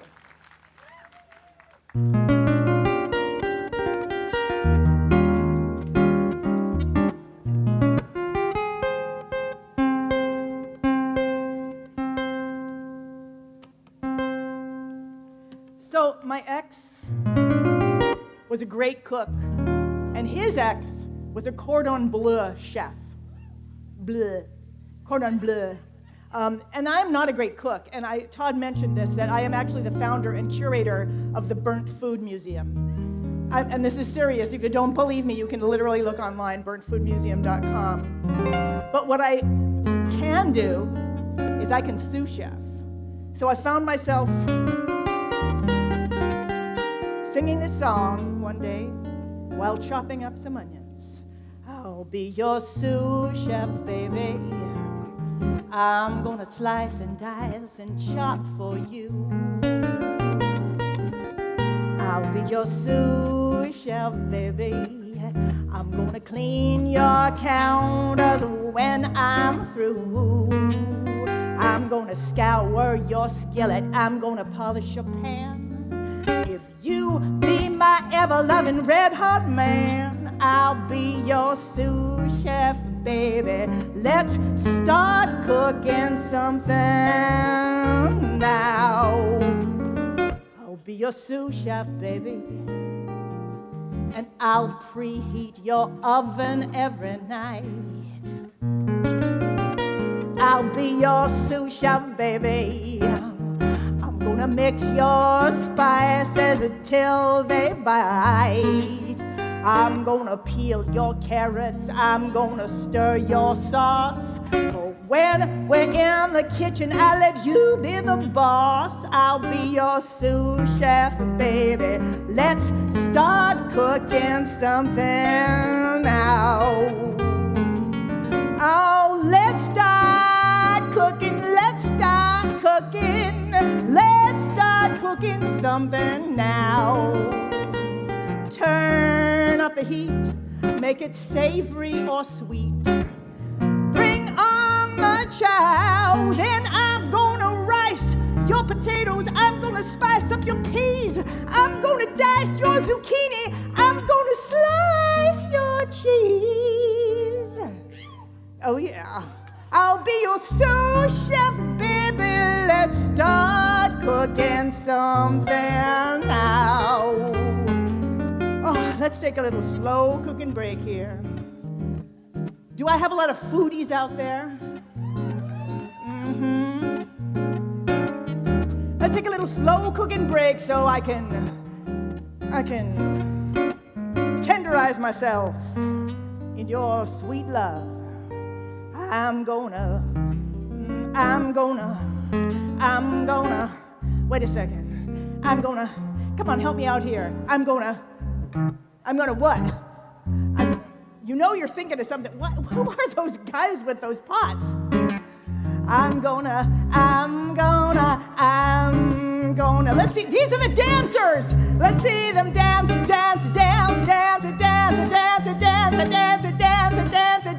the pot. They're gonna dance with the pot. I'm gonna flip you over till you're thoroughly sauteed. Your chocolate is souffled. Your creme is brulee. I'll be your sous chef, baby. I'm gonna wear your apron till the day I die. I'll be your sous chef, baby. I'm gonna chop your onions, 'cause I never, ever, ever, ever wanna see you cry. I'm gonna peel your carrots. I'm gonna stir your sauce. And when we're in the kitchen, I'll let you be the boss. I'll be your sous chef, baby. Let's start cooking something now. I'll be your sous chef, baby. Let's start cooking something now. I'll be your sous chef, baby. Let's start cooking something now. on, baby.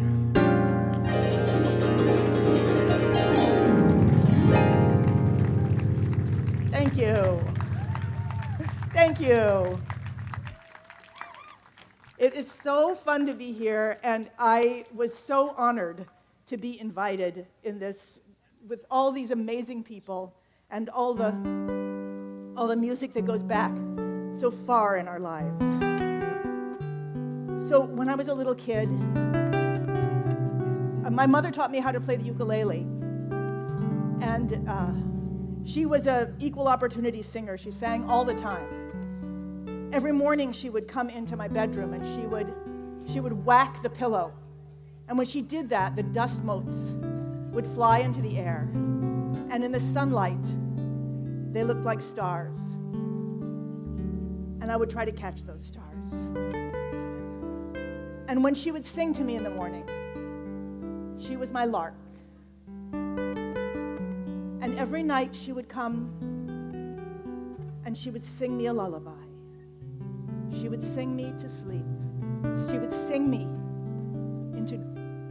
into my dreams. And then she was my nightingale.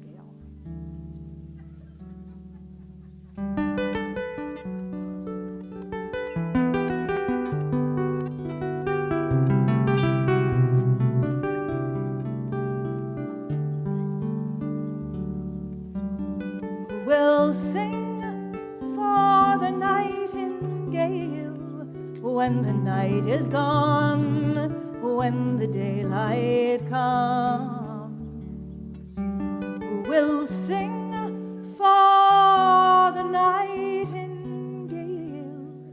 when she sleeps alone in the sun. Many's the time her silken tones soothed my rough and weary bones. Many's the time her lullaby took me to my rest. But who will sing for the nightingale? Her own sweet song is silent now. Who will sing for the nightingale when she sleeps alone in the sun?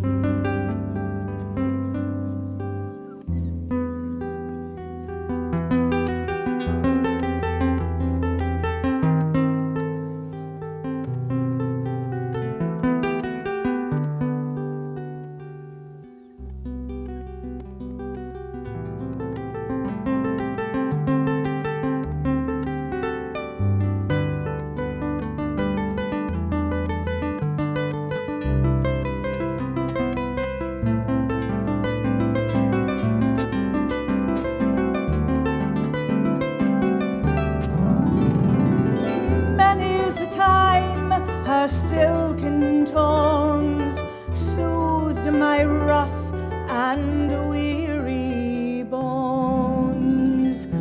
Many's the time her lullaby took me to my rest. But who will sing for the nightingale? Her own sweet song is silent now. Who will sing for the nightingale when she sleeps alone in the sun?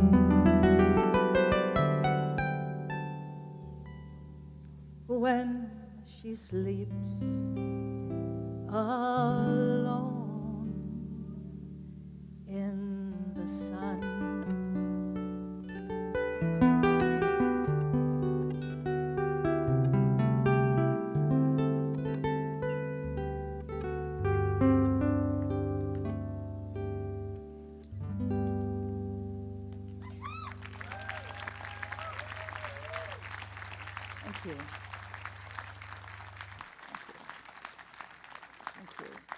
I don't, do I have any more time? Who's in charge of time?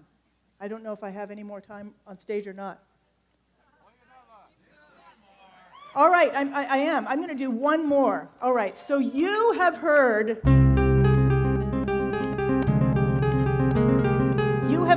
of Don Quixote, right? He went off on his steed, but have you heard of Doña Quixota, who went off on her steed with her harp? So this is the adventure of Doña Quixota.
One more time.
wonderful that we got to be together. Thank you to the Old Vienna. Thank you to everyone who made this possible.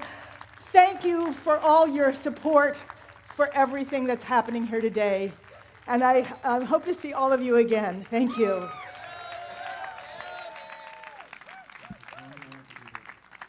Deborah Henson-Conant today. Deborah Henson. Deborah was one of those acts that was on almost every calendar. That's how popular she was. And even on a short notice, if we needed someone to fill a slot on a calendar, she could pull in an audience without any question. She is absolutely wonderful. And one more time, Deborah Henson-Conant on harp.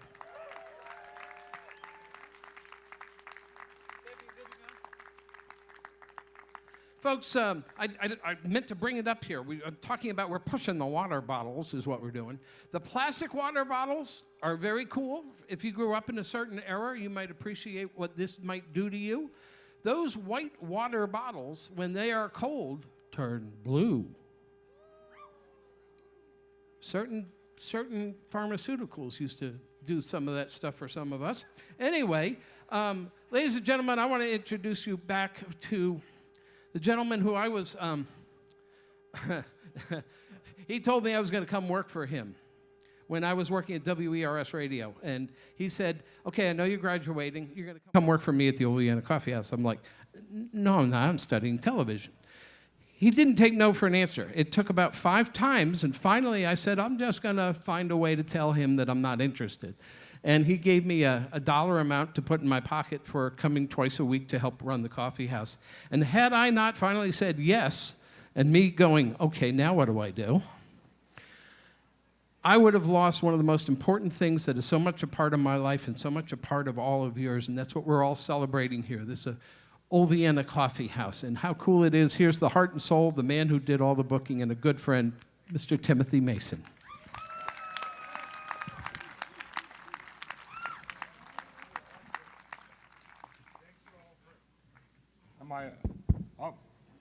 Okay, there we go. Thank you all for coming out, because really the heart and soul of the Old Vienna Kaffeehaus was all of you, all of the artists connecting and coming together, so it could not be, it's a group effort entirely. And I'm really appreciating the variety of styles that we're able to present on the stage. It's reflective of the kind of eclectic programming that we try to do. So thank you again for coming out, and I must do a poem, I believe. So let's see. Well, I have to admit that I have been known in the past to drag the wee hours of last night into the wee hours of this morning. And sometime around the crack of noon, I have found myself wondering just what happened last night and what was my part in it. Fortunately, being a poet, I would just take the pencil and the paper and write it down, and I discovered that I had been on a number of interspecies journeys. So this one was written one afternoon after I had been a dolphin. My world surrounds me. It's a symphony of buoyancy. Surviving here is always a dance, sliding, spinning, agile, nuanced song, shrill and rich, enfold us all with us in each of the 7 directions we travel continuously, north and south, east and west, above, below, and inward, where we always live. Up and inward, out and inward, we always travel in 2 directions at once. Usually we move in 3. It is in this way we find our food, and in this way find our reason for living. Sensing our place in the one song of the sea, we find our note and feed. Our song grows. This is the way of things here below and above, though we fear for our family that opted for legs and air. Substance is thin there, directions harder to follow. When we break the ceiling for oxygen and sky, we grow more and more distressed. The song sounds pain. The song sounds hungry. It resonates pride, greed, dominance, disharmony. We breathe once because it is necessary. Dive deeper because it is essential.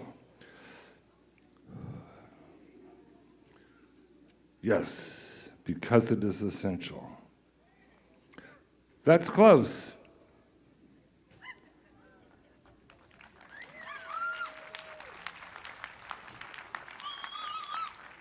And there you go, my senior moment. If you buy my CD, you can hear the last verse of that poem.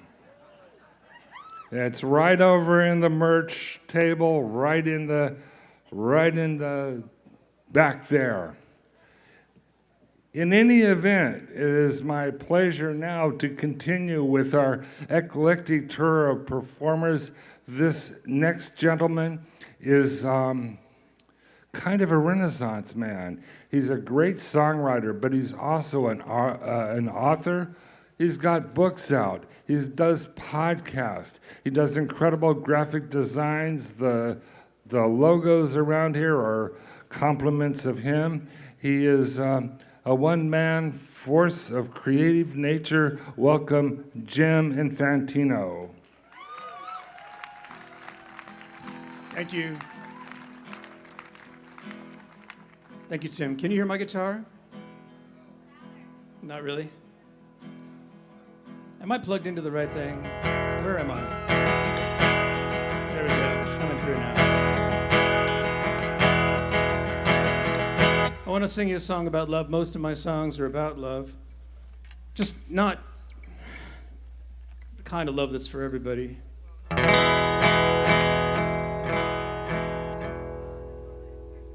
I've been bashed and battered and bruised and beaten. I've been abused, misused, and I've been mistreated. I've been up and down, and still I feel you're an asshole. And I've looked at it from your side, and I've looked at it from mine. And I know you had a hard time when you were only 9. But that was long ago, and now there's just no denying that you're an asshole. You're an asshole. You're an asshole. Yeah. You're an asshole. That's the chorus. You can sing along. It makes it interesting. Now this next verse, sometimes songwriters wait their whole lives to write something like this, and I'm very proud of this. Na na na na na na na na na na na na na na na na na na na na. Na na na na na na na na. You're an asshole. Here comes the chorus. You're an asshole. You're an asshole. Not any of you. Yeah, yeah, yeah, yeah. You're an asshole. Now I know there are those people say they never are to blame, and that's not my modus operandi. I don't play that game. Then there are the people claim the sun shines out they behind, and it's oh so hard to get them to change their mind. And I've given up trying. It's a valuable muscle near the base of the spine, and I know I'd be sorry if I ever lost mine. But it stinks when you're always full of shit all the time, 'cause you're an asshole. You know what? You're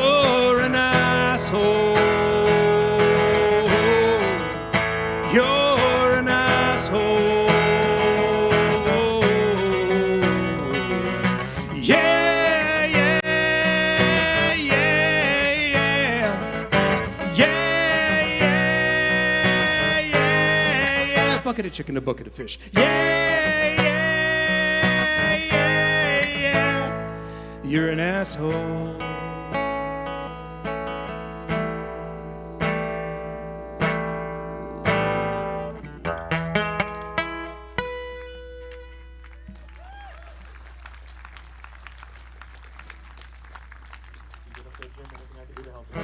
All right. So this, another love song. You can sing along with this one too. Has a better singing part, I think.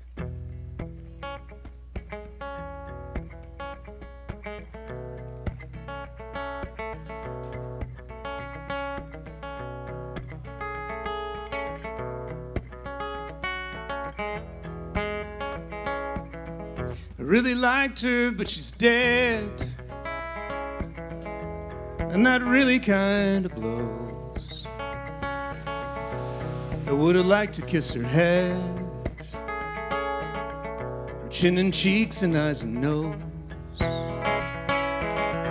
And if she would have stuck around, I think we could have had some fun. Maybe found a little joy, maybe some seasons in the sun. But now she is dead and that's okay. At some point everybody dies. And though her life was kind of short by the standards of today, it would have been long in medieval times. I really liked her, but she's dead. Although I don't know how she died. One guy told me it was Ozempic, but someone else said that he lied. Another person said that she cut her own head off with a knife.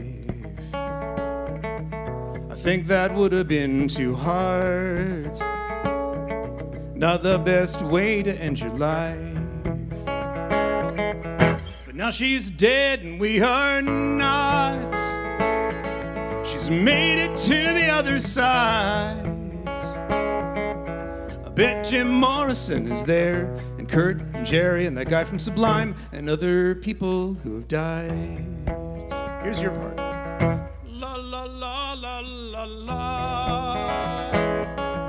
La la la la la la. La la la la la la. La la la la la la. Let's try it together. La la la la la la. La la la la la la. La la la la la la.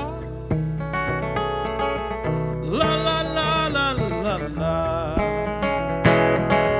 I really liked her, but she's dead. At least I think that that's the case. I haven't seen her since she left, and no one else has seen her face. And so she might still be alive, or gone around the world to roam. Oh, but to me she'll still be there until she calls me on the phone, sends a text or an instant message or something. La la la la la la. La la la la la la. La la la la la la. La la la la la.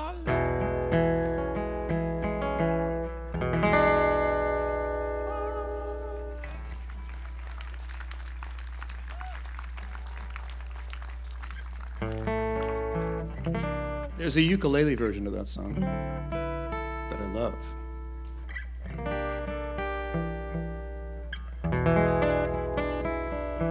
Well, I remember driving out to the old Vienna many times. I wasn't actually driving because I didn't own a car. So I think it was Jan Luby who was driving.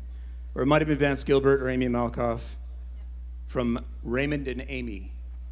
And I I was hitching rides. And I was always on the way out there thinking, what song do I play? Because it was a room full of songwriters. And it was something to play for some songwriters that you really respected. And you wanted to play your best stuff. And here we are again, driving out here thinking, what the hell do I play? So part of me said, play the funny stuff, and I did that. I don't know how that went. But here's one more. This is a tune that people kind of know me for.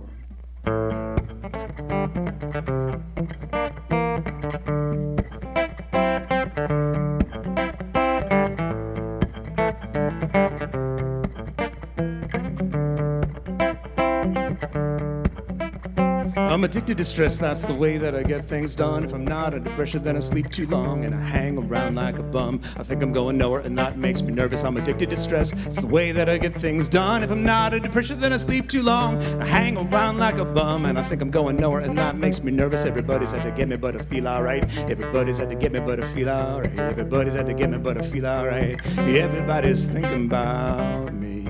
It's the little things that get you. It's the little things that get you when you weren't paying attention. It's the little things that get you. It's the little things that get you. It's the little things that get you when you weren't paying attention. I'm trying to cut down on my caffeine consumption, so when I get up, I just have one cup of coffee, and I like to have another cup of coffee with my breakfast. I'm on the way to work, I like to get a cup of coffee, like the kind of cup of coffee that you get with a donut. Except I never get the donut. I just have the cup of coffee, and when I get to work, I like to have a cup of coffee because I like to have a coffee when I'm talking on the phone. It usually goes cold, and I need to get another cup of coffee, and it's lunch, and I have an espresso. Macchiato or Americano, and when I get back, it's not morning anymore, so I have a Diet Cola and another Diet Cola, and by then I'm feeling fine and I'm feeling pretty sharp and I'm feeling pretty wired and I'm getting things done. But right about 2, I get this little tiny migraine and it starts by my eyes and it moves to the back of my neck and it moves to the bottom of my spine, but it doesn't get there until 5 or 6 o'clock, which is the end of the day. So I'm fine. So I'm fine. So I'm fine. So I'm fine. So I'm fine. Except when I have to work late, which I usually do, I'm addicted to stress, that's the way that I get things done. If I'm not under pressure, then I sleep too long, and I hang around like a bum. I think I'm going nowhere, and that makes me nervous. Everybody's had to get me, but I feel alright. Everybody's had to get me, but I feel alright. Everybody's had to get me, but I feel alright. Everybody's thinking about me. Soy un troubadour. I'm a loser, baby, why don't you kiss me? Ooh, ooh.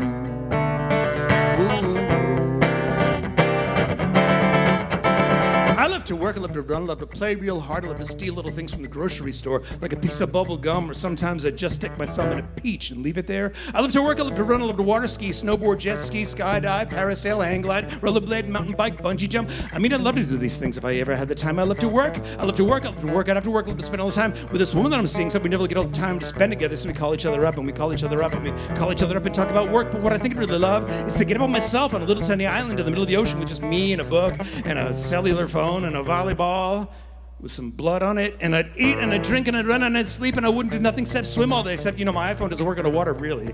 Where are the sharks? Where are the sharks? Where are the sharks? And there's this kind of anemone that sticks in your foot and the poison goes up to your brain and you die. And sand fleas, yuck. That's a Dar Williams line. She contributed to this song. So she gets like a third of it, if it had anything. Sand fleas. Sand fleas, yuck. But that's what I really love to do. Now let's see. Oh no. See, I like derailed myself. That's awesome. Sand fleas, yuck. But that's what I really love to do. Just me by myself in the middle of the ocean, and that's what I really love to do more than anything else, except I probably hate it. I'm addicted to stress. It's the way that I get things done. If I'm not under pressure, then I sleep too long, and I hang around like a bum. I think I'm going nowhere, and that makes me nervous. Everybody's had to get me, but I feel alright. Everybody's had to get me, but I feel alright. Everybody's had to get me, but I feel alright. Everybody's thinking about me, but I feel alright. Everybody's had to get me, but I feel alright. Everybody's had to get me, but I feel alright. Everybody, everybody, everybody, everybody, everybody, everybody, everybody, everybody, everybody, everybody, everybody's had to get me, but I feel alright. Everybody's thinking about me.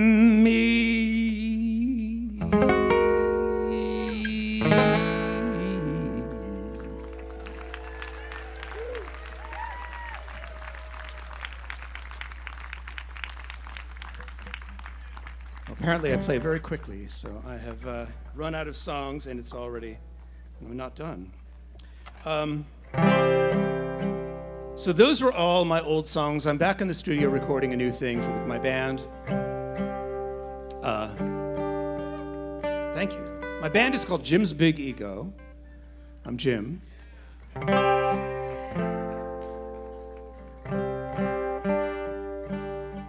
And this is one of the new songs that we're recording.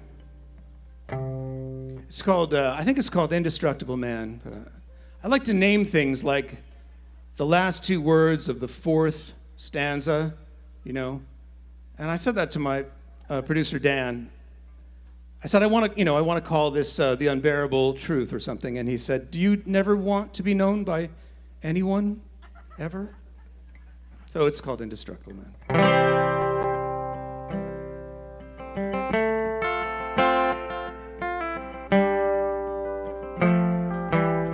The indestructible man is bathing naked in the fountain.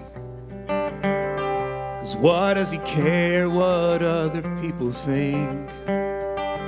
Nobody can hurt him, nobody can stop him, because he is an indestructible man. The indestructible man has a beard down to his knees. He used to yank it out, but it's been centuries. His hair is wild, he combs it with his fingernails, which grow until he chews them with his indestructible teeth. And despite all the dangers in this world,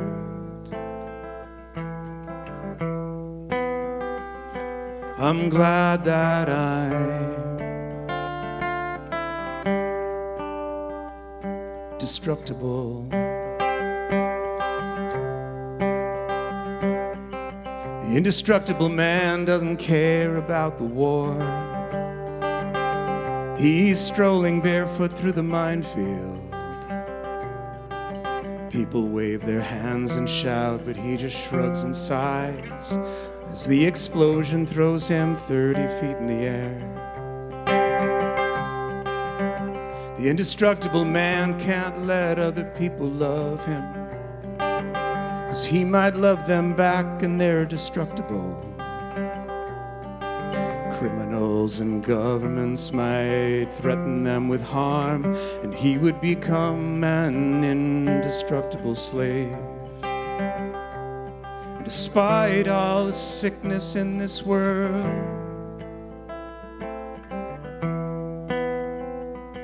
I'm glad that I'm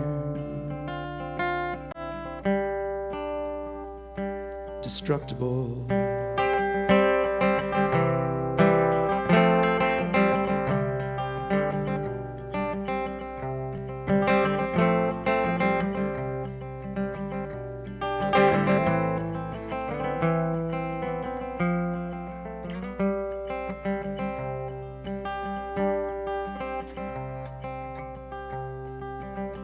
The indestructible man is spitting curses at the dogs. They're stinking up his favorite spot for napping. He used to own a home, but then it quickly fell apart, and now he sleeps out under the indestructible stars. The indestructible man sometimes thinks of going home, where he can love and hug and brush his hair.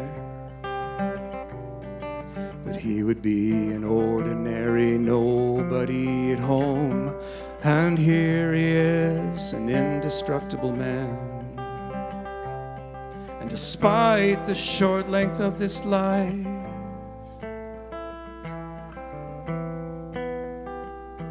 I'm glad that I'm destructible. I'm glad that I'm destructible. I'm glad I am.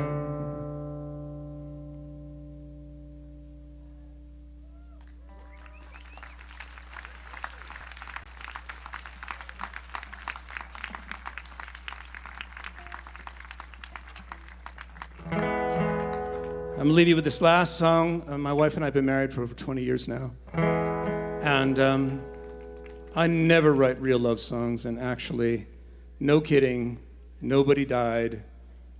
This is a real love song.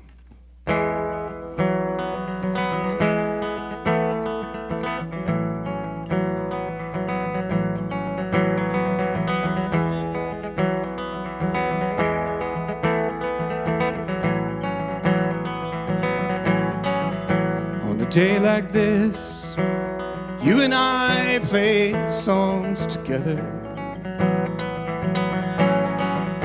On a day like this, in a barn outside the square. On a day like this, you and I walked through the weather. On a day like this, up a mountainside somewhere.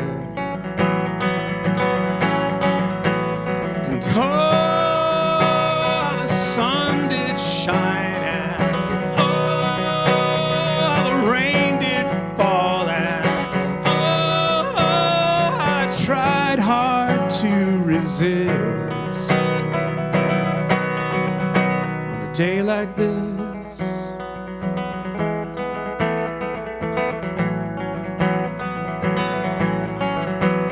day like this, you and I made plans to marry. On a day like this, in a house or in a hall. On a day like this, big enough for friends and family. On a day like this, everyone should have a ball. And oh, how the band played loud, and oh, how the people danced, and oh, when they raised their glass we kissed. On a day like this,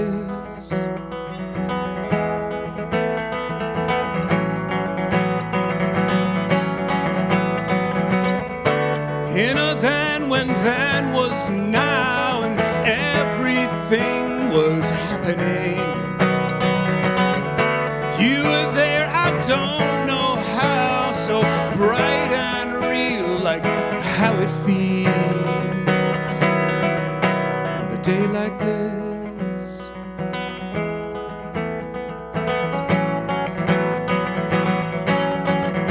On a day like this, you and I brought home a daughter.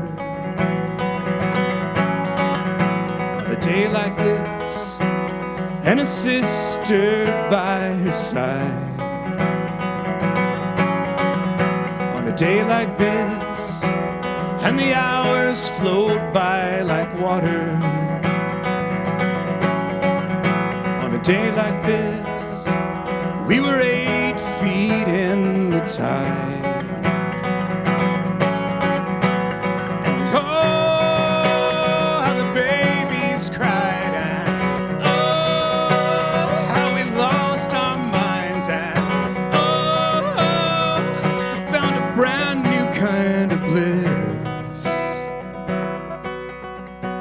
Day like this,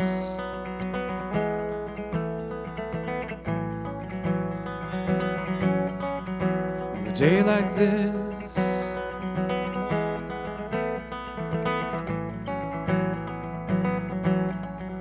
on a day like this.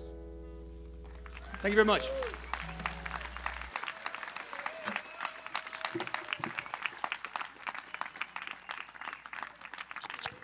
Mr. Jim Infantino today, folks. Jim Infantino. Okay, so guest MCs are supposed to tell a quick little story, and I'm the next guest MC. I get to introduce the next act also. So I'm going to share something with you that you've heard a bunch of stories about how important this was, and if you came to the old Vienna, there's probably some important stories in your life that matter as well. I grew up in a household where acoustic and folk music was played often, regularly. I grew up with the Wee Five and the New Seekers and the Stone Ponies and the like, some of you as well. So when I wound up coming up to Boston, I found myself at a radio station, WERS Coffeehouse, and thank you, and wound up having a radio show, and I relearned folk and acoustic music, and the likes of Bill Morrissey and Patty Larkin, and some all kinds of wonderful names that are still performing today. And so this whole scene has been real important to me. How do I make this circle come? Because it was the music that I grew up on from my parents, my dad, that helped shape me to where I'm standing here today and the wonderful things that I've had a chance to do. And here's why it's important. My dad had a stroke on Thanksgiving a number of years ago, back in 1996. He died on Christmas Day. I was the last to see him. It was touching.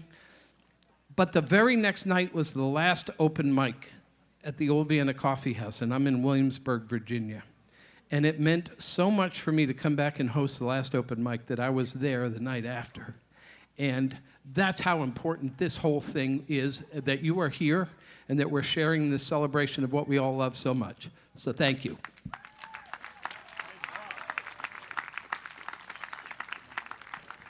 And one thing, how many folks saw the Boston Globe article yesterday? Oh my God, thank you. Steve, where are you?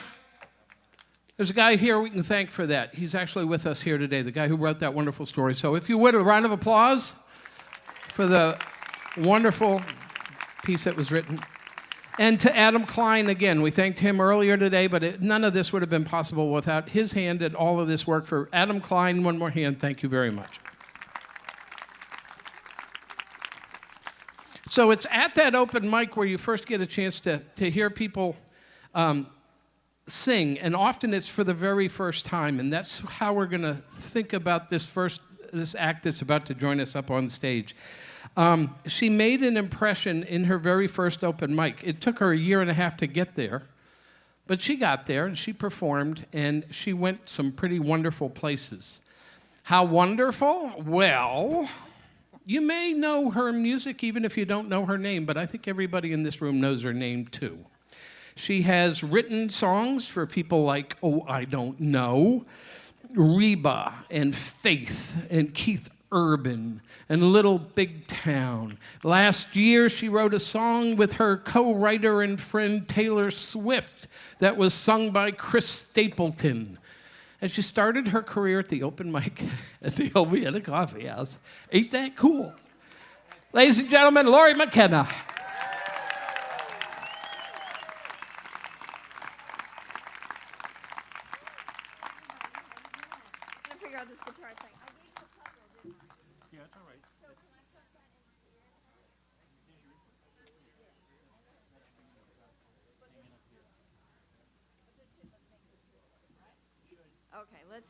Let's see. Technology's so hard. How's everybody doing? Everybody good? Look at this. Okay, let's see. Amazing. Thank you so much for doing that for me. Let's see if it works when I shut it off. Technology. So is he getting your guitar? Where is he at? Out in that tent. Oh, he's in the tent. There it is. There it is. Okay. Thank you so much. Everybody good?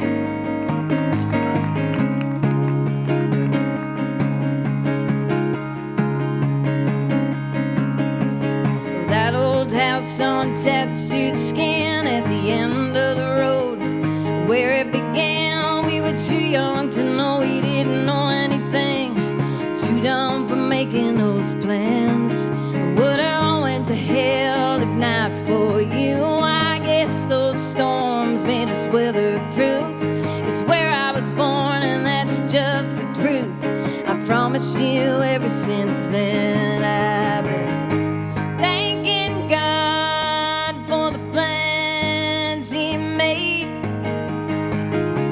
and looking back on those early days between playing house and praying for grace, I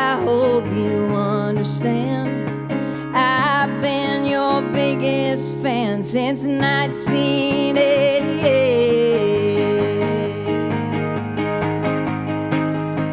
1988. Oil stains on that old driveway, overtime and bills we couldn't pay. One on the hip, one on the way, smiling in the TV light. I held you all tight, one at a time. Every beat of your heart I felt inside mine. It's all wrapped up in the days gone by. You taught me everything that I know, so I'm thanking God for the plans He made. Looking back on those early days, half scared to death and half stupid brave. I hope you understand, I've been your biggest fan since 1988.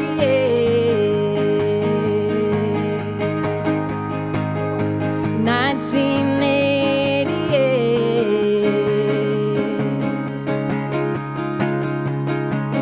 We left our names in fresh concrete, wrestled angels in summer feet, glory days down that side street. Those years made him, those years made me. Thanking God for the plans He made, and soaking in these dreams we chase between growing up and standing right here today. I hope you understand, I've been your biggest fan since 1988.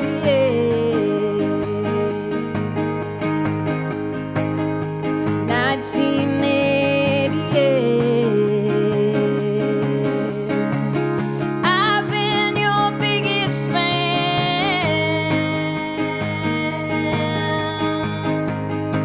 since 1988.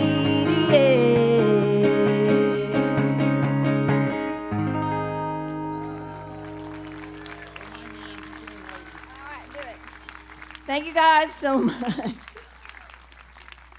Hi, everybody.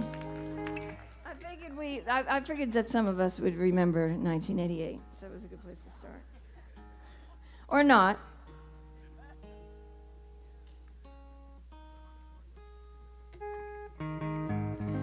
It's really emotional to be here. It's really, I feel so lucky to be here with all these people, with all of you guys today. I only played the old Vienna Kaffeehaus a couple of times. I did the open mic a couple of times, but it changed my life in a lot of ways. And maybe I'll try to talk about that later on. But I get to do what I love every day, and I think it's because of Robert Haigh and the old Vienna Kaffeehaus.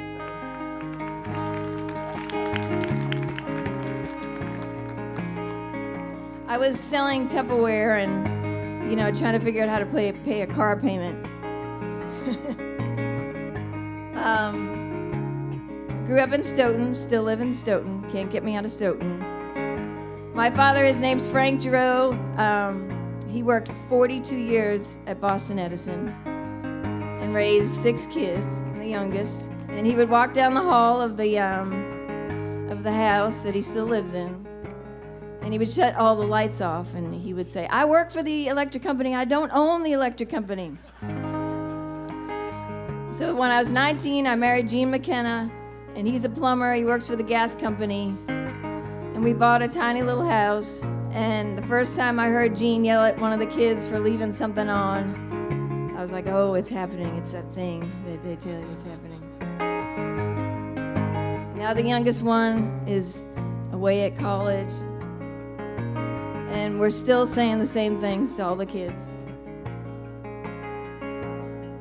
But this one's always for Frank Giroux. Someone said youth is wasted on the young. spilled every last drop of time that summer in the sun.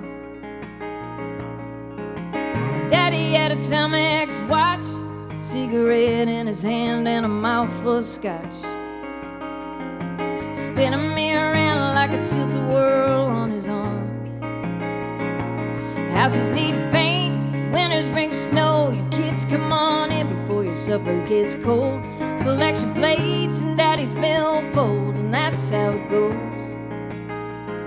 You live long enough, people get old.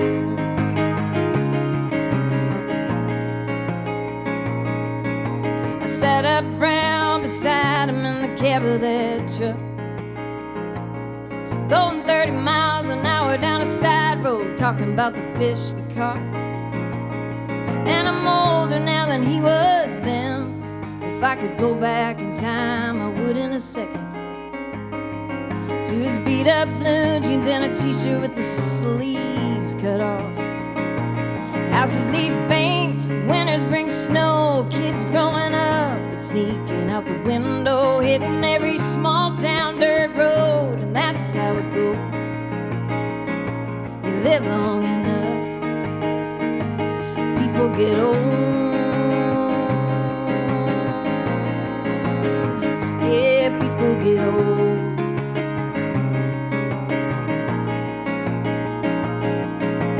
Daddy keeps busy in the afternoons playing cards by himself, and he shouldn't be shoveling that first snow, but you know he won't take the help.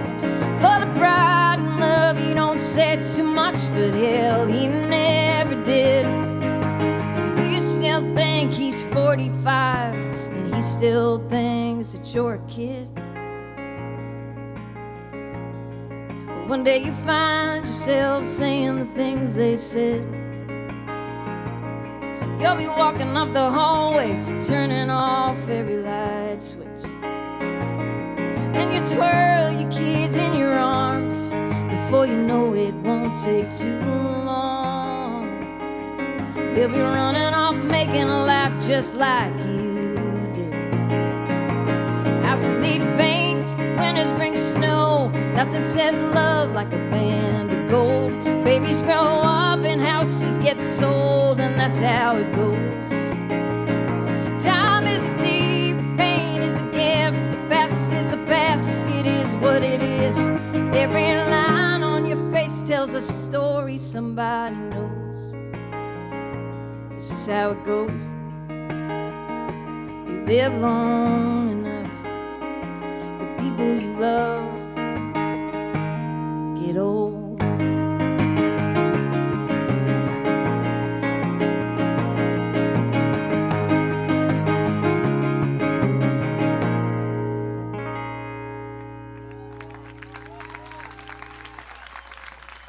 Thank you so much. Thank you, guys.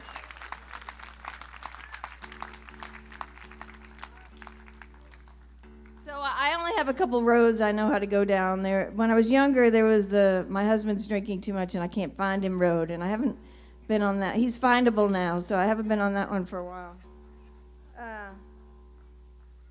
The kid road has always been a big part of what I know how to write about. And now the old thing is like, it's a road not too many people really want to spend a lot of time on, but I'm willing to go there. There's a lot of rhyming words on the old road.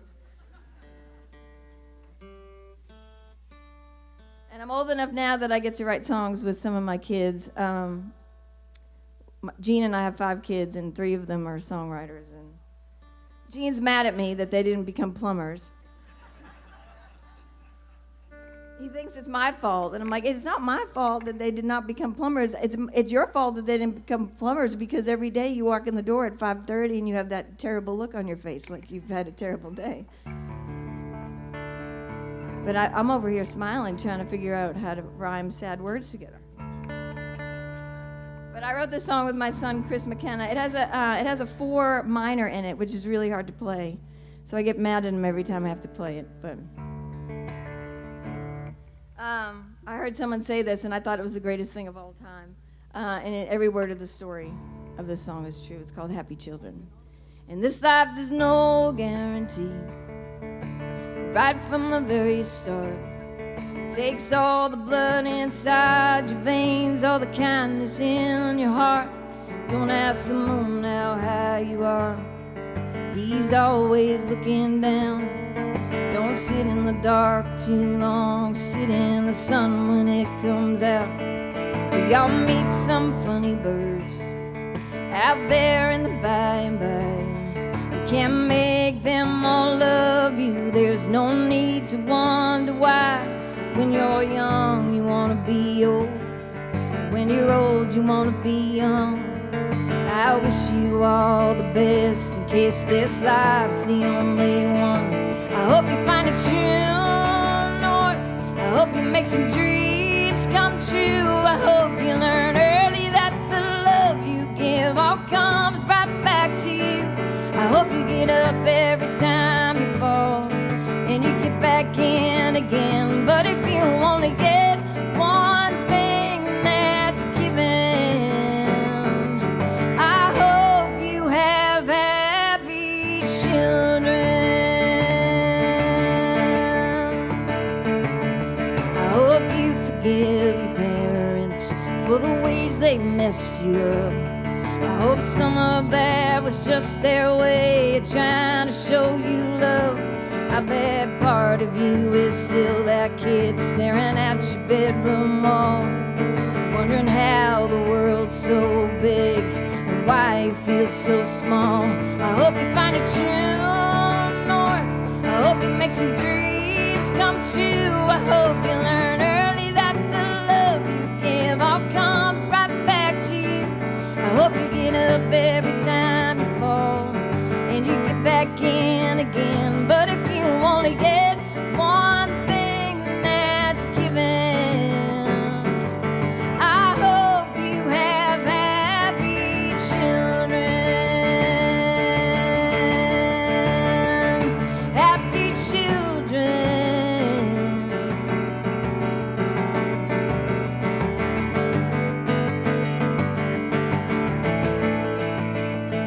I hope you got some money in a mattress and a roof over your head, and every other thing that you ever need is right inside your chest. We might be all a little lost on this great big ball we're spinning on. We're probably just a speck of dust. That's why I hope we all find our true north and make some dreams come true. I hope you learn early that the love you give all comes right back to you. I hope you get up every time you fall and you get back in again. But if you only get one thing that's given, if you only get one thing that's given, I hope you have happy children. Happy children. I hope you have happy children.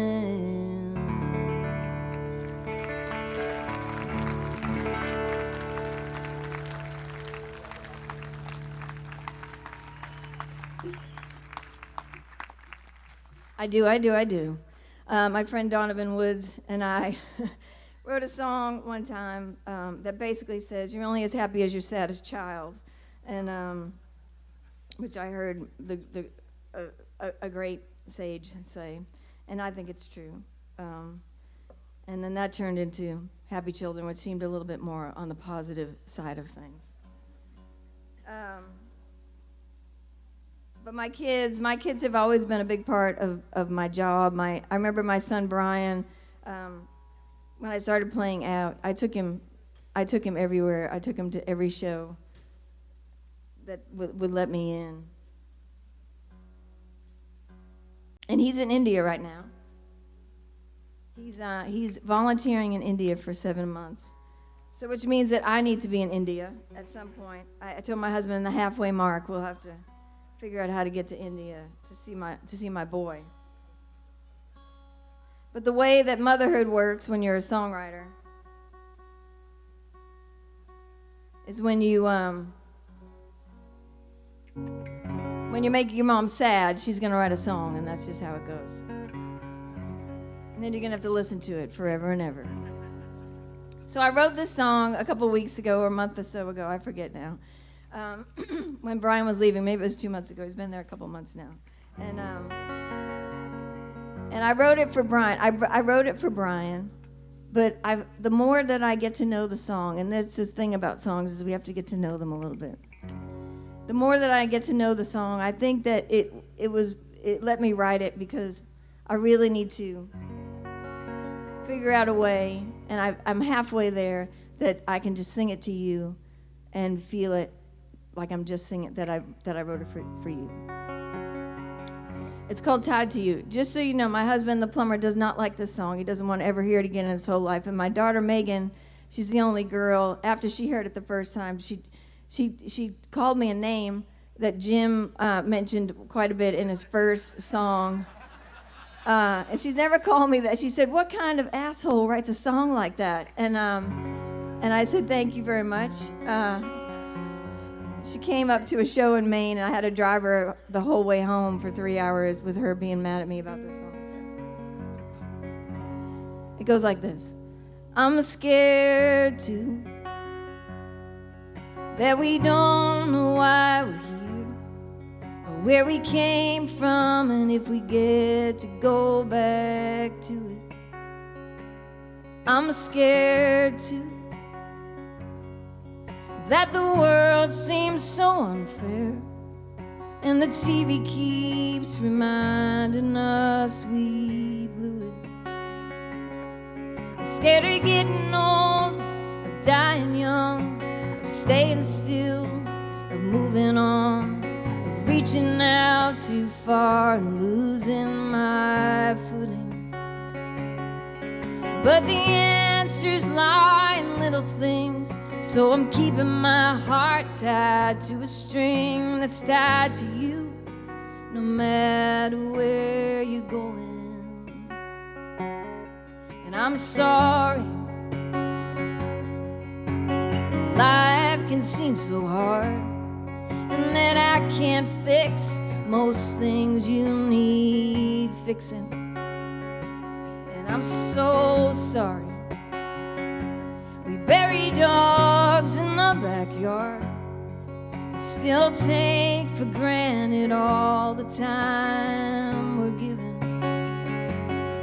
I'm sorry growing up hurts so much, and we lose people that we love, and the rainbows only come after all the storming. But in nature there's no such thing as kings, so I'm keeping my heart tied to a string that's tied to you, no matter where you're going, no matter where you're going.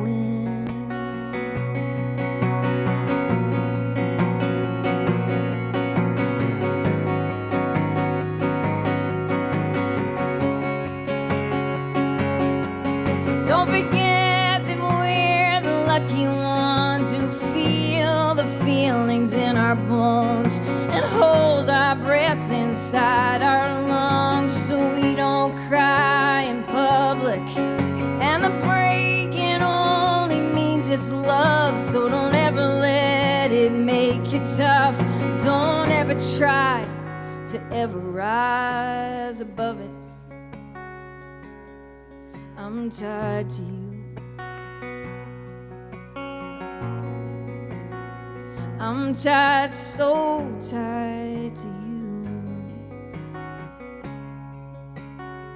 No matter where you're going,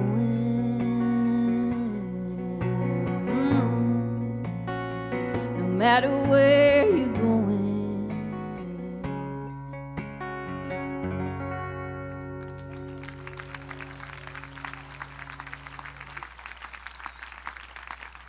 Thank you very much. Thank you, thank you, thank you. So I don't know what year it was, but I convinced my brother Richie to let me borrow his Dreadnought Martin and walk up the stairs to put my name on the list at the old Vienna Kaffeehaus. And I swear to God, it was like that was my goal in my musical life. And I had heard so much about it. And I just thought if I can do that, then I'll be good. And I can write songs in my kitchen, and I can sing my kids to sleep at night and do all those things. And we walked up the stairs, and I put my name on the list, and I was literally petrified. I was literally shaking, playing my songs that night. And, sorry, hang on. And after my set, the night ended, and we walked down the stairs and out to the car. And I turned around, and Robert Haigh was standing there. And he said, you should come back. And I couldn't believe that he left the show and that he ran down the stairs to, I was sort of looking behind me like, is he talking to somebody else? He must be. Did I leave something? What happened? But he told me to come back. And that's literally all I needed. And I came back a month later, and Robert, you looked at me and you said, hey, I was wondering when you were going to come back. And I feel like I ever since then, well, that was the beginning of my luck. And I've been like the luckiest songwriter you ever met in your whole life.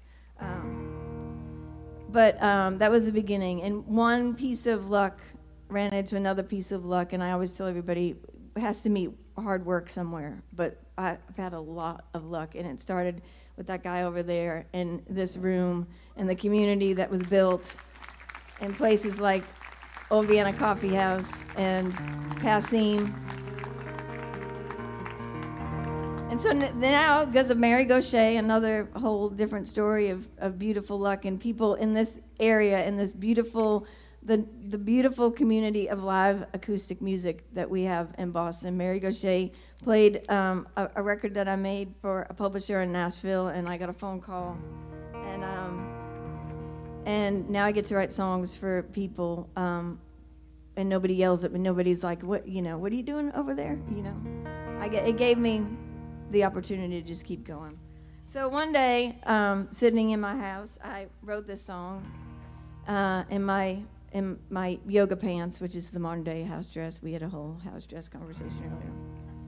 And I put it in my phone. I sang it in my phone, and I emailed it to my pal, Tim McGraw, and he made this song come to life. It's called Humble and Kind. Now I sing it for 5 children, and he sings it for everybody else. So imagine Tim, if you can, singing this for you guys right now. You know there's a light that glows by the front door. Don't forget the keys under the mat. The childhood stars should always stay humble and kind. Go to church 'cause your mama says to.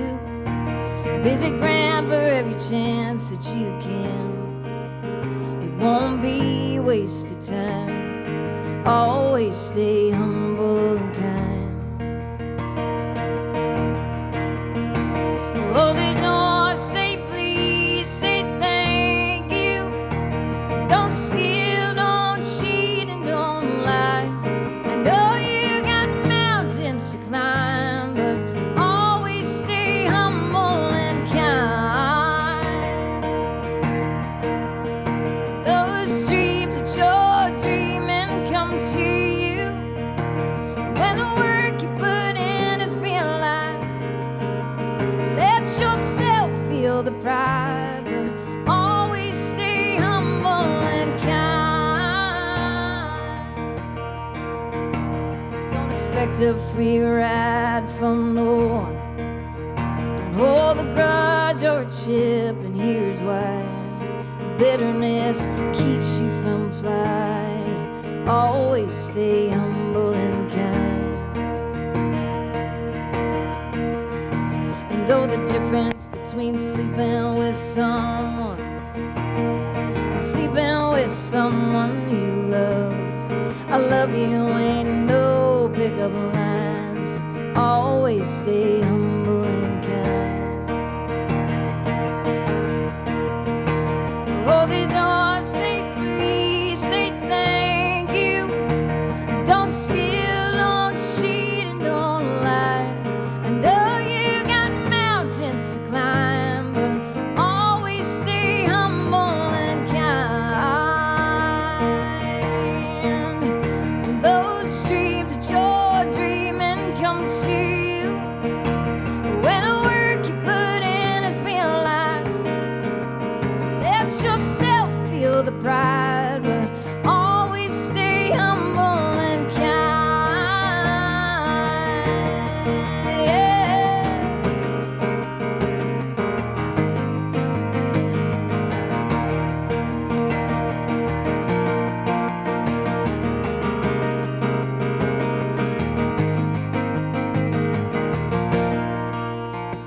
it's hot, eat a root beer popsicle.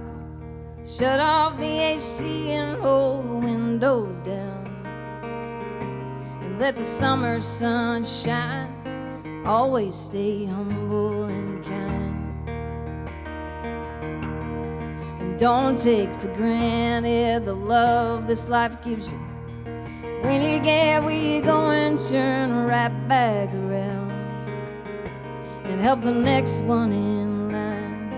Always stay humble and kind.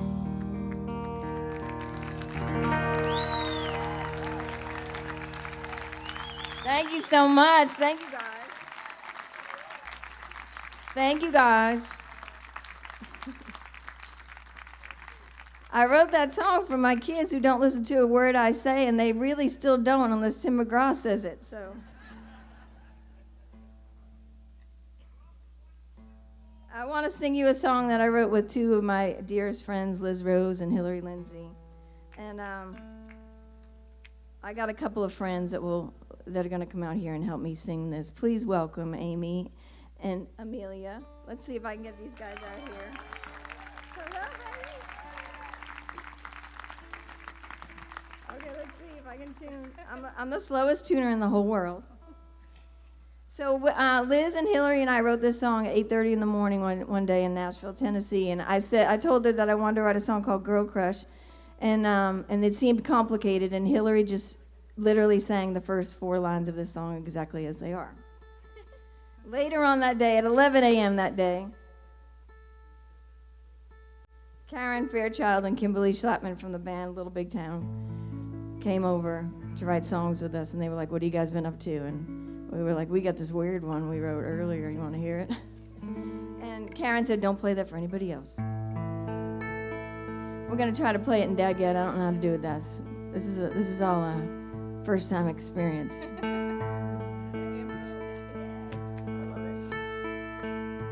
Sing along, please. Well, I got a girl crush. I hate to admit it, but I got a heart rush, ain't slowing down. Well, I got it real bad. I want everything she has. That smile and that midnight laugh she's giving you now. Well, I wanna taste her lips, yeah, 'cause they taste like you. I wanna drown myself in a bottle of her perfume, and I want her long blonde hair. I want her magic touch, yeah, 'cause maybe then you want me just as much. I got a girl crush,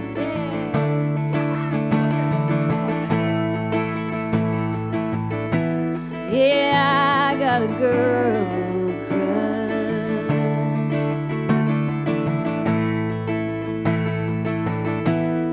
Well, I don't get no sleep. I don't get no peace thinking about her under your bed sheets. The way that she's whispering, the way that she's pulling you in. Well, Lord knows I've tried. I can't get her off my mind. Well, I wanna taste her lips, yeah, 'cause they taste like you. I wanna drown myself in a bottle of her perfume, and I want her long blonde hair. I want her magic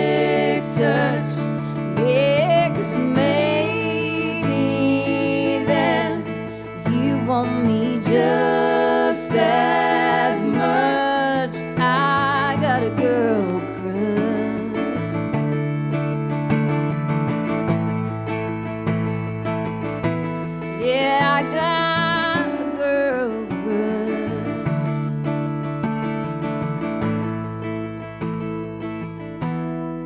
Well, I got a girl crush. I hate to admit it, but I got a heart rush, and it ain't slowing down.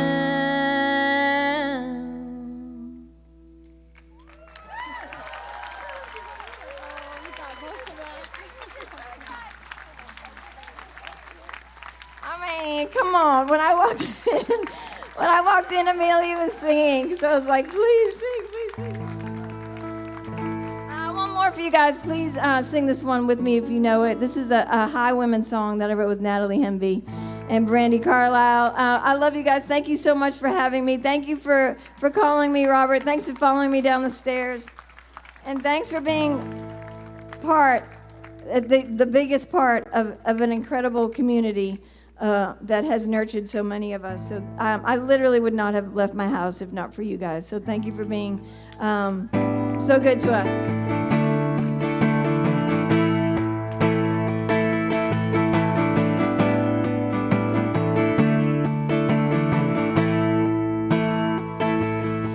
Can hold my hand when you need to let go. I can be your mountain when you're feeling valley low. I can be your street light, showing you the way home. And you can hold my hand when you need to let go. I want a house with a crowded table and a place by the fire for everyone. Let us take on the world while we're young and able, and bring us back together when the day is done. Yeah. Want a garden, we're gonna have to sow the seeds, plant a little happiness, let the roots run deep. If it's love that we give, then it's love that we reap. If we want a garden, we're gonna have to sow the seeds.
So much. Thank you guys. Thank you. Thanks to Phil and Barbara for having us. Thank you all.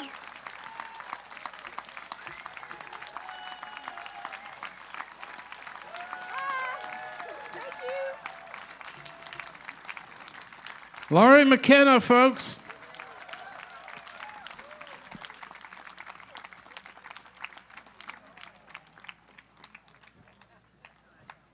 All right, we're going to welcome back to the stage the gentleman who was responsible for really everything that took place at the old Vienna Kaffeehaus. How cool it is that we were able to pull this off together. Timothy Mason. Okay, so you guys, you think this was a good idea? All right, well, we thank you for making it happen and giving a nod again to the other missing link of the spirit. Well, he's not missing, he's here in spirit, so we are carrying Mike Duffy with us. He's always in our hearts, and now we got a little bit of him here. And for those of you who know, you notice he's wearing camouflage. So now, since I had my senior moment last time, I will now do the last poem that I wrote, and I will give into technology. I have my cheat sheet with me. So this one is again one of those non-human voice poems. This is the saguaro cactus. Do you guys know what a saguaro cactus is? It's the iconic cactus that you see that stands very tall, arms. So this is the saguaro cactus. It is finding the last drop that matters, those bonded molecules, the menage a trois of hydrogen and oxygen that holds to themselves through seasons of evaporation, eons of sediment, following natural law through fissures not yet seen to a spot where water forms into a bead, one final drop gathering round the first of its kind. Some call it myth, others the grail. To me it is essence, for its traces which I hold give me substance as I stand with sage above the sandstone, a spiny trident, the last gesture of a forsaken Neptune cast against a desert sky. The old ways do not go willingly, nor do they go at all anywhere but to their own nature, distilled to those bonded molecules, hydrogen and oxygen, spawning life as trio. We search 3 ways, 6 and 9, gather traces as I grow in arid soil, as Neptune and his trilobites fossilize to trinkets in a jewelry store. It is not for me to speak the truth, nor to speak at all, just grow and fruit and seek some more the essence we all know that comes when 3 are as one, blessed H2O.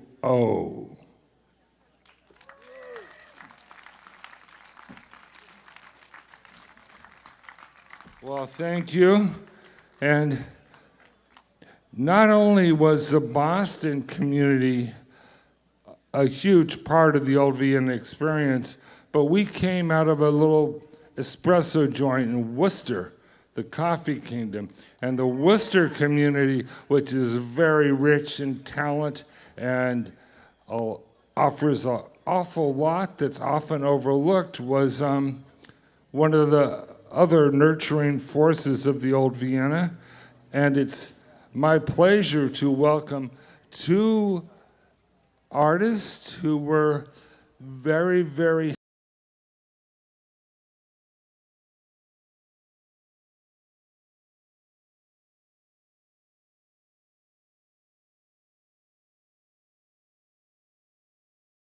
for a dump site.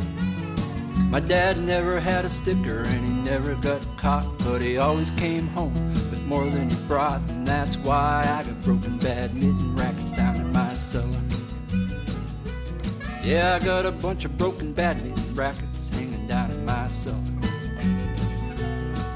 And the lady upstairs is asking lots of questions, and I'm running out of things to tell her. She wants to know why I don't throw them away. I tell her if I do, they'll never get fixed someday. That's why.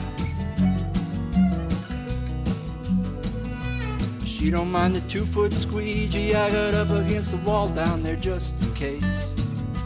She don't mind the open cans of paint, buckets of nails all over the place. She don't mind all the things I started and all the things I never got done. She just don't like broken badminton hanging down cellar. Master's degree, you know, in songwriting. So Dar would go up and do 2 songs, and Martin Sexton would go up and do 2 songs, and then it was Ellis Paul's turn. And I'm like, holy fuck, I got to get better if I want to like ratchet this thing up so that I can at least look like I belong. And that was the beautiful thing. There was a competition amongst about 30 people to see who would graduate to the next level, and I was lucky enough to do that and to have a long career doing it. So yeah, I just remember it being, you know, a regular stop, and you know, if Old Vienna was on the schedule, it was going to be a good tour. I didn't have a car, you know, so I had rented a car to move my stuff, and I ran into Jan Luby when I was out busking on the street. I ran into Chris Chandler, and I started getting rides out to the scene that was happening, and the scene that was happening was the Old Vienna Kaffeehaus in Westboro. That was actually where I ran into Brian Dozer and John Svetke and Ellis Paul, and for some reason we hit it off, or they thought I was really strange what I was doing, and they talked to me and I talked to them, and I just met so many great people out there. I met Tom Keene, I met Mike Duffy, so many other great songwriters, and the thing that just knocked me out was the quality of the songwriting, the quality of the playing.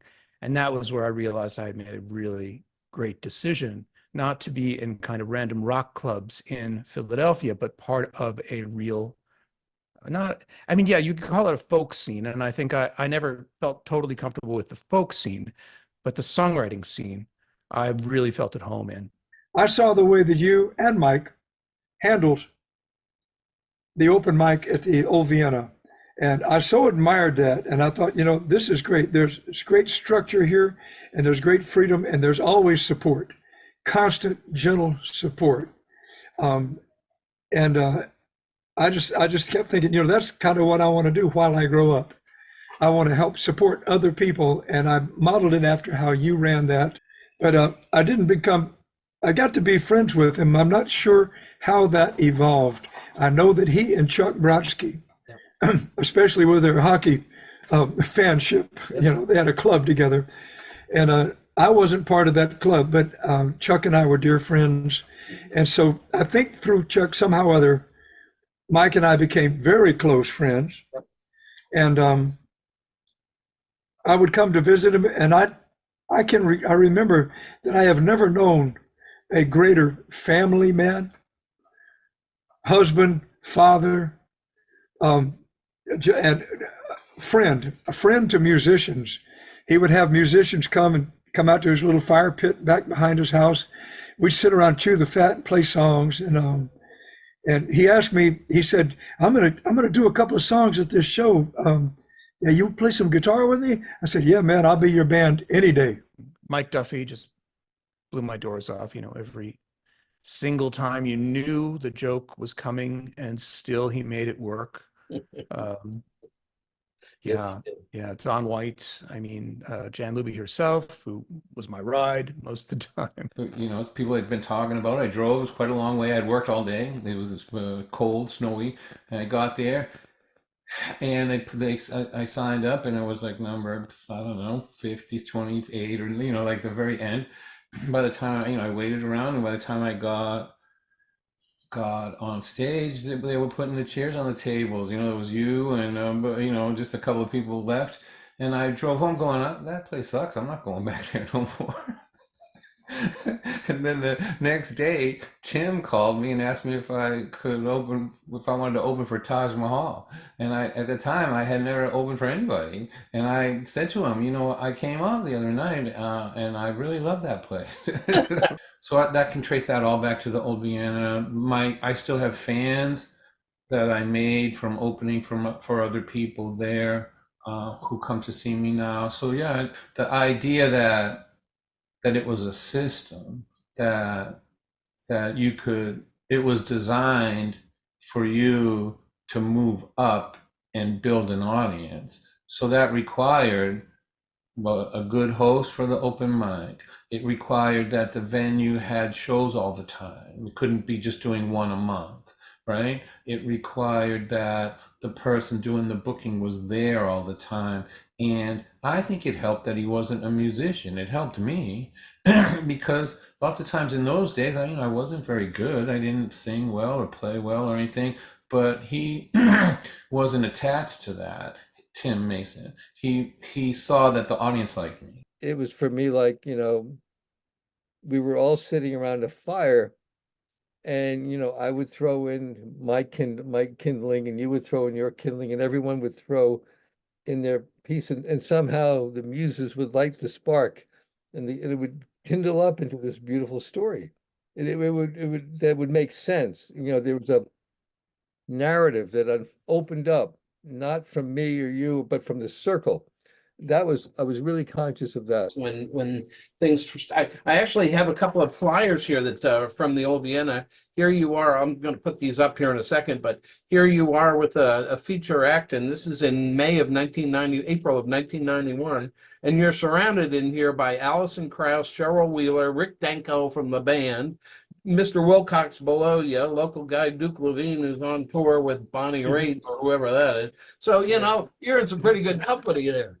But since then, that was an incredible experience, and I mean, I remember I opened for Karl Ivanov, and that was something because the dressing room was the office, and there was not a lot of room in there. And man, she just vibed me right out the door. She did not want me to be in that room at all.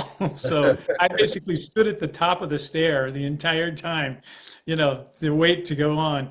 But that's the way that was. Yeah, I play music, but wait, you should hear this guy. And that's that's a beautiful thing, and I'm very grateful.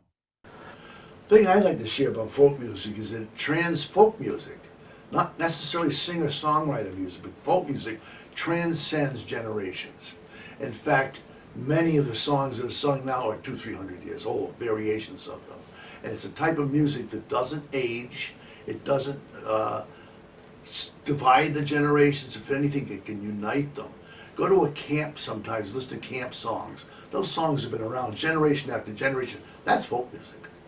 It's not someone who has honed some particular skill only for the cognoscenti to really appreciate. Something like the incredible string band, you have to be educated to really understand the nuances of it. But basic folk music is people from the folk, and the folk don't have any generation, they're generational. So coming to something like what you're planning to do, I think will appeal to every generation. What I would say is that if you had been to the old Vienna, you know what we lost. Mike Duffy is somebody that needs to be remembered. He was running the show for me the night that I had Townes Van Zandt play the club. Now, Townes had fallen off the wagon in Alaska, and if you know anything about Townes Van Zandt, you know he was very good at falling off the wagon. And he had a handler with him. And just before showtime, I said, Mike, go on back. Tell Townes it's time to go on. Mike went into the green room and gave Mike his 5 minute, or Townes his 5 minutes warning. He said, Townes, do you have any questions? Townes looked at him and said, do you have a plan in case I fall down? And without missing a beat, Mike looked at him and said, yes, Townes, I will lower the mic.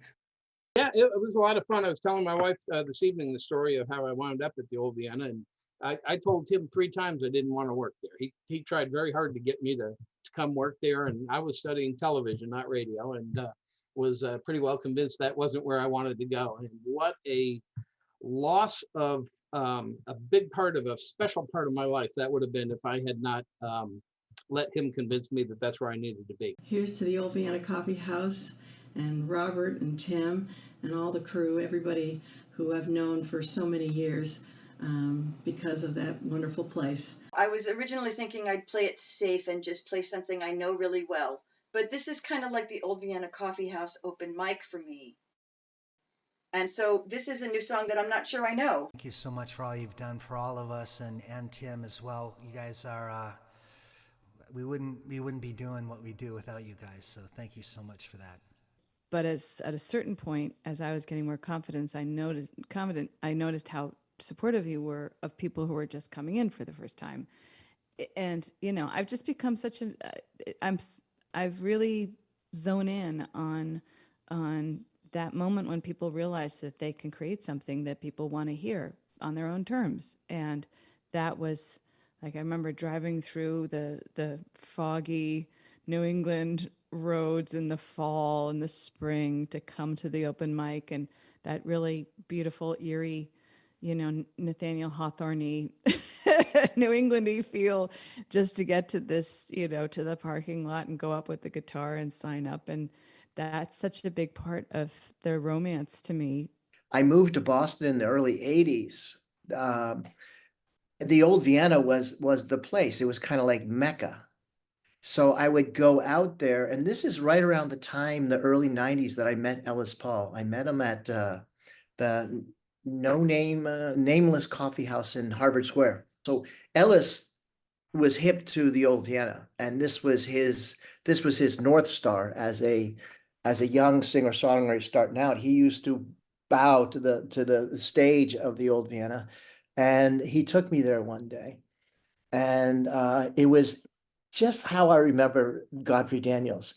A little place, a lot of heart, a lot of soul, and incredible musicians. And me, like a lot of people say, how can Chris Smither or John Gorka or Greg Brown not be playing arenas? They're so good. But that place was our arena. You know, that place was our place. I was working as a day job at the Music Emporium, and a guy named Chris Smither used to come into the shop, and I got to know him and really like him. And then I secured myself a spot opening a show for Chris Smither at the old Vienna Coffeehouse. And I remember he was being introduced, and they said, and now our main act. And he did this truly delightful thing. He turned to me and he just went, you know, yeah. And he pooched out his lip there. And essentially, he was self-deprecating the whole idea of fame. Like the way Chris comes across, I knew what he was saying, which is, don't take any of this too seriously. When you had your name called, you had better have had your game all ready to go. You had better be ready. When you were on that stage, you knew every single ear was listening, and it was real critical too. That's why you had it to be coming in real correct. So once upon a time, there were these three guys. Started in a little club in Westborough, Massachusetts. And these were the sound guys at first. There were a few others that were part of the whole gig, but take a look at those guys in a place that you might remember. Hi, I'm Robert, and that's Todd is joining us here tonight from California. Hey, Todd. We're like, oh my God, James Cotton is playing at a club in Westboro. We should go see him. I said, I know right where that is. Let me go get the tickets. So I walked in one day. I don't know that there was a show that night.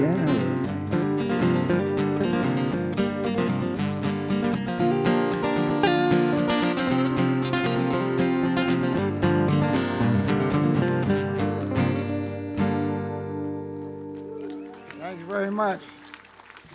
And we'd also like to thank Laurie McKenna for opening for us.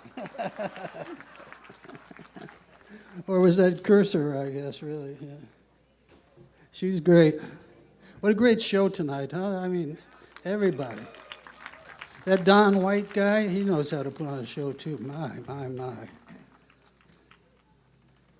So now I'll read something again. Walter Crockett and I have been great friends for a long time. Walter was already a musical legend in Worcester when we both became reporters at the TNG in the early 80s. In 1988, my baby daughter, Jewel, was diagnosed with leukemia. She was 20 months old, and the prognosis, because of her age, was not great. Friends, understandably, I think, abandoned my family in droves.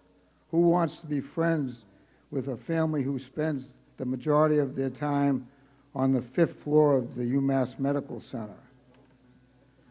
Walter and Valerie Crockett did without fear. On Fridays, would still go dancing to Sugar Ray and the Blue Tones at Gilrain's, and we still played music in the Crockett kitchen every Saturday night. Walter and Valerie were there for me in my darkest hour. Jewel was pronounced cured 2 years later, thank God, and she is now a happy and healthy 38. Like I said, that was a long time ago. But a year or so later, in the cruelest twist of fate, Walter and Val's 6-year-old daughter, Emily, was diagnosed with a brain tumor. Em was an amazing kid.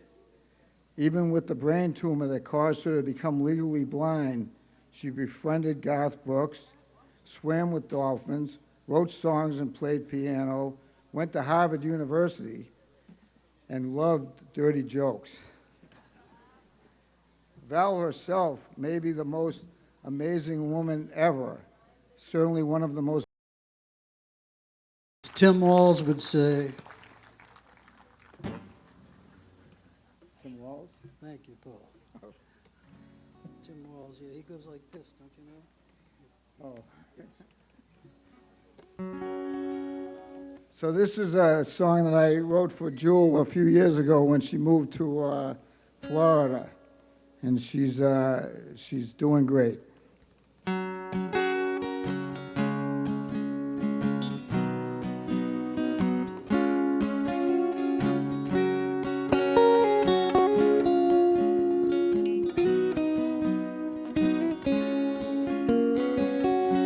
This world can be so cruel.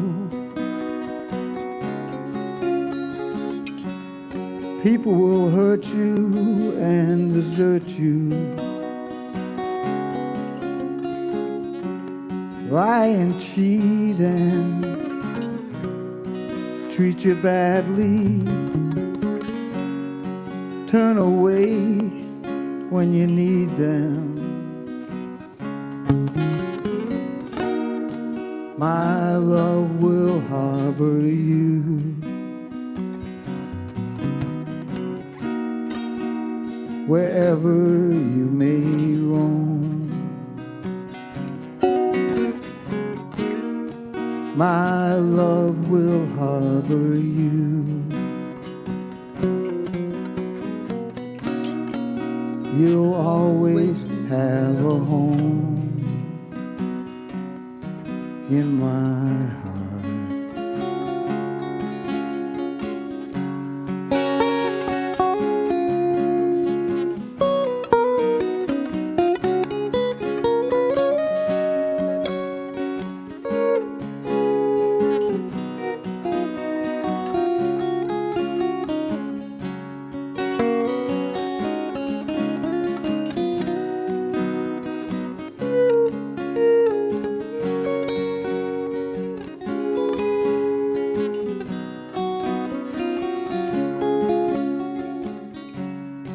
There's a ship out on the sea,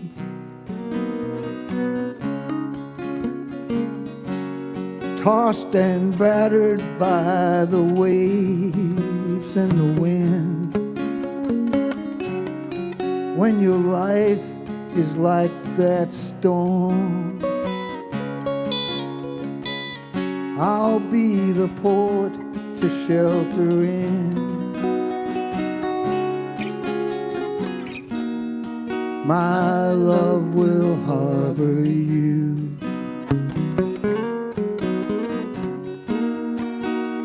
Whenever you are sad, my love will harbor you.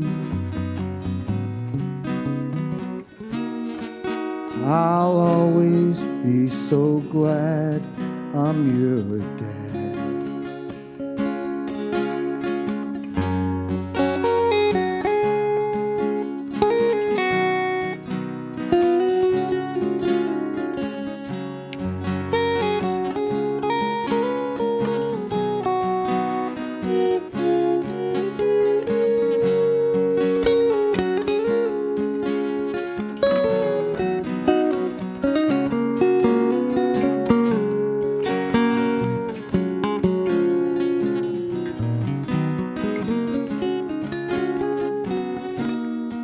My love will harbor you.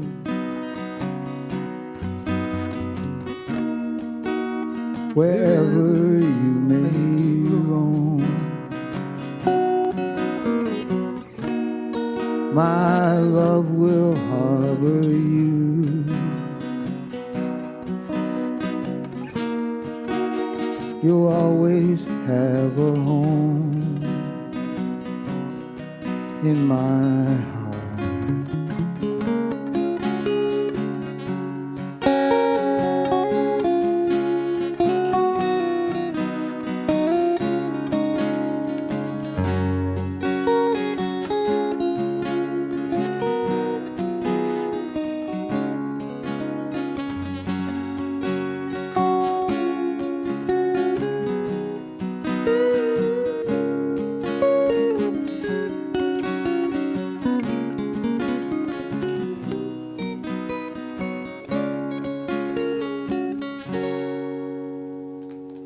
Thank you very much. Thank you. Now, because Walter's been a good boy and plays the guitar nicely, he's gonna sing a song called Miss Lucky. Yeah. This song about a woman of a certain age, probably a single mother, got a couple of kids, a little bit down on her luck, and she reads the horoscope in the newspaper every day. I wrote this back when there were newspapers. And she sees that this looks like her lucky day, so she goes down and buys herself a lottery ticket and sits back and sees what happens. That's the story of the song. If you can remember the words by the end of the song, I won't fault you if you don't. If you can remember them, however, you can sing along on the last verse, and that'd be nice too. It's called Ms. Lucky.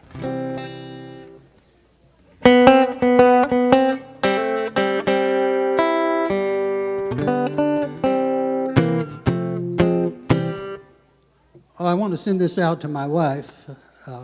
Sounded like I had a tragic life, but I remarried some years ago to a wonderful woman, and I'm delightedly happy. I've got a great wife, and she's watching right now on one of these cameras here on the internet. So I'm sending this out to my love, Nancy. Nice. I will send it out to my love, Nancy, also. Well, the jackpot's up to $700 million, and she's down on her luck. But the horoscope says Taurus has the Midas touch. So she buys a single ticket and a pint of Gilby's gin. Then she spends the morning thinking about that ship that's coming in. She's living on Easy Street like the dog in the sun. No spike heels for her feet, barefoot she will run. She'll put on a pound or two. Who's gonna complain? She's living on Easy Street. Miss Lucky, that's her name. Well, she'll send the boy to Harvard, buy her mom a Jaguar, check into the Betty Ford Clinic, and check out with a movie star. Then she'll pitch the poshest wedding when the princess comes of age. And if the book of love gets boring, hey, she just might turn the page. She's living on Easy Street like a dog in the sun. No spike heels for her feet, barefoot she will run. She'll put on a pound or two. Who's gonna complain?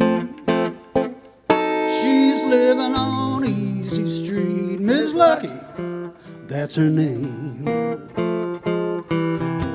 She'll buy a house in Aruba, a bar in Bermuda, a condo in Waikiki. And when they won the lifestyles of women gone wild, you can see her on DVD. Take it, Walt.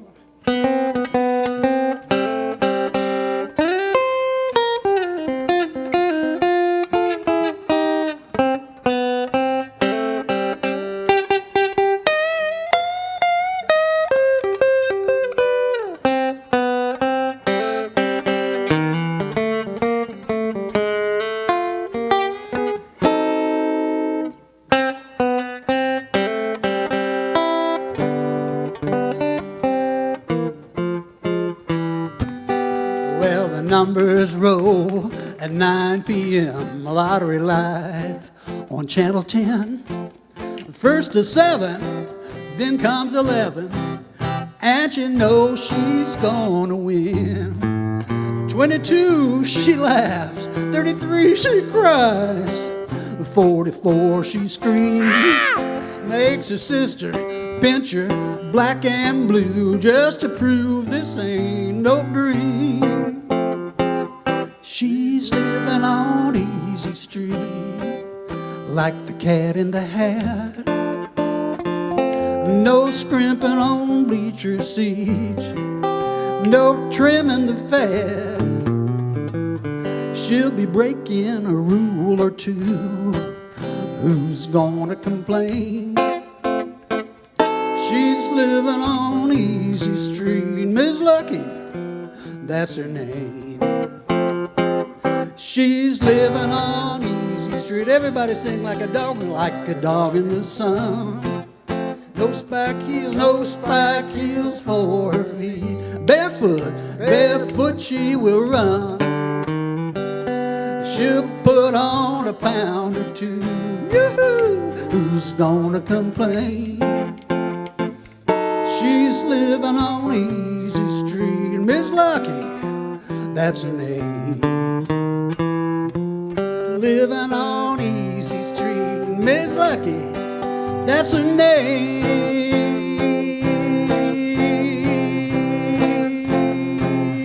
Miss Lucky is my name. Thank you, folks. Have a great rest of the show. You know, thanks so much to hard Tim for Walter having us here worked on today. that solo. It was great. Thank you very much. Check. Ladies and gentlemen, one more time for Walter Crockett and Paul Dellavale, our Worcester resident experts in many ways. So glad to have them with us here.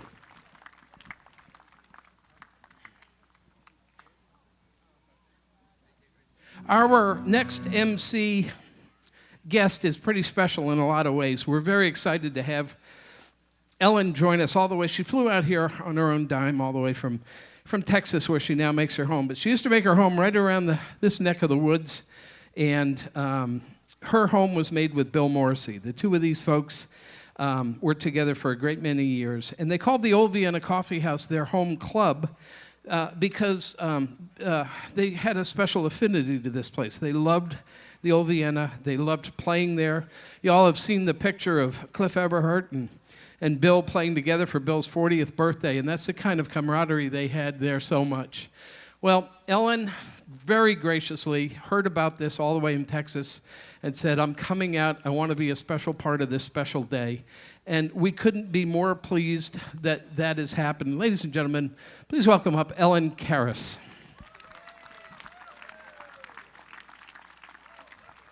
Whichever one, yep. Is this mic okay? Okay. Robert told me he would come up with me. Thanks, Robert.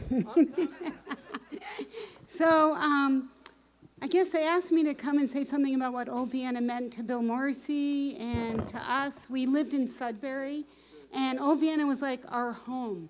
We would go over there and hang out in the back when friends of ours were playing. they would stay at our house. We would go there with them to sound check, sit in the back during their gig, and drive them back to our house. So for us, the feeling in Old Vienna was like home. In fact, it's a place where Bill met my parents.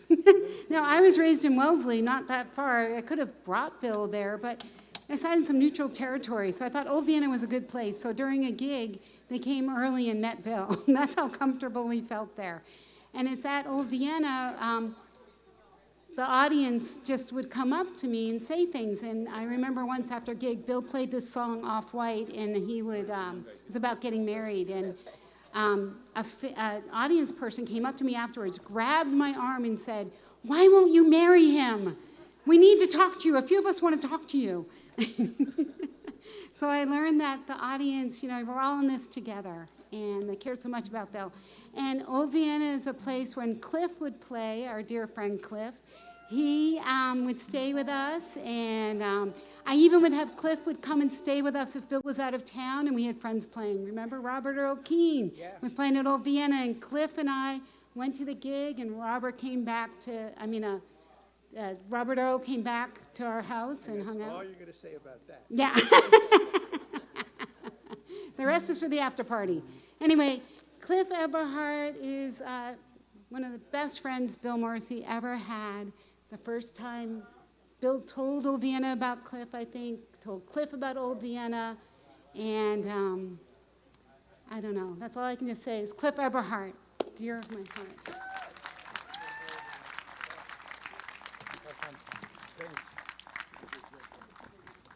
Hello. It's like the Titanic now. Everybody's running out of here.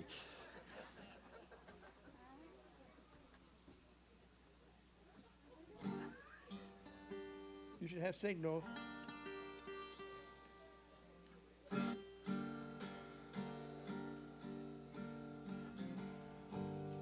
There we are.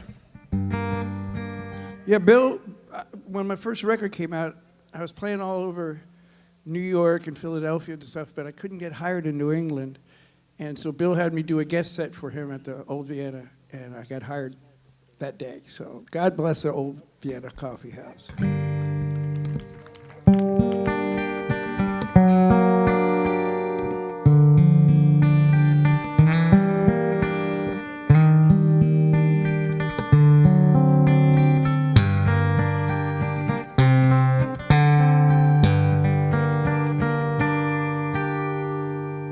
I left my passport back in customs. I left my hat upon the rack.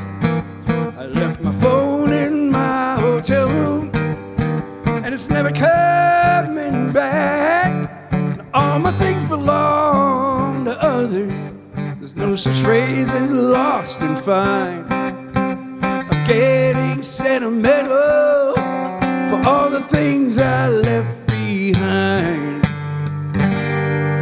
Was as beautiful as morning, she was sharper than a knife. She vowed she would be faithful, though we were never man and wife. She always stood beside me, she never was unkind. Now someone else is making love to all the things I left behind.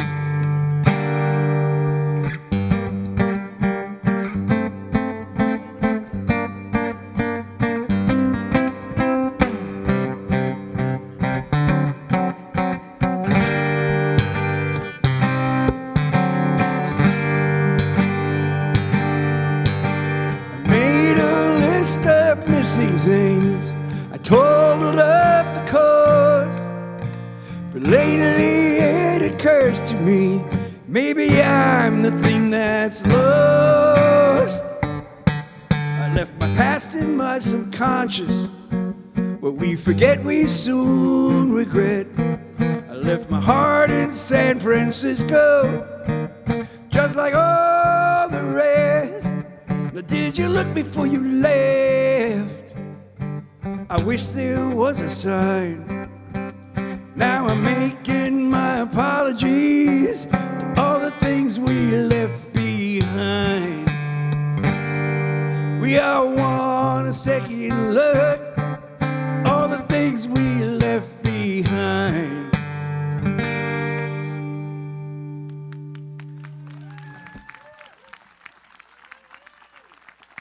Thank you. That was scary. The sound guy just talked to me. No, I got everything I need. I'm an artist. I don't look back.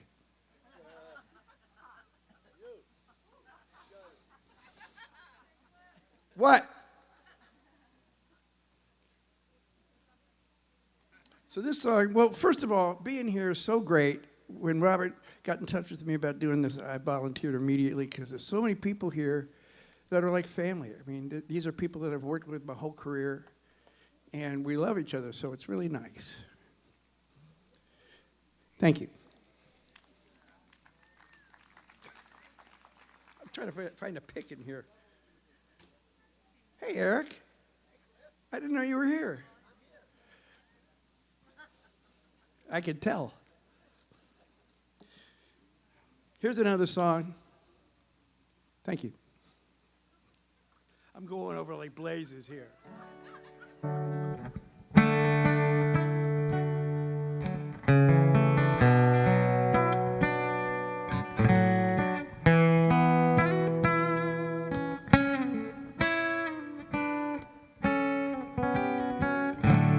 Month of Sundays, 2 weeks from Tuesday, halfway across the country this time, but always your face appears in my dreams and brings me back home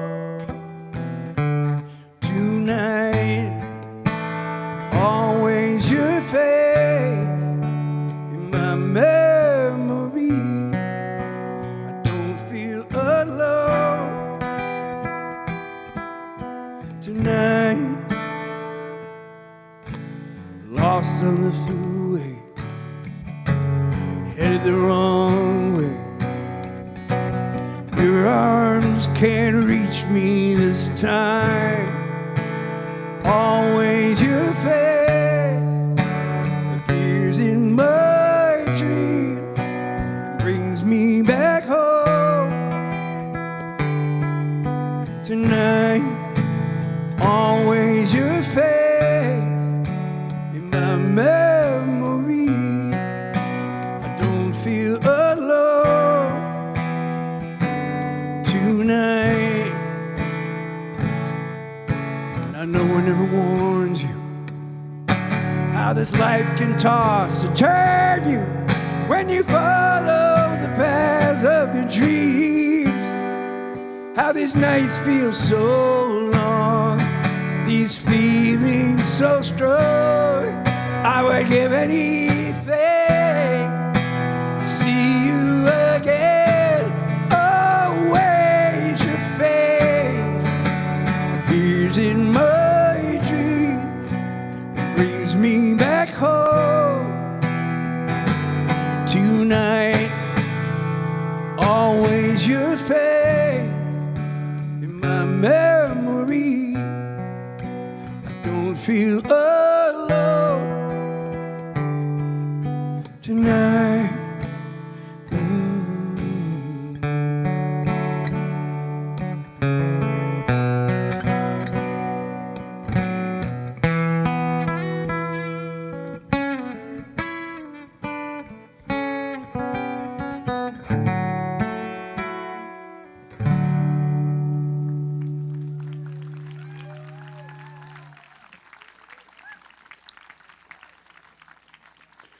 Thank you.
no sailboat, no deep blue sea, no candlelight,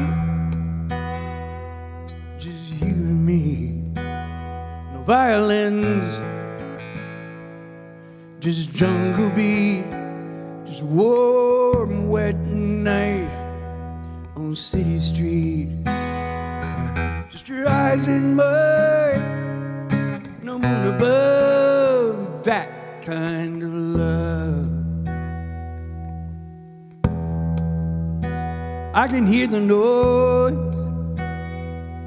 as I try to sleep. I can hear your voice making love to me. I can hear some fool who's up on a balcony, just a Shakespeare drunk, killing poetry. I think I know what you're dreaming of, that kind of love.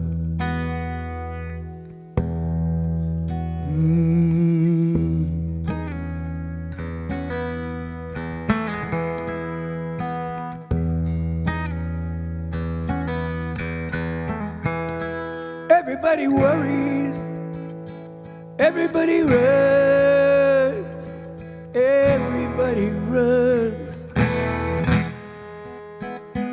Everybody searches, somebody settles.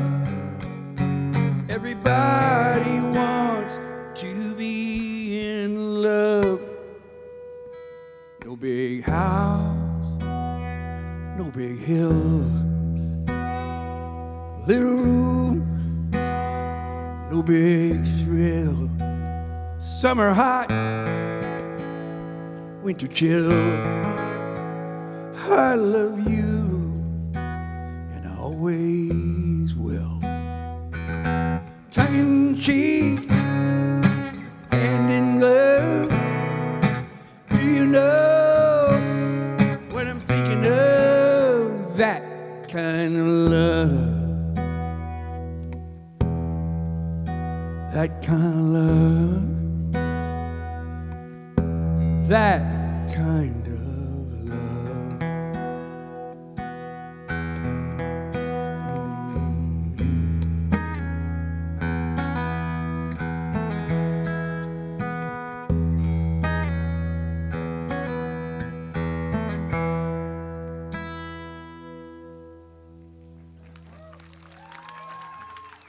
Thank you.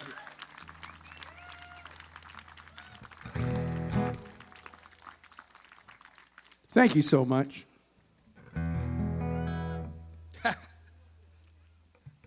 This goes out to my good friend Marilyn Rae Beyer, right over here, who also changed my life in many, many ways. She had me on her radio show many, many times, and I got to play the Boston Folk Festival and a fundraiser for UMB, so thank you, baby.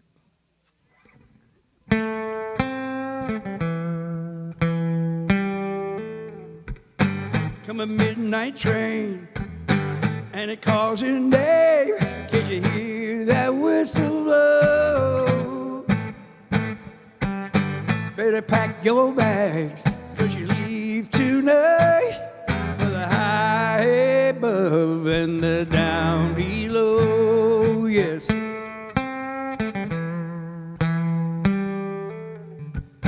No east or west, no right or left, it's up to chance just where we go.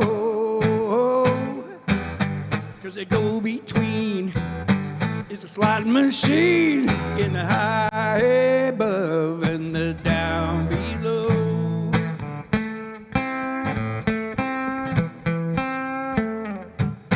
Lost in the fog, just the captain's log, keep her steady as she goes.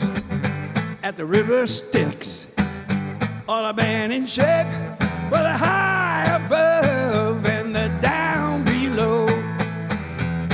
No one ever knows when it's time to go, but some people want it clear. Don't waste your time on nursery rhymes. Try living while you're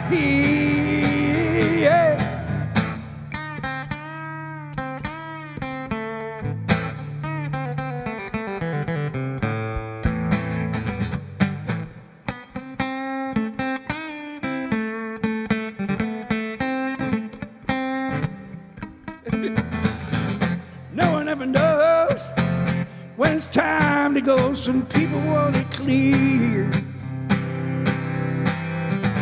Don't waste your time on nursery rhymes.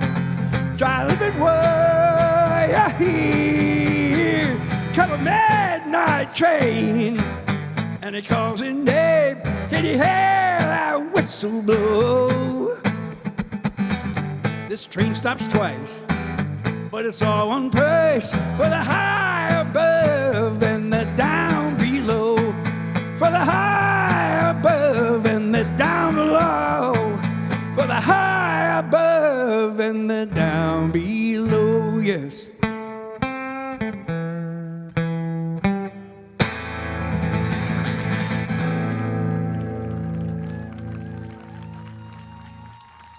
Thank you.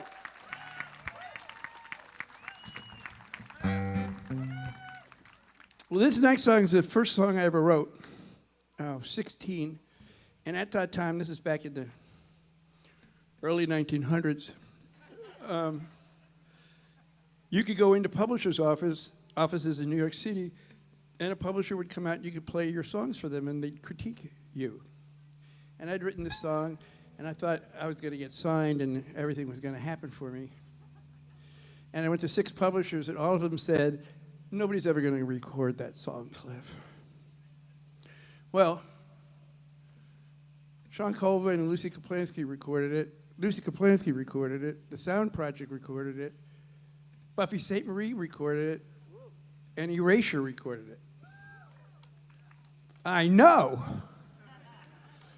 And Erasure's version, you should look it up on YouTube. It's hideous. It sounds like Bert Lahr on Antispasmodics, is what it sounds like.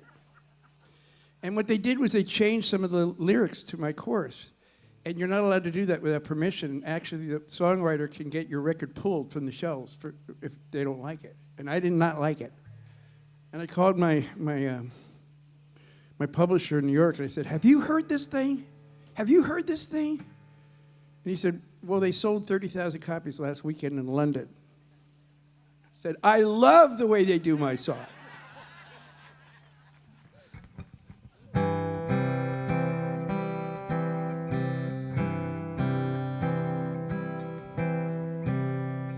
Sleepless nights don't bother me at all. If dawn comes, I won't worry. Something deep inside keeps me awake. I wish that you were here, right beside me. And I recall when I was very young, could not fall asleep. My father sang me songs to make me tired. But memories don't come so easily. So good night, wherever you are sleeping. And I hope if you dream of me. Good night, wherever you are sleeping. And I hope if you dream of me.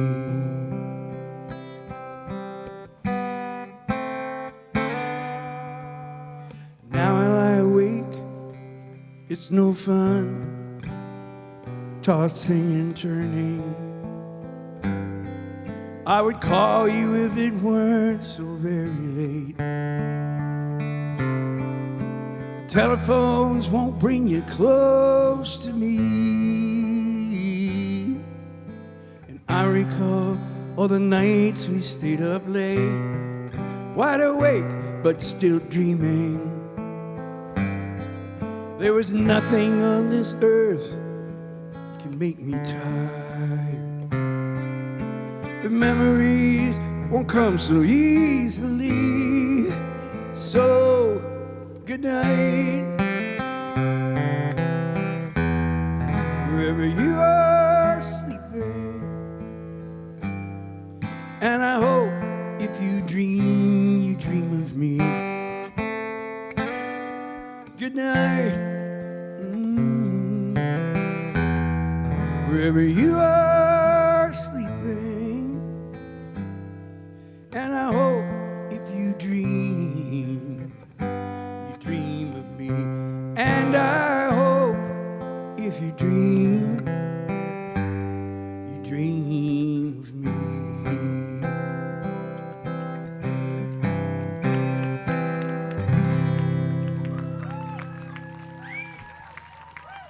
Thank you. I'll tell a little story about my mom, who passed away 22 years ago yesterday. She was about 4'7", and we didn't know really what she was. We thought she was mostly terrier, because she barked and she nipped a little bit. And she came to the first show I ever did in New York at Folk City, and I played that song, and I get to the line where I say, I recall when I was very young and I could not fall asleep. My father sang me songs to make me tired. And my mom stands up and goes, I was the one who sang to you. That's where all these songs come from.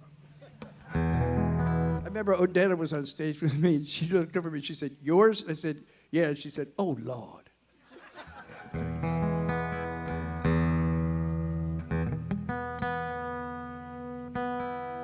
I'm going to leave you with this one. One of my good fortunes in my life was I got to tour and play guitar and open up shows for Richie Havens for 3 years. I know.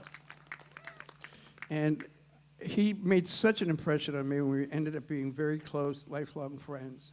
And he was very funny. A lot of people don't know that. He was very spiritual, but he was very funny. And we were doing a jazz festival in Pistoia, Italy. And we flew into Rome, and then we drove to Pistoia. We got in at like 4 or 5 in the morning. And there was like a park bench at the edge of the woods, and Richie said, you want to go sit on the park bench? Which meant, I never went through customs with Richie Havens, not once. But anyway, so we're sitting there on this park bench, and the sun's just coming up, and it's misty, and all of a sudden, on the trail coming out of the woods is this really old African-American gentleman. And he reaches the clearing, and it's Cab Calloway. And he looks over at Richie, goes, why, you're Richie Havens. And Richie just turned to me and went, far out. And that was the whole encounter, you know. So later that night, we go to the jazz festival, and we're getting off the tour bus, and Cab Calloway is on stage with his white tuxedo and tails singing Minnie the Moocher. And Richie turns to me and says, oh my God, I thought he was dead. And I said, Richie, do you think you were communicating with the ghost of Cab Calloway? And he said, yeah, man. It was, I got to tell you another quick story going into this. We were on tour in Europe. I think we were in Madrid, and our lovely, lovely guest who's coming up soon was Christine Lavin. And Christine Lavin played a cassette of mine for Will Ackerman from Windham Hill Records, and he ended up signing me. And he wanted me to come back like the next day to film a VH1 special with Pierce Patterson and John Gorka. So I had to quit the tour, and I said, Richie, I'm sorry. And he said, no, man, that's cool. Just write a song for us to sing on that record together. And I did. Thank you, guys.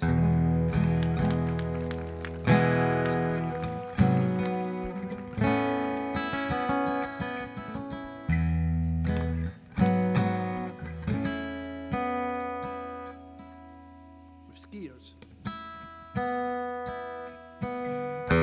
There are the ones that you call friends. There are the ones that you call late at night. There are the ones sweep away your past with one wave of their hand.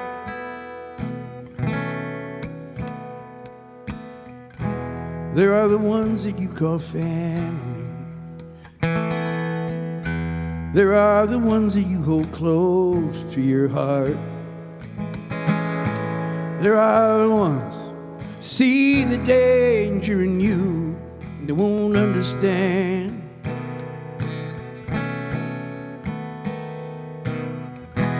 I can hear a voice in the wind. Are you calling to me down the long road? Do you really think there's an end? I have followed my dream down the long road.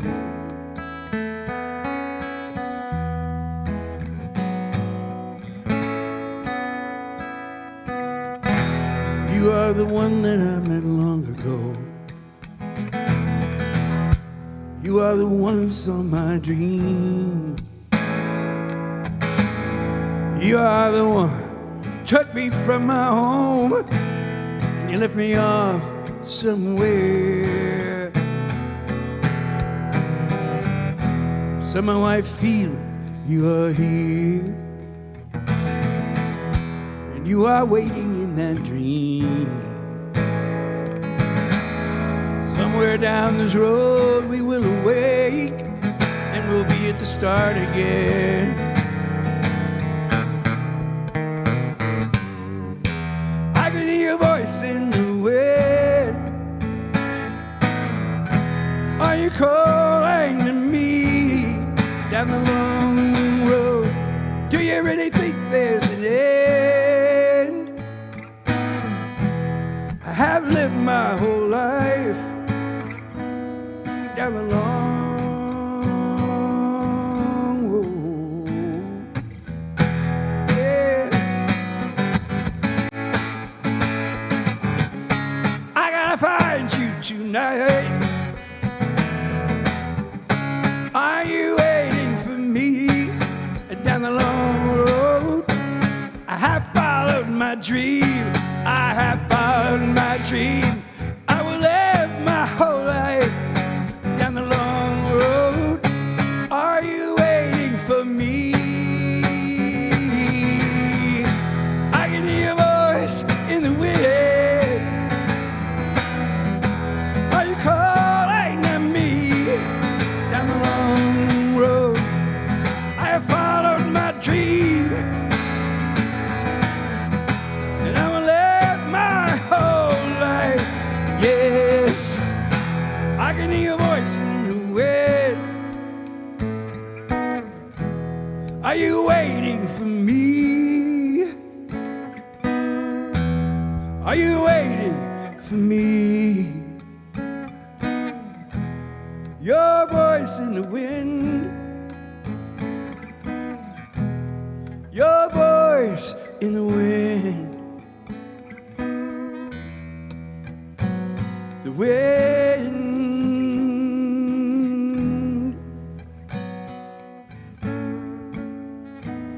Long road. Long road.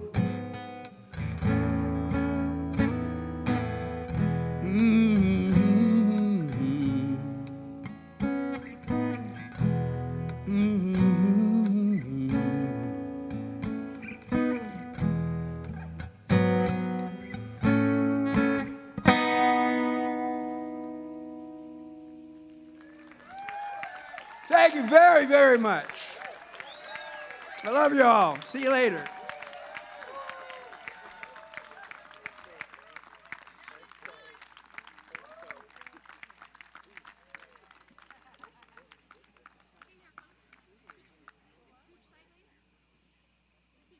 Time, Mr. Cliff Eberhart, one more time. Nice job.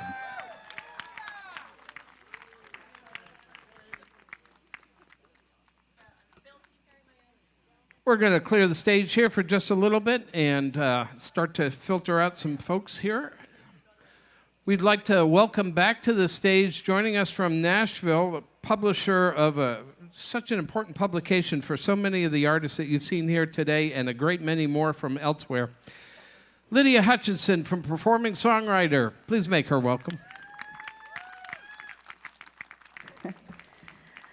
What a great day this has been. I want to say how I've always been so moved by songwriters and their willingness to be vulnerable and tell their stories. And I know my life has been changed just by being around them and this wonderful community that Old Vienna helped nourish and nurture.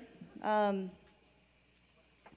I feel like all of them have kind of they've made their little cave drawings, so what they've written are going to be with the world forever, and they're telling their stories. And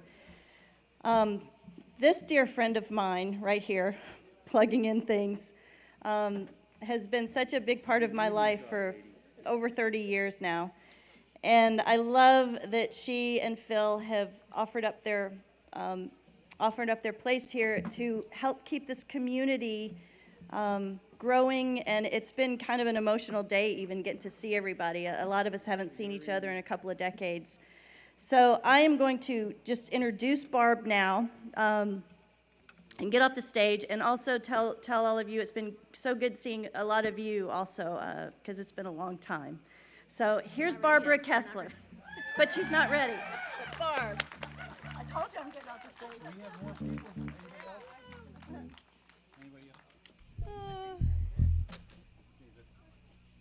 Hey! Woohoo! You guys make my backyard look really good. How am I going to have my morning coffee back here on the Monday? Sure. Yeah. Where do I bring the children's chorus? Where do I set up the children's chorus? Now. Sweet. This has been so lovely. I appreciate that lovely introduction, Lydia. We've been buddies for a long time, met on this musical journey like so many of us tonight have met through, and it's just been a really great reunion as well as musical treat. So how about it, huh? Woo!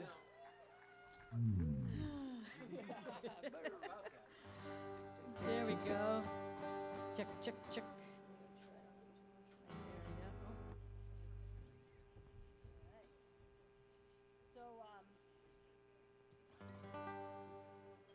This is a song from my latest album called What You Keep.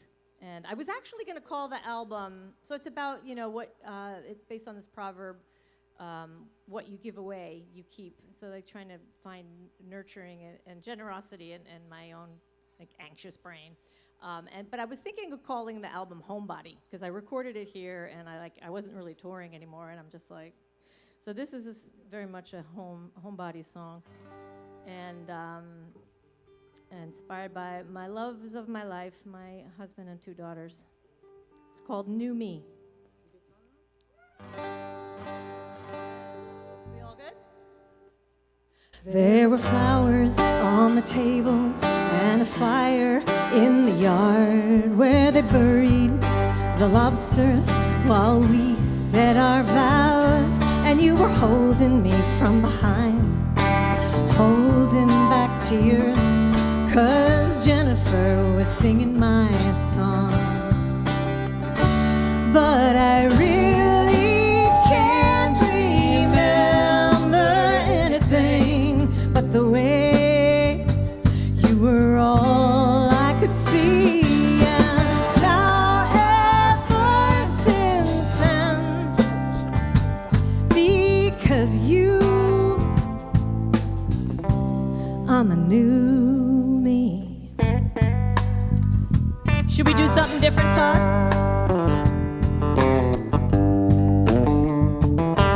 Is my guitar okay? After midnight, Christmas Day, I couldn't sleep from all I ate since I was fat. Anyway, and then my water broke. They sent us home. It wasn't time yet. Then 31 hours later, too tired to hold you, your eyes blinking up at me, wide and slow. But I really can't remember anything but the way you were all I could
If my heart, like the Grinch's, could grow bigger and not break me apart, then 2 weeks later I got my answer when I held you in my arms.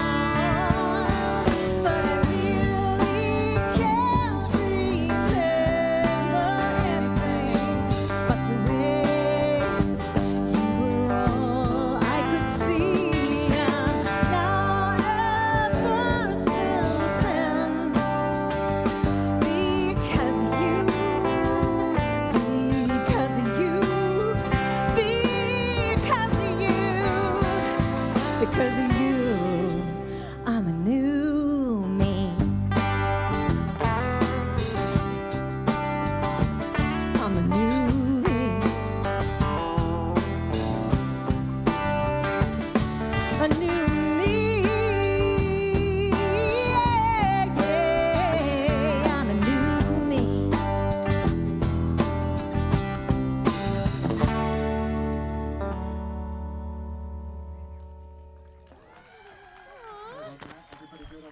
Yeah. I think and so. Just let me Check know if there's 1, 2. anything weird. I found it. That was me. That was me. Thank you. Thank you, Todd Winmill, coming out all the way from LA to make this happen musically, which, as you know, if there's not a sound person and good stuff happening, we don't sound good. So thank you. My friend Amy Fairchild is here joining me on these songs, a couple of these songs. Great singer-songwriter. Totally love her albums. And Thomas Giuliano on multiple instruments over here is also joining me.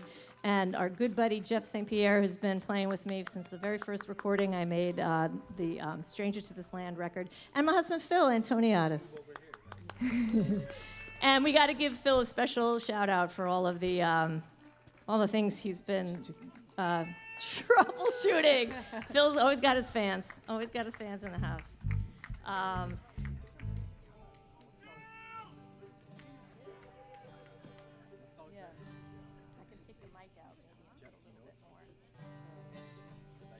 Yeah, maybe a little bit more guitar if we can in the monitors there. Todd. Oh, I'm muted right now. Right now I'm going.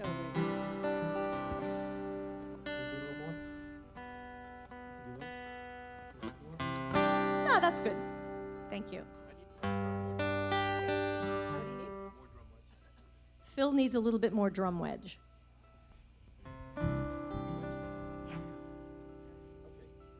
Okay. Ready? I think so. Yeah. Oh, the mandolin is in 6, DI 6. There we go. Woohoo! Ready? You got it. Little house on a hill, down a dirt road in a town.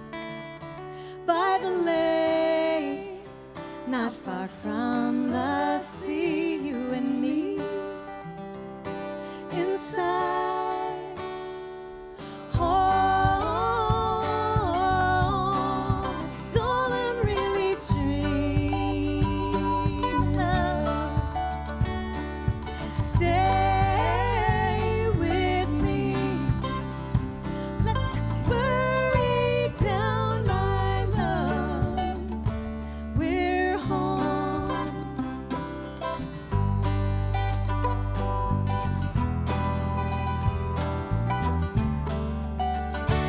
Let the rain fall down outside.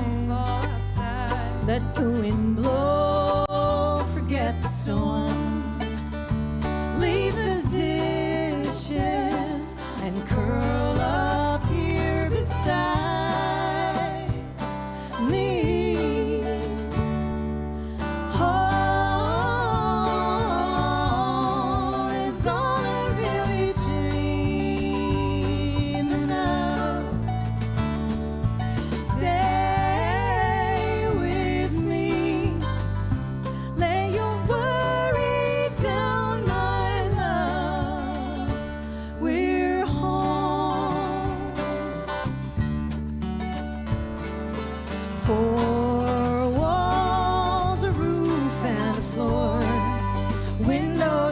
door to a garden. All we ever need is you with me and me with you. To home, it's all I really dream of. Stay with me. Lay your worry down, my love. We're home. It's all I really dream of. Stay with me. Lay your worry down, my love. We're home.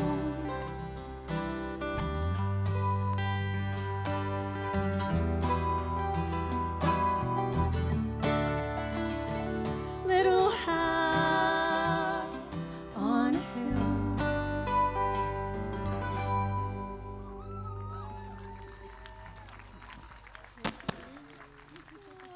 Thank you, Amy Fairchild, for jumping in on that. Yeah. So as you know, this town, Hopkinton, is it's on a hill, and the marathon starts here. That's our claim to fame. And the high school football team is actually called the Hillers. It's like weird, right? Beware, man, we're the Hillers. It's like a very ferocious or something. I don't know. I love it. I just got to make fun of it. We'll cut this part of the recording. Okay. I'm already like at risk here with my neighbors.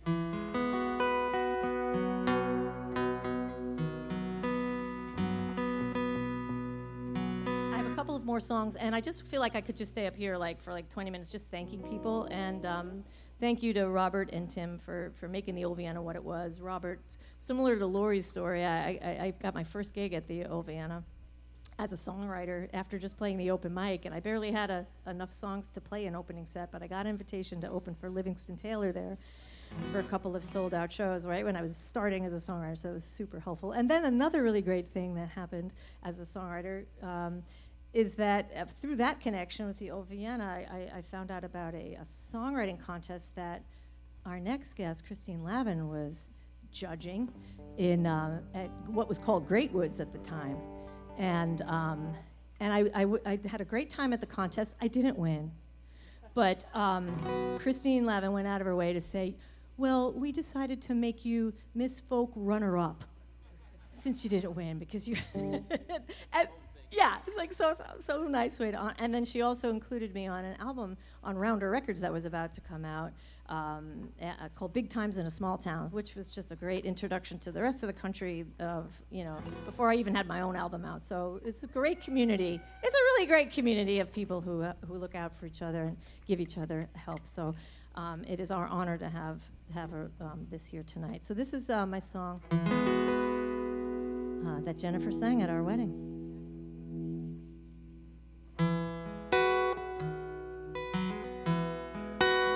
That's Jennifer Kimball, by the way. She couldn't be here tonight. In a steel town on a gray day, in an apartment above the drugstore on the corner, and every payday we'd go blow it all down at the bar. I would be happy with you. There would be nothing better to do, 'cause there's nothing better than being happy with you.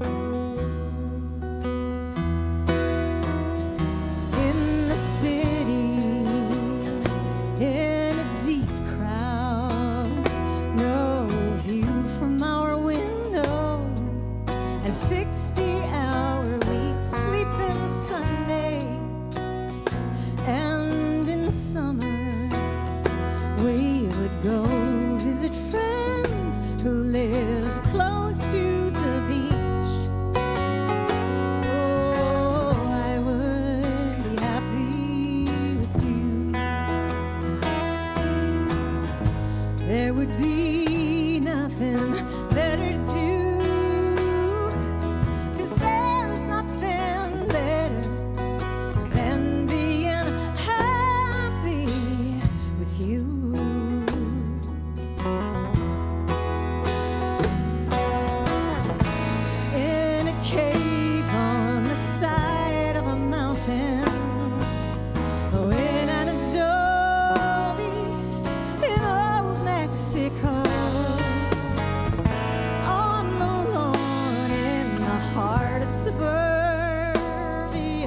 with kids and a dog and neighbors who'd know that I would be happy with you.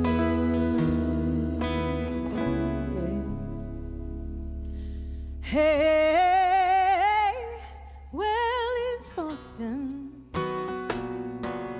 It's raining again. You're on the phone and I'm singing this song. My mind's drifting, not complaining, but sometimes I forget what I've known all along. That I am so happy with you. Oh, I don't need nothing better to do, 'cause there's nothing better than being happy. No, there's nothing better than being happy. Oh, there's nothing better than being happy with you. Oh, I would be happy with you.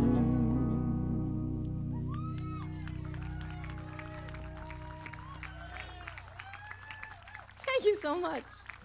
Oh, it's so sweet. I love it. Oh my God. I gotta get out more. That was fun. That was fun. My last song here. I am so excited for the next couple people we got. Oh boy, hang out. We are gonna have so much fun. This is my only country song that I ever wrote. It's my codependent country song. I don't know if that's an oxymoron. It might be. It's about losing yourself in the deep country of your love. Oh, just cut all this.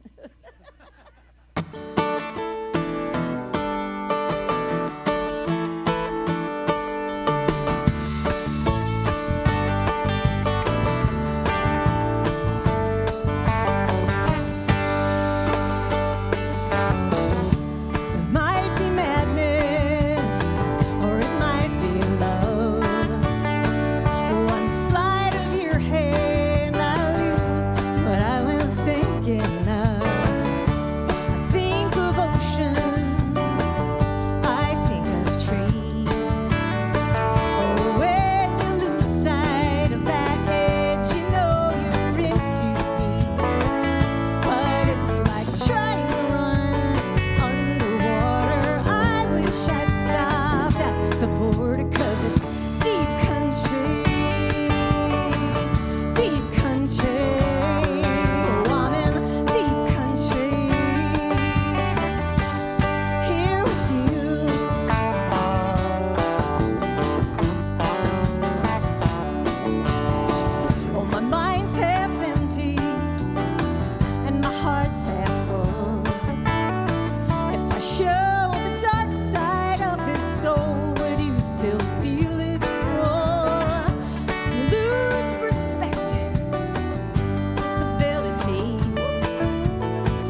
much. Thomas Giuliano on guitar, Jeff St. Pierre on bass, Philip Antoniades on drums. And thank you again, Amy.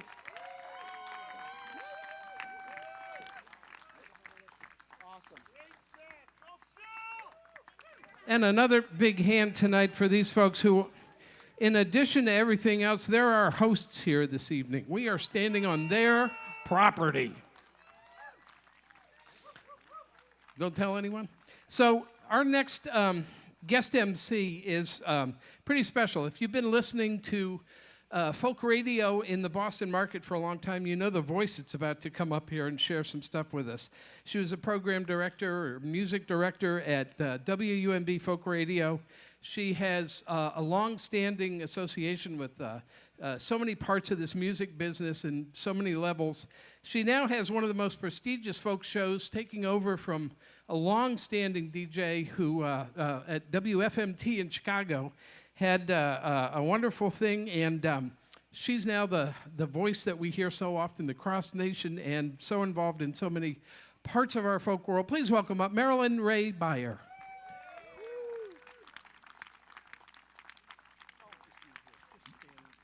I'll just use this. Find your light, Marilyn. Hi. I'd love to hear, by your applause, how many people are here who never attended a show at the old Vienna Kaffeehaus? I thought so. I was talking to people earlier today, people like Aaron Ash Sullivan and Eric Schwartz, musicians who came just to be part of the audience here, who weren't around before 1996, or at least weren't at the old Vienna Kaffeehaus. And this is the power of what was happening there at the time, that it lives on, right? That it continues the stories that we hear about what happened at the old Vienna, that all continues to grow and flourish, and here we are.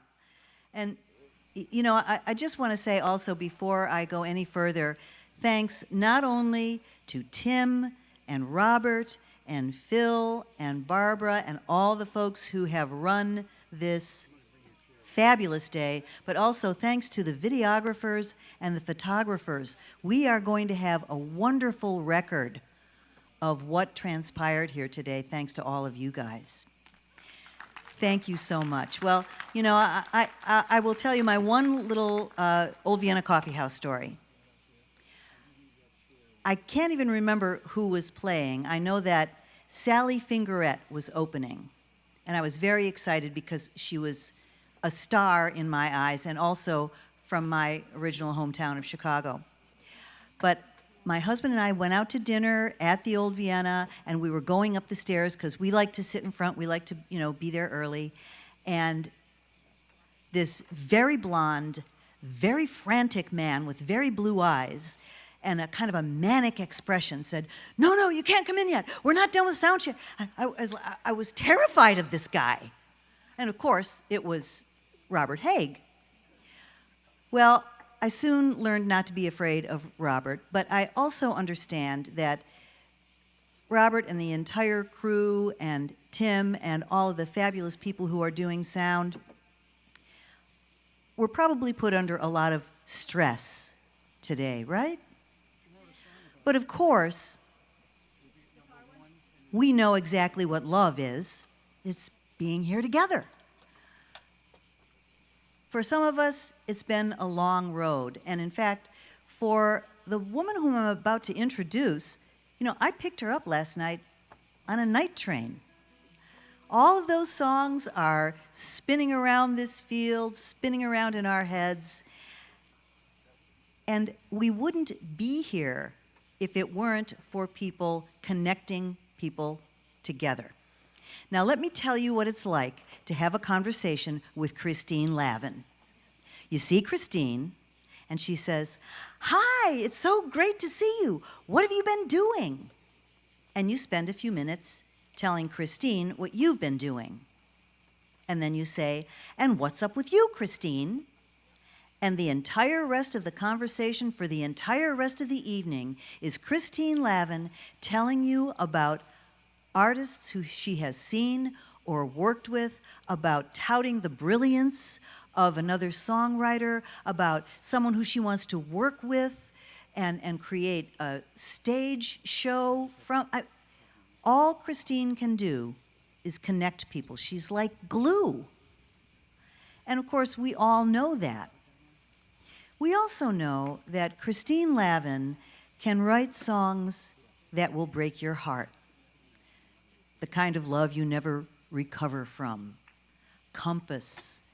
All of these songs that will make you weep with nostalgia, regret.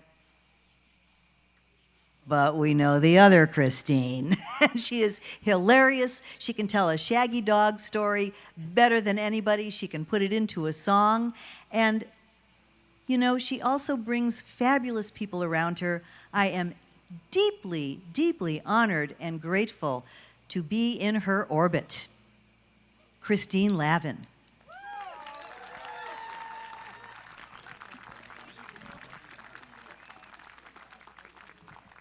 Thank you. Let's see.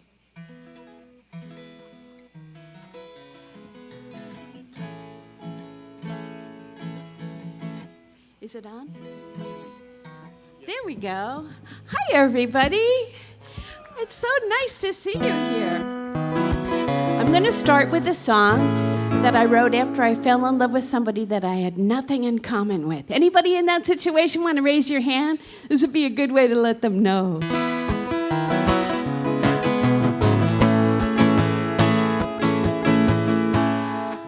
I am at the opera. I don't like the opera, but he loves the opera and I love him. I follow the libretto, I follow the conductor. When I follow the plot, my head begins to spin. I don't understand a word, even when it's English. Everyone around me says, this is divine. I don't like the opera. Look, I'm at the opera. Good thing he can't read my mind. How long did you say this opera was? 16 hours. Oh, what a treat. Look at me, I'm skiing when I do not like skiing, but he loves skiing and I love him. Okay, I'm gonna stop right here, because I did this song many, many times. I wrote it when I was new in New York, and one day I sang it at the open mic at Birdland. And I was walking back to my seat after singing the song, and there was a guy at the bar named Rene Ruiz from a vocal group called Toxic Audio. And he said to me, you should write a version of that song that a man could do, because it's not just women who do stupid things in the name of love. Men do too. Is that true? Oh, yeah. Well, I took the challenge, and this is just unbelievable, because I met a male singer-songwriter at the old Vienna Kaffeehaus when Tim Mason had the brilliant idea of putting us together to do a show. And I fell in love with his work instantly. And before I started writing the dude version of Good Thing She Can't Read My Mind, I put at the very top of the piece of paper, for Don White. And guess what? He's here! And he's going to come out and sing it the way I always dreamed it should be sung. So please welcome Mr. Don White. 1, 2, 1, 2. Well, and I'm going to put it down a key so that it's more like a manly kind of song that I expect that he will do. How are you, Don? Nice to see you, Miss Lavin.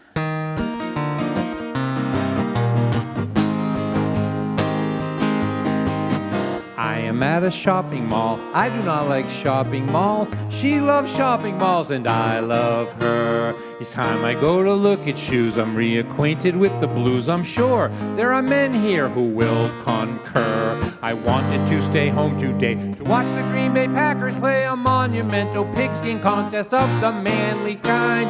But I am at a shopping mall. I hate shopping malls. Good thing she can't read my mind. Sure, I'll hold your purse for you while you try that on. No, I don't think that dress makes your butt look big. I I am at a craft fair. I don't like craft fairs. She loves craft fairs and I love her. Topiary, origami, face painting, scrapbooking, and my favorite, dream catchers. What the hell's a dream catcher? What the hell is decoupage? Morris dancing? Oh my God, I need a place to hide. I am at a craft fair. I don't like craft fairs. Good thing she can't read my mind. Make my own soap? How did you know that was my dream? Complaining, he's just making observations. Expanding your horizons is a sign of sophistication. Now he's in a Pilates class every Sunday morning, though sometimes thoughts of boxing overcome him without warning. I am at a chick flick.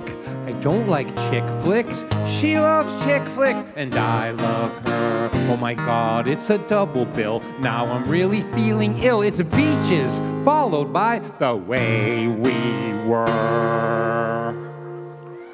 I am in an awful mood. I am eating awful food. All I wanted to do was to sit back and unwind. But now I'm at 2 chick flicks. I'll give you $100 to kill me. Good thing she can't read my mind. And what did you say next weekend? A 24-hour marathon of songs on the Crying Woman's channel? Just me and you all weekend? Awesome. I'm so happy.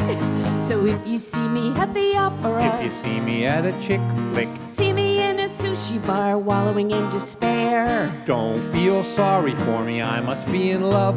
What the hell else would I be doing there? before I met him, life was dull. I never took any chances. Now I leap at every opportunity I find.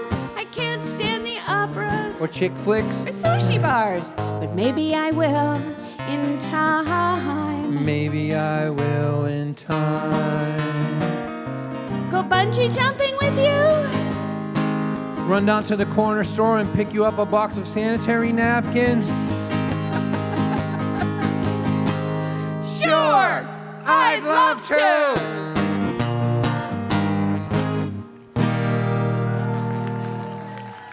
Don, wait.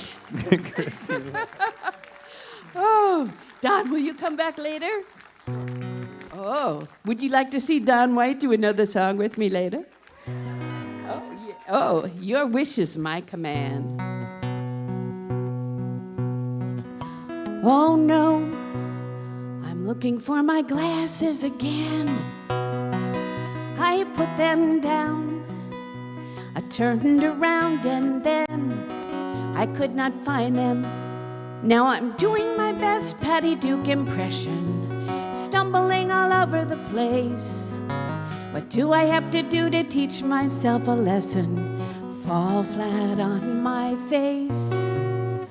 Oh no, I'm looking for my car keys again. I put them down. I turned around and then I could not find them. Now I can't find them 'cause I can't see, 'cause I can't find my glasses. Woe is me. I can't drive my car. I can't read, but I can order pizza and watch TV. Oh no, where is that remote control? It's gotta be here. I saw it 5 minutes ago, but can I find it now? No. But the doorbell rings, it's the pizza guy.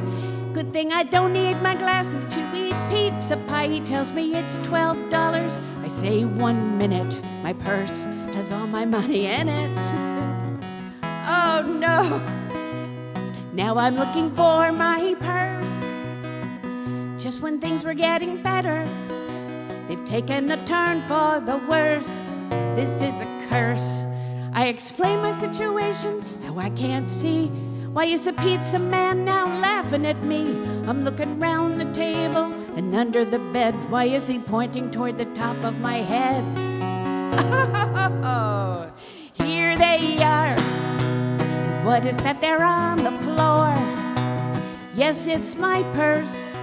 It's holding my car keys, and there's the remote control behind the door. Now I can eat pizza, watch the news, chill out, lose these annoying blues. But first there's one phone call I need to return. Where's my phone book? When will I learn? Oh no, I'm looking for my glasses again.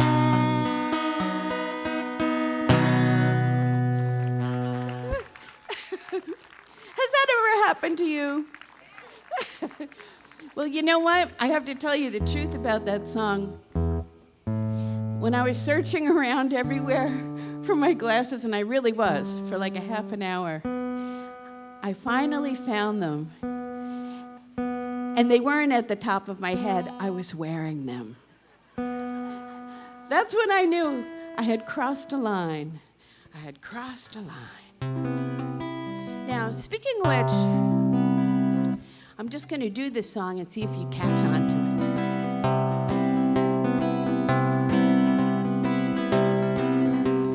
it. Here comes hurricane season.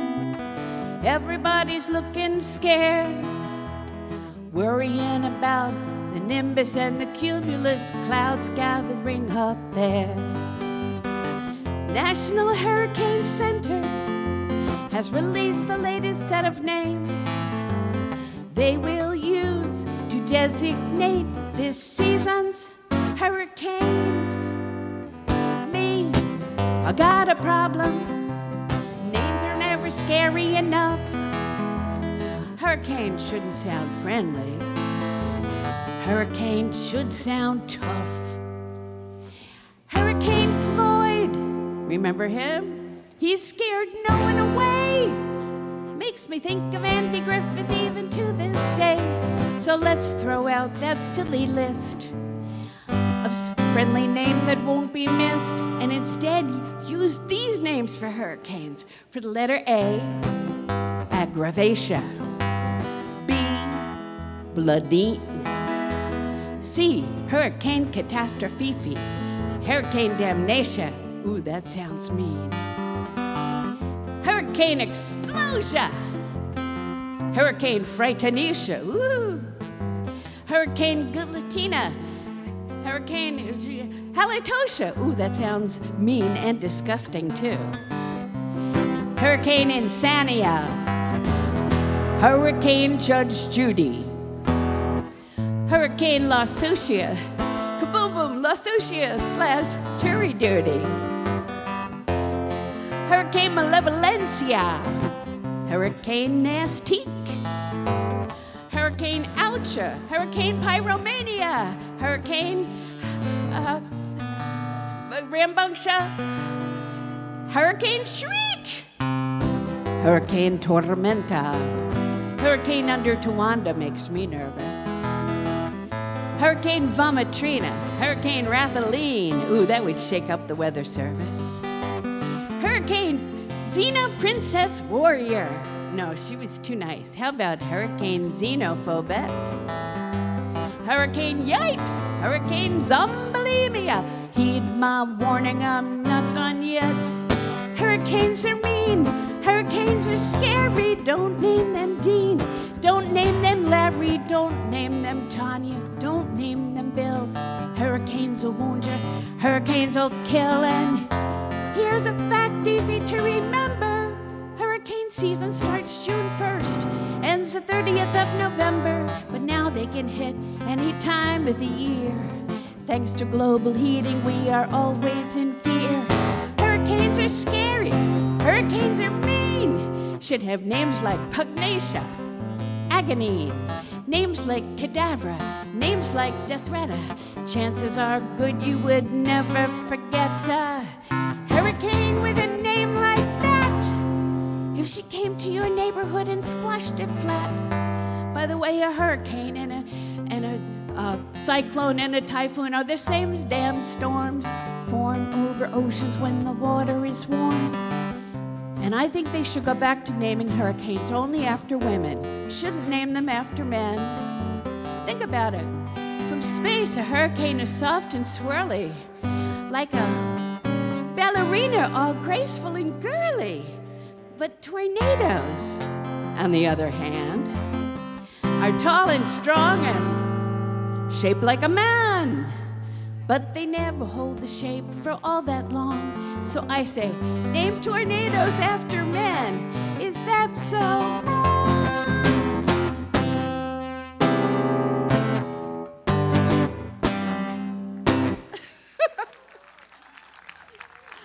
Wouldn't that be a great idea to name tornadoes after dudes?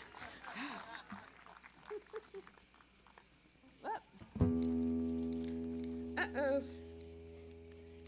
Oh. Oh no! Hey, can somebody help me? My braid is caught in my guitar strap. Uh-oh. Hold on. What happened? Your braid's coming out? My braid is trapped in my guitar strap. Oh, we can fix that. How did you manage that? I don't know. Wow, that's amazing. Hold on. One moment. It goes somewhere. The braid. Is it okay? Oh. You know what? Would you sit over there? Okay. Okay. That was not a setup. That was Turned into one now. Are you using your chair? You gonna use the chair? No, I'm gonna use it again. Okay. Slide this back out of your way a little. Okay.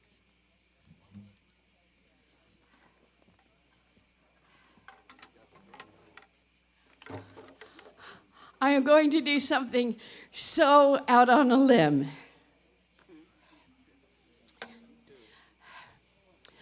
All my life I wanted to play the Irish drum. So at the tender age of 71, I marched into the Irish Centre for the Arts and said, I want to get in touch with me Gaelic parts.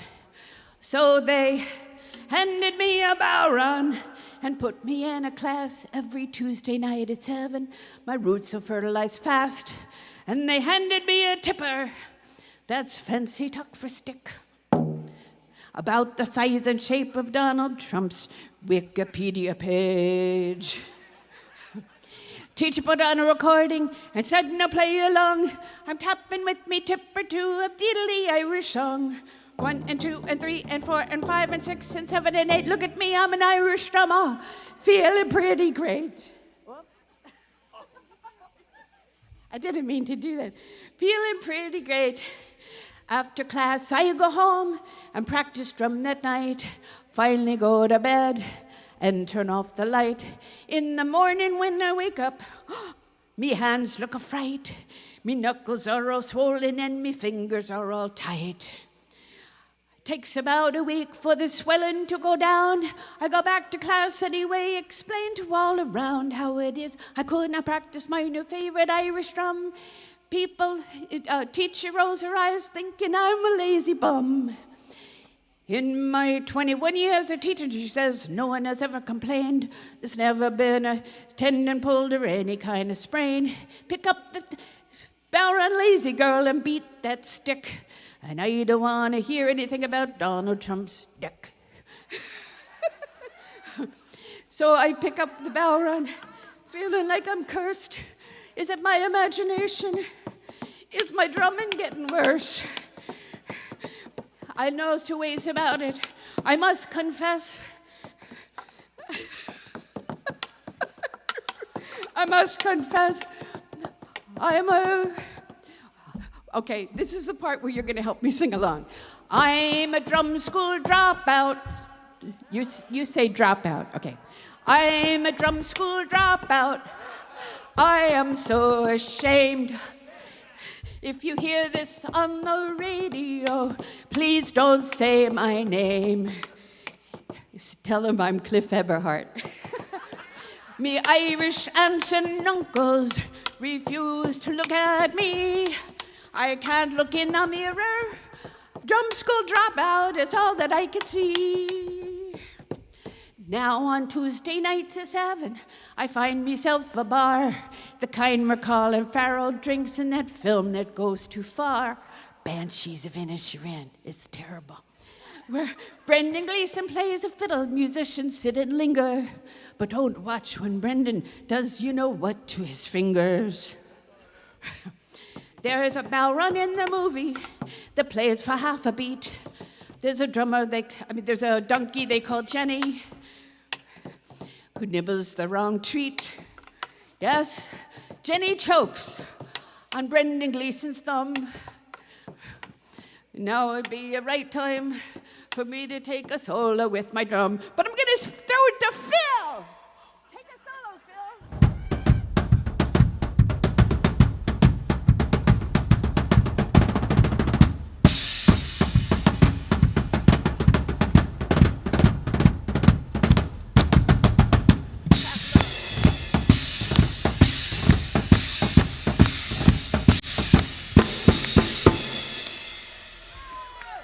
Let's hear it for Phil. And now I'm forgetting the story I meant to tell. When you drop out of drum school, your mind goes straight to hell. To a bar we're calling Farrell and Gren and Beeson are still yakking. We're citizens of Inisher and let their fingers do the whacking. I'm a drum school dropout. I am so ashamed. If you hear this on the radio, please say Phil's to blame. Me Irish aunts and uncles refuse to look at me. I can't look in the mirror. A drum school dropout is all that I can see.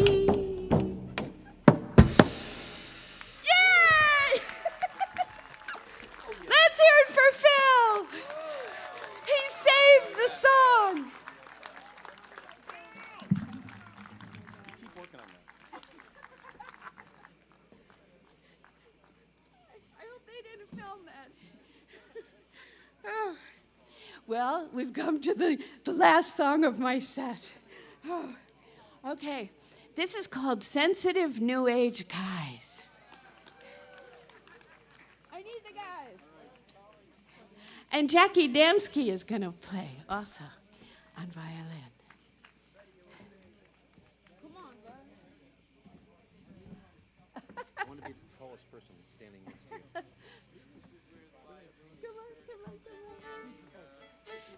Look, Eric Schwartz is here. And this is Tom Wolke. He's the manager for Guy Davis. And there's Cliff Eberhart. And there's Buddy Mondlock. And there's Eric. And where's Jim? I'm here. And Jim Infantino. Look at that hair. Okay, come on, guys. All right. So what we have to do is, oh, and of course, Don White. He's back. And Jan Luby is styling the boys. I'm going to need this mic on. There you go. Thank you. Okay. So, Don, do you want to address the singers? All right, gentlemen, Christine and I toured for 9 years, and we did this song every night, and I have seen it go horribly, horribly wrong. So pay close attention to me, and we all may survive this ordeal. But I'm right over here with instructions for all of you. I'm behind you. So we're just going to have one And rehearsal. instructions for you. Because everybody knows too much rehearsal ruins folk music. So I'm going to show you guys exactly what you're going to say. It's 4 words, sensitive new age guys, and it sounds like this. Sensitive new age guys. Okay, when I say now, or when Don directs you, sing out those 4 words in a loud and manly, manly way.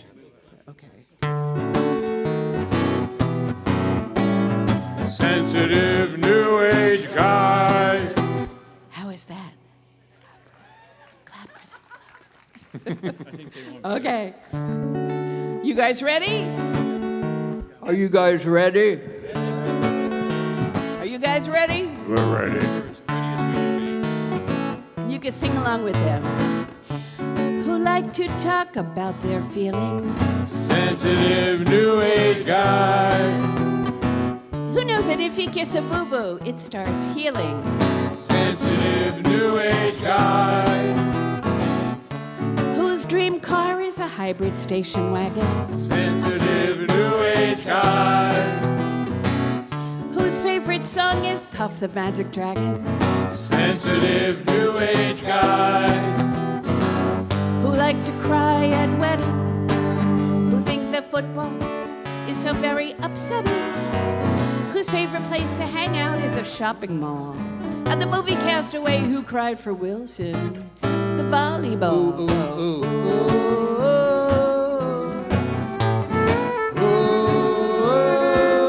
Everybody stop. Whose last names are hyphenated. Sensitive new age guys. Who walked out of Terminator 2, it was so violent he hated it. Sensitive new age guys. Who thinks a full head of hair is overrated. Sensitive new age guys. Who recites his mantra when he's aggravated. Sensitive new age guys. Who thinks that red meat is disgusting? Who's into UFOs, channeling and dusting? Who wears Teva sandals with black socks? Who says Dawn White totally rocks?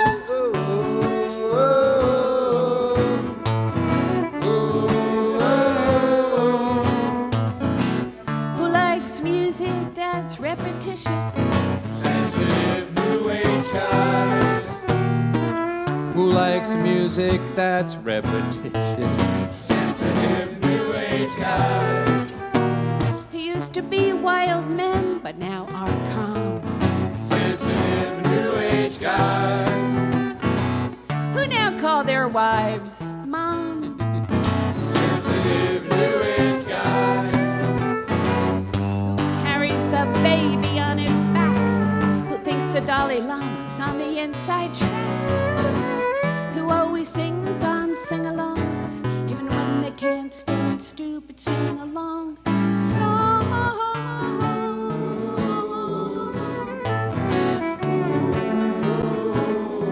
Can you guys sway back and forth?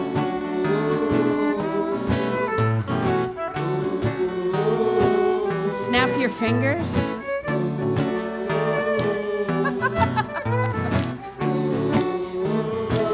I feel like Gladys Knight, I really do.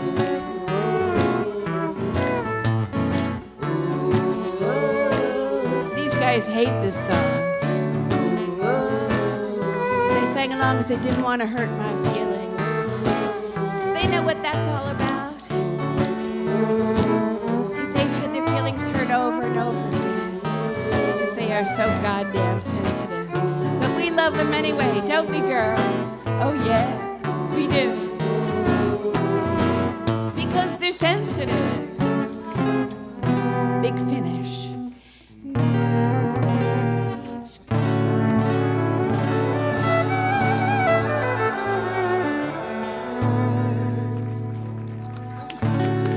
Thank you so much. Christine Lavin, everybody. Thank you, Old Vienna Kaffeehaus.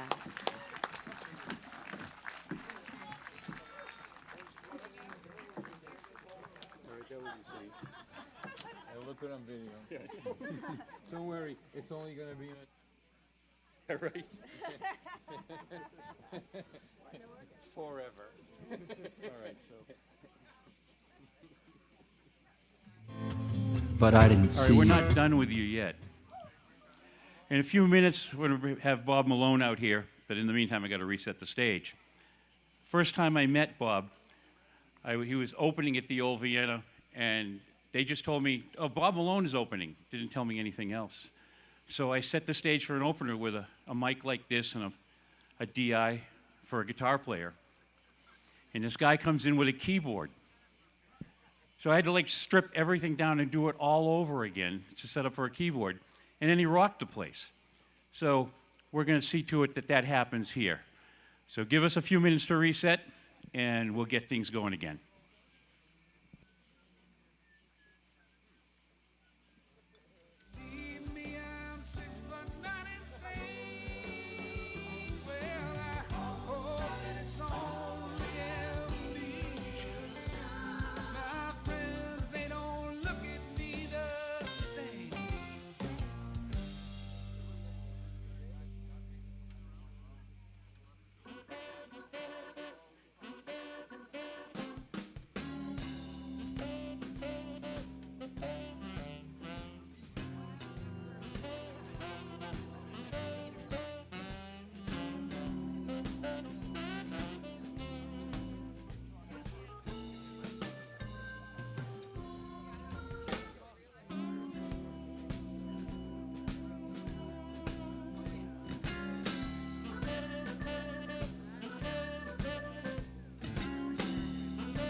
Yeah.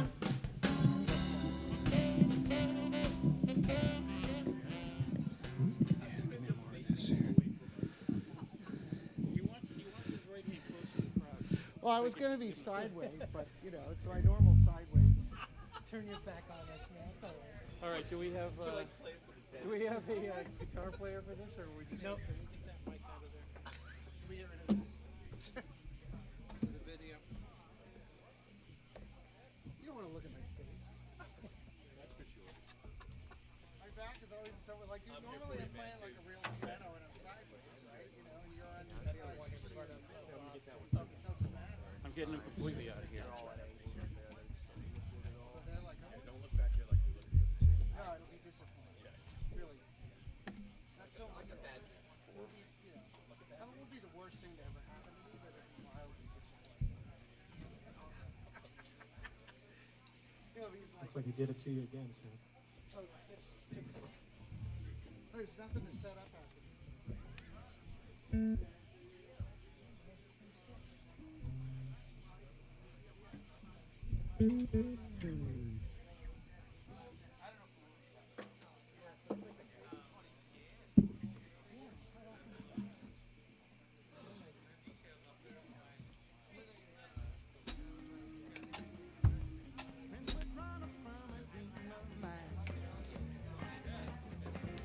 Slap 'em up, put 'em on a train, out of Michigan up to Maine out.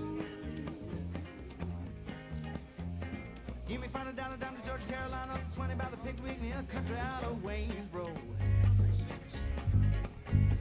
When it's getting late and rainy out in New York City, hang a Louis off a Should be in 6. Got herself a cheeseburger at a little Jim diner, or a 6-diner. Diner, my shiny, shiny love. Turn the volume up. Slider. And the night you're all I'm thinking of. Diner, my shiny, shiny love. Here we go.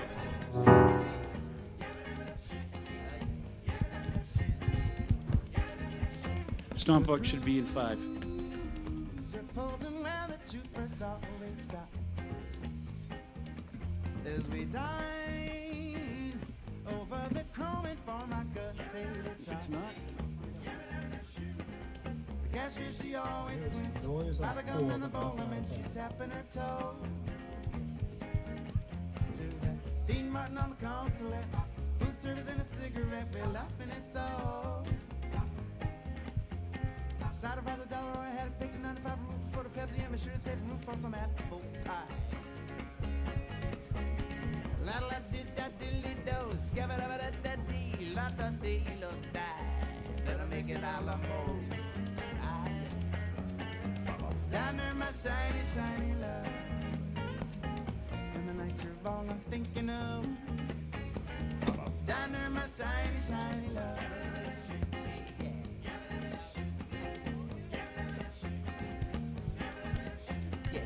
Dean Martin, God rest his soul, talking to me from the cereal bowl.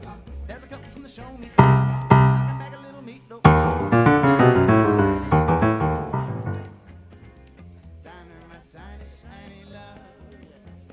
Try 4. There it is. I'll leave Wade everything in a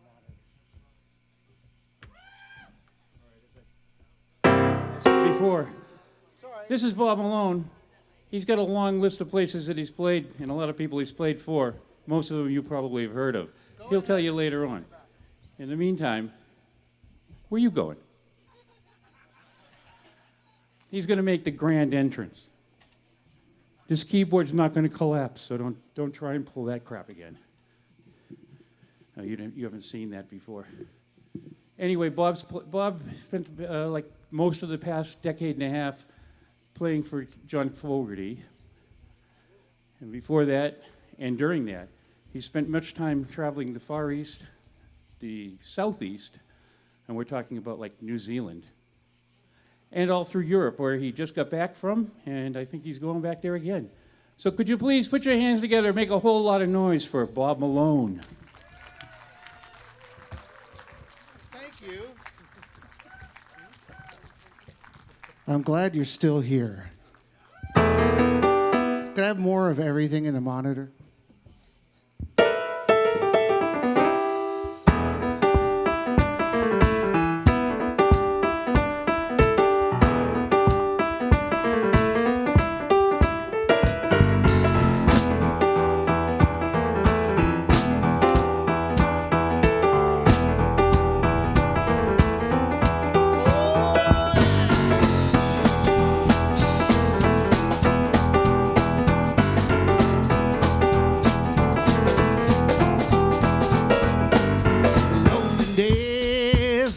old friend, yeah. Just been me and you since way back when. I'm surrounded by people everywhere. But the cold windows suit me like there's no one there. It ain't personal if I don't know your face. I feel a certain distance from the whole human race. You can disconnect me with this time and place. I feel a certain distance from the whole human race.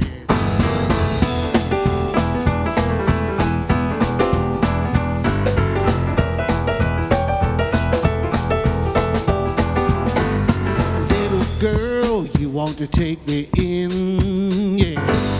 Put that cage around me and I won't ever say I know you love me, but your love can never be. 'Cause I'll be tired of you before you're tired of me. It ain't personal if I don't know your face. I feel certain distance from the whole human race. You can disconnect me for this time and place. Feel a certain distance from the whole human race.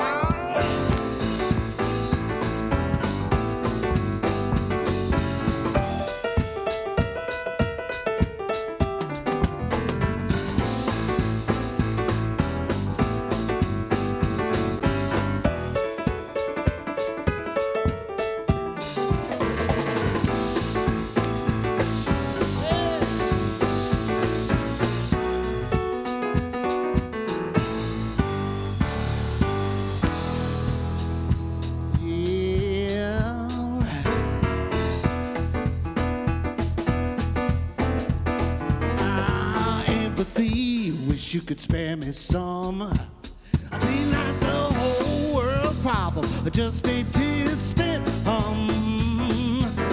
I appreciate your pain, baby, I really do. I'm tired of you before you're told to go. It ain't personal if I don't know your face. I feel a certain distance from the whole human race. You can disconnect me from this time and place. I feel a certain distance from the whole human race. I feel a certain distance from the whole human race. All right.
There's really nowhere to go after that, so thank you. And I'm here, like, kind of on a technicality. I played the old Vienna. I think one time I opened for Ellis Paul. That was momentous. I think it's the first time I heard it. It was like 95, and then they closed. It was probably because of me.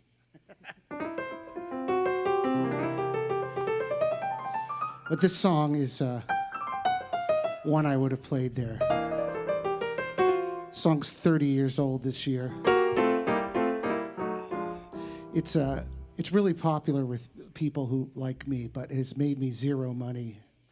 So it's like my 30-year-old son that like failed to launch and still lives in a basement, you know.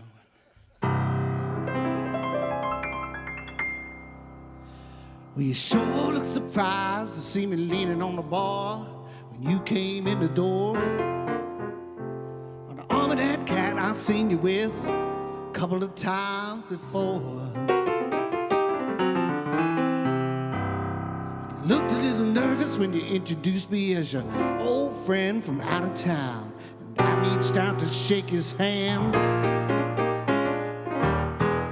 'cause I know that he's your husband, mama, but he don't know that I'm your man. I don't mean to make it so uneasy on your romantic evening out. Guess I'll sit out the back before the dude starts to wonder what all your nervous laughter's about. There's all the itching and the twitching gonna blow your cover. Honey, that ain't hard to understand, 'cause I know that he's your husband, mama, now, but he don't know that I'm your man. Well, he's the one to keep you comfortable, I'm the one to make you squirm. I say that he's always there to keep you warm, I'm the one you call when you need to burn. You believe to see me, but I do believe I hear from you any day or two. Say your husband's working late at the office, and could I come by and do some work on you? And I guess, no, he's doing me a favor when he's making all them business plans. 'Cause I know that he's your husband, mama, now, but he don't know that I'm your man. Ah, yeah.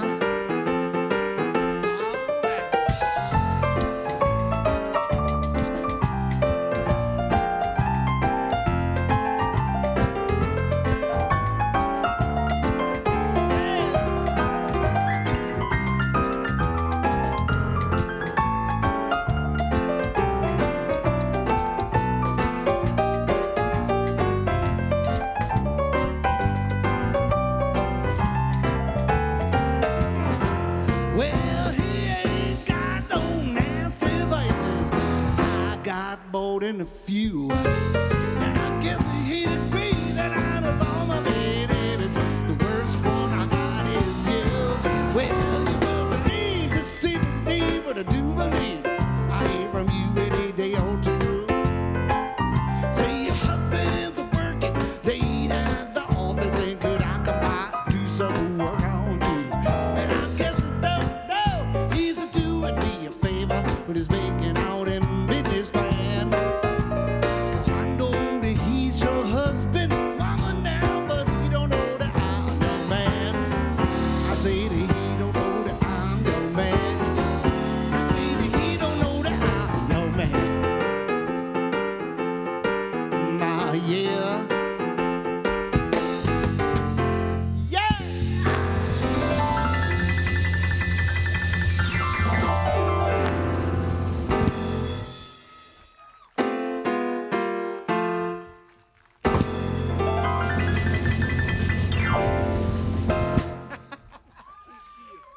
Great rehearsal, guys.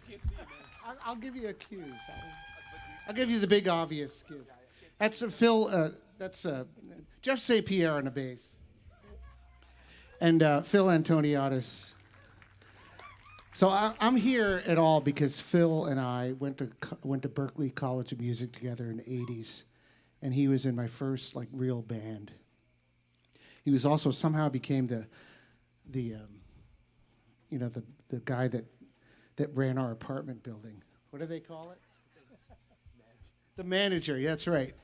Somehow we went to rent this apartment, and the guy was like, comes as like 4 musicians, in their 20s, and he's like, no way I'm renting an apartment to you guys, and somehow he talked his way past, we're not renting an apartment to you guys, to becoming the building manager.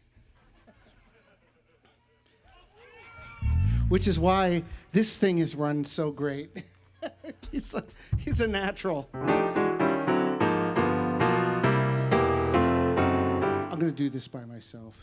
It's a favorite of the horn section. So most of the songs I've written in the last 10 years have been, about middle-aged angst. Middle-aged angst is different than youthful angst because with youthful angst, there's still hope.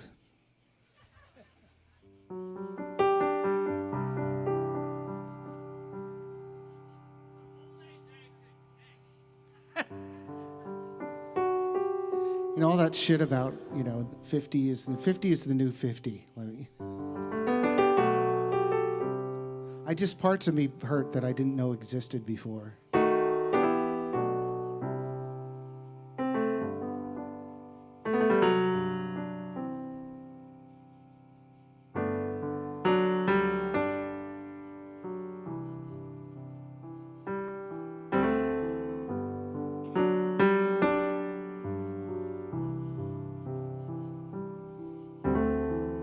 My friends and I, we're not doing that well.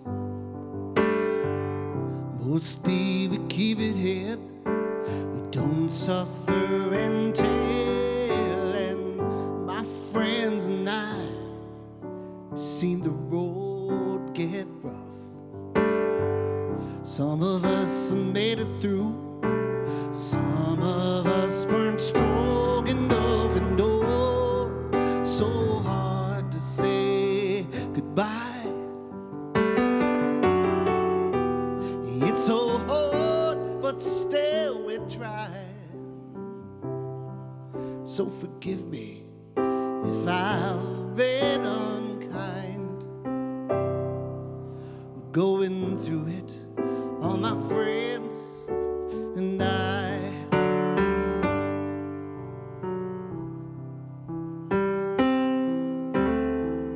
My friends and I, well, we're sisters and we're brothers. Never fit in anywhere until we found each other. And my friends and I, misfits and broken toys, brave face on the outside, inside just frightened girls and boys, and oh, so hard to say goodbye. It's so hard, but still we try now. So forgive me if I've been unkind. Going through it, all my friends and I can't help it. I am falling apart, turning invisible, halfway done before I start. And I should know that the time to change is now. I should go quietly, but I don't know how.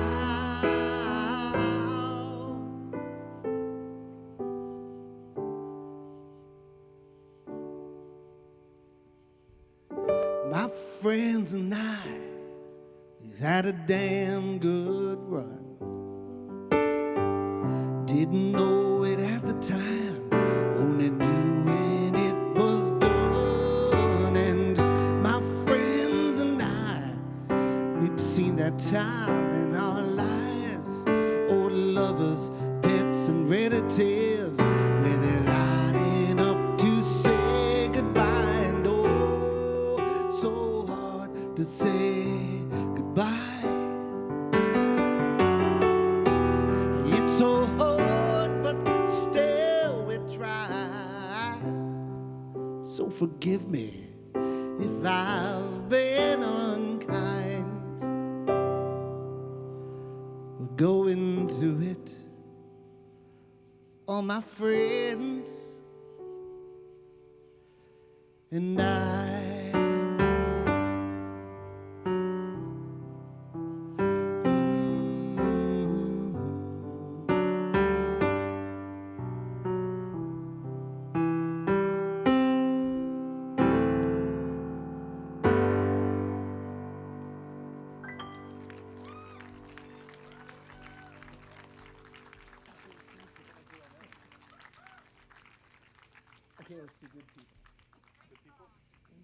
Thank you. It's the Feel Bad Song of the Year. This is the title track of my new record, which we actually have as a record in vinyl form and CDs also, if any of you still have CD players. Oh, right. Friday the 13th. This is an easy date to remember. Friday the 13th, I'll be at the Hopkinton Center for the Arts, right across the street. So all of that you should be able to remember. It's right across the street, and so please come. It'll be like this, but longer. You know. E flat, right? Or G flat.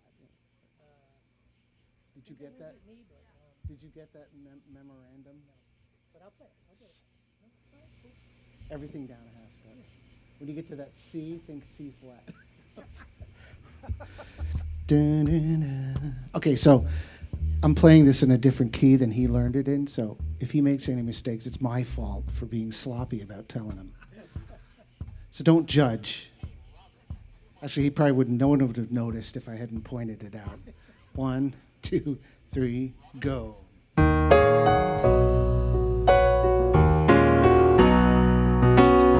Carrie, she can't sleep at night. Toss sails and turns till the morning light.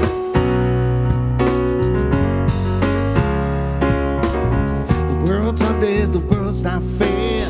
She can't breathe through the hate in the air.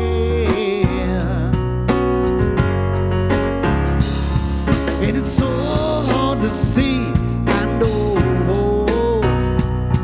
when you finally run out of hope.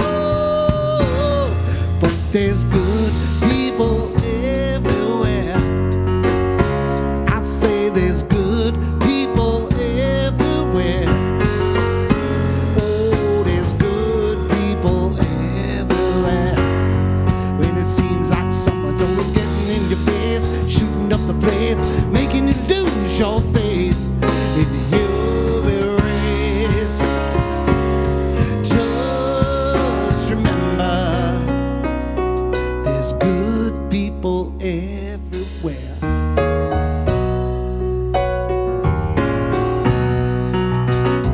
Karen, she wants to save the world. She tries hard, but she's just one girl.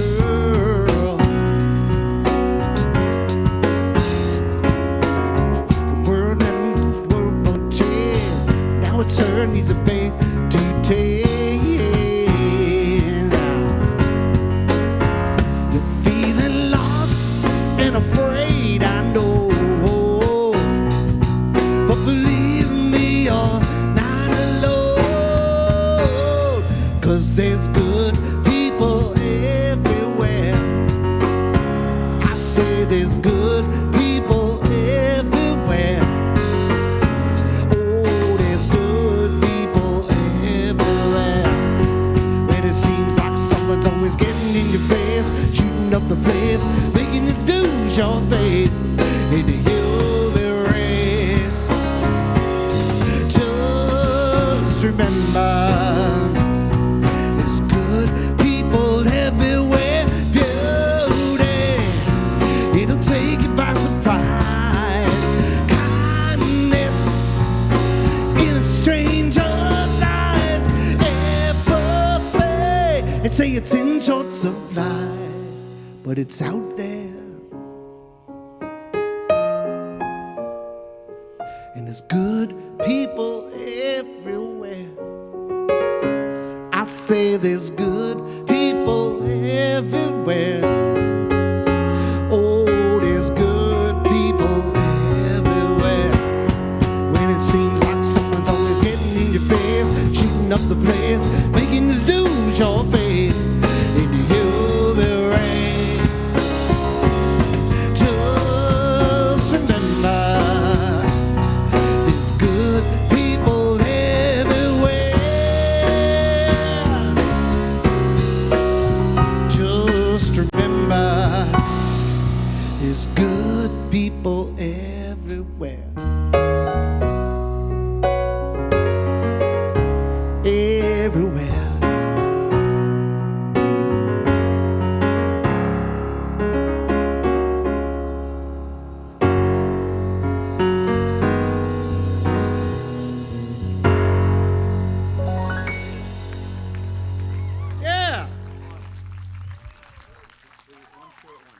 Yeah, okay.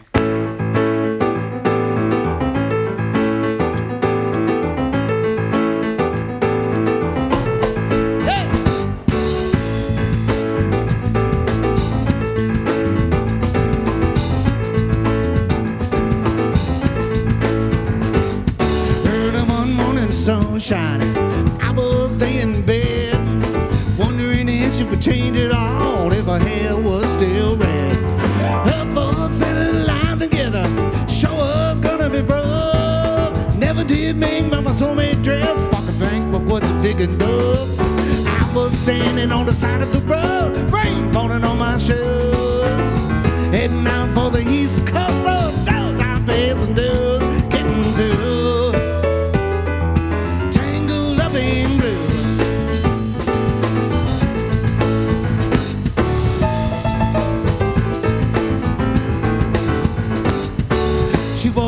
We first met, soon to be divorced. I helped her out of a jam, I guess, but I used a little too much force. We drove the car as far as we could, bending it out west. Split up on the docks that night, both agreed it was best. She turned around and looked at me as I was walking away. Heard her say over my shoulder, we'll meet again someday. All I have to do.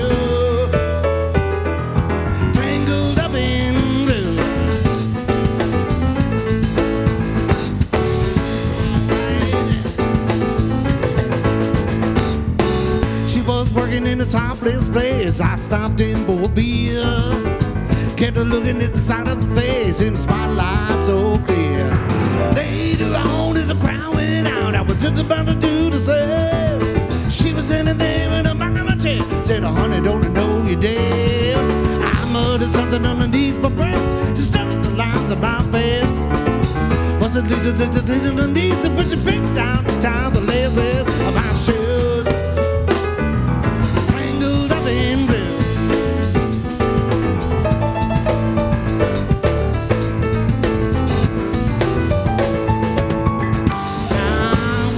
With them on Goose Street in the basement downstairs.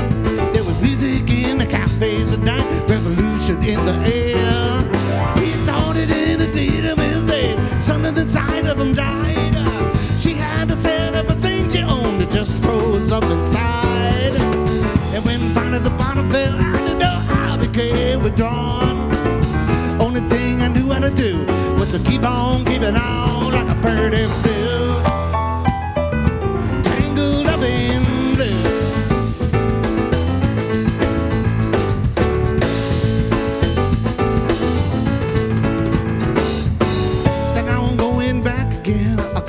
Her somehow.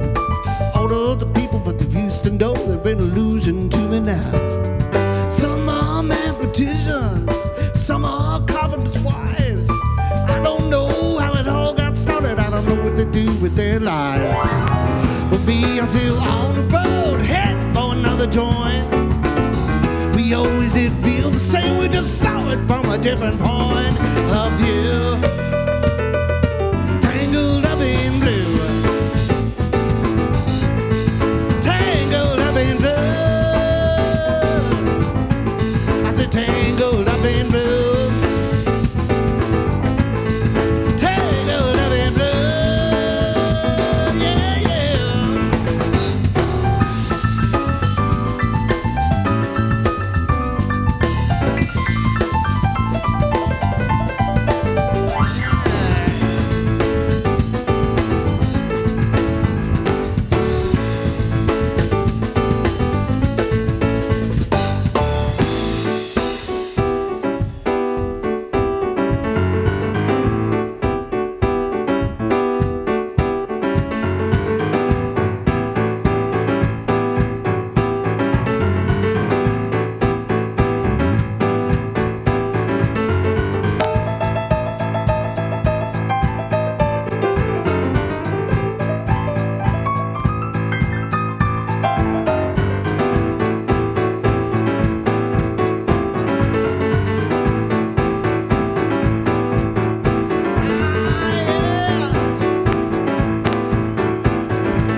Bob Malone, everybody. Bob Malone.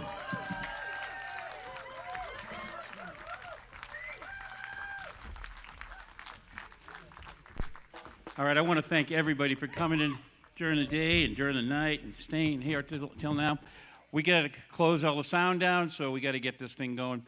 If you haven't stopped in the merchandise section, it's here in the garage down below. Stop there, pick up something on your way out. Thanks all for coming. My name is Sam. I want to thank Robert Haigh, Tim Mason, and everybody else, Chris, Todd back there in the booth, everybody that it's taken to put this thing together. And of course, to Phil and Barbara for opening their doors to all of us today. Thanks again. We hope to see you again in the future.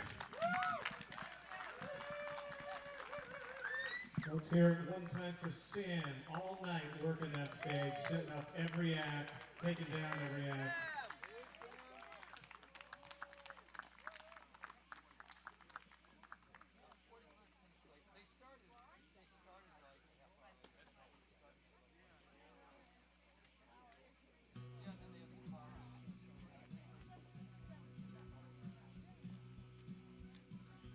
Never much traffic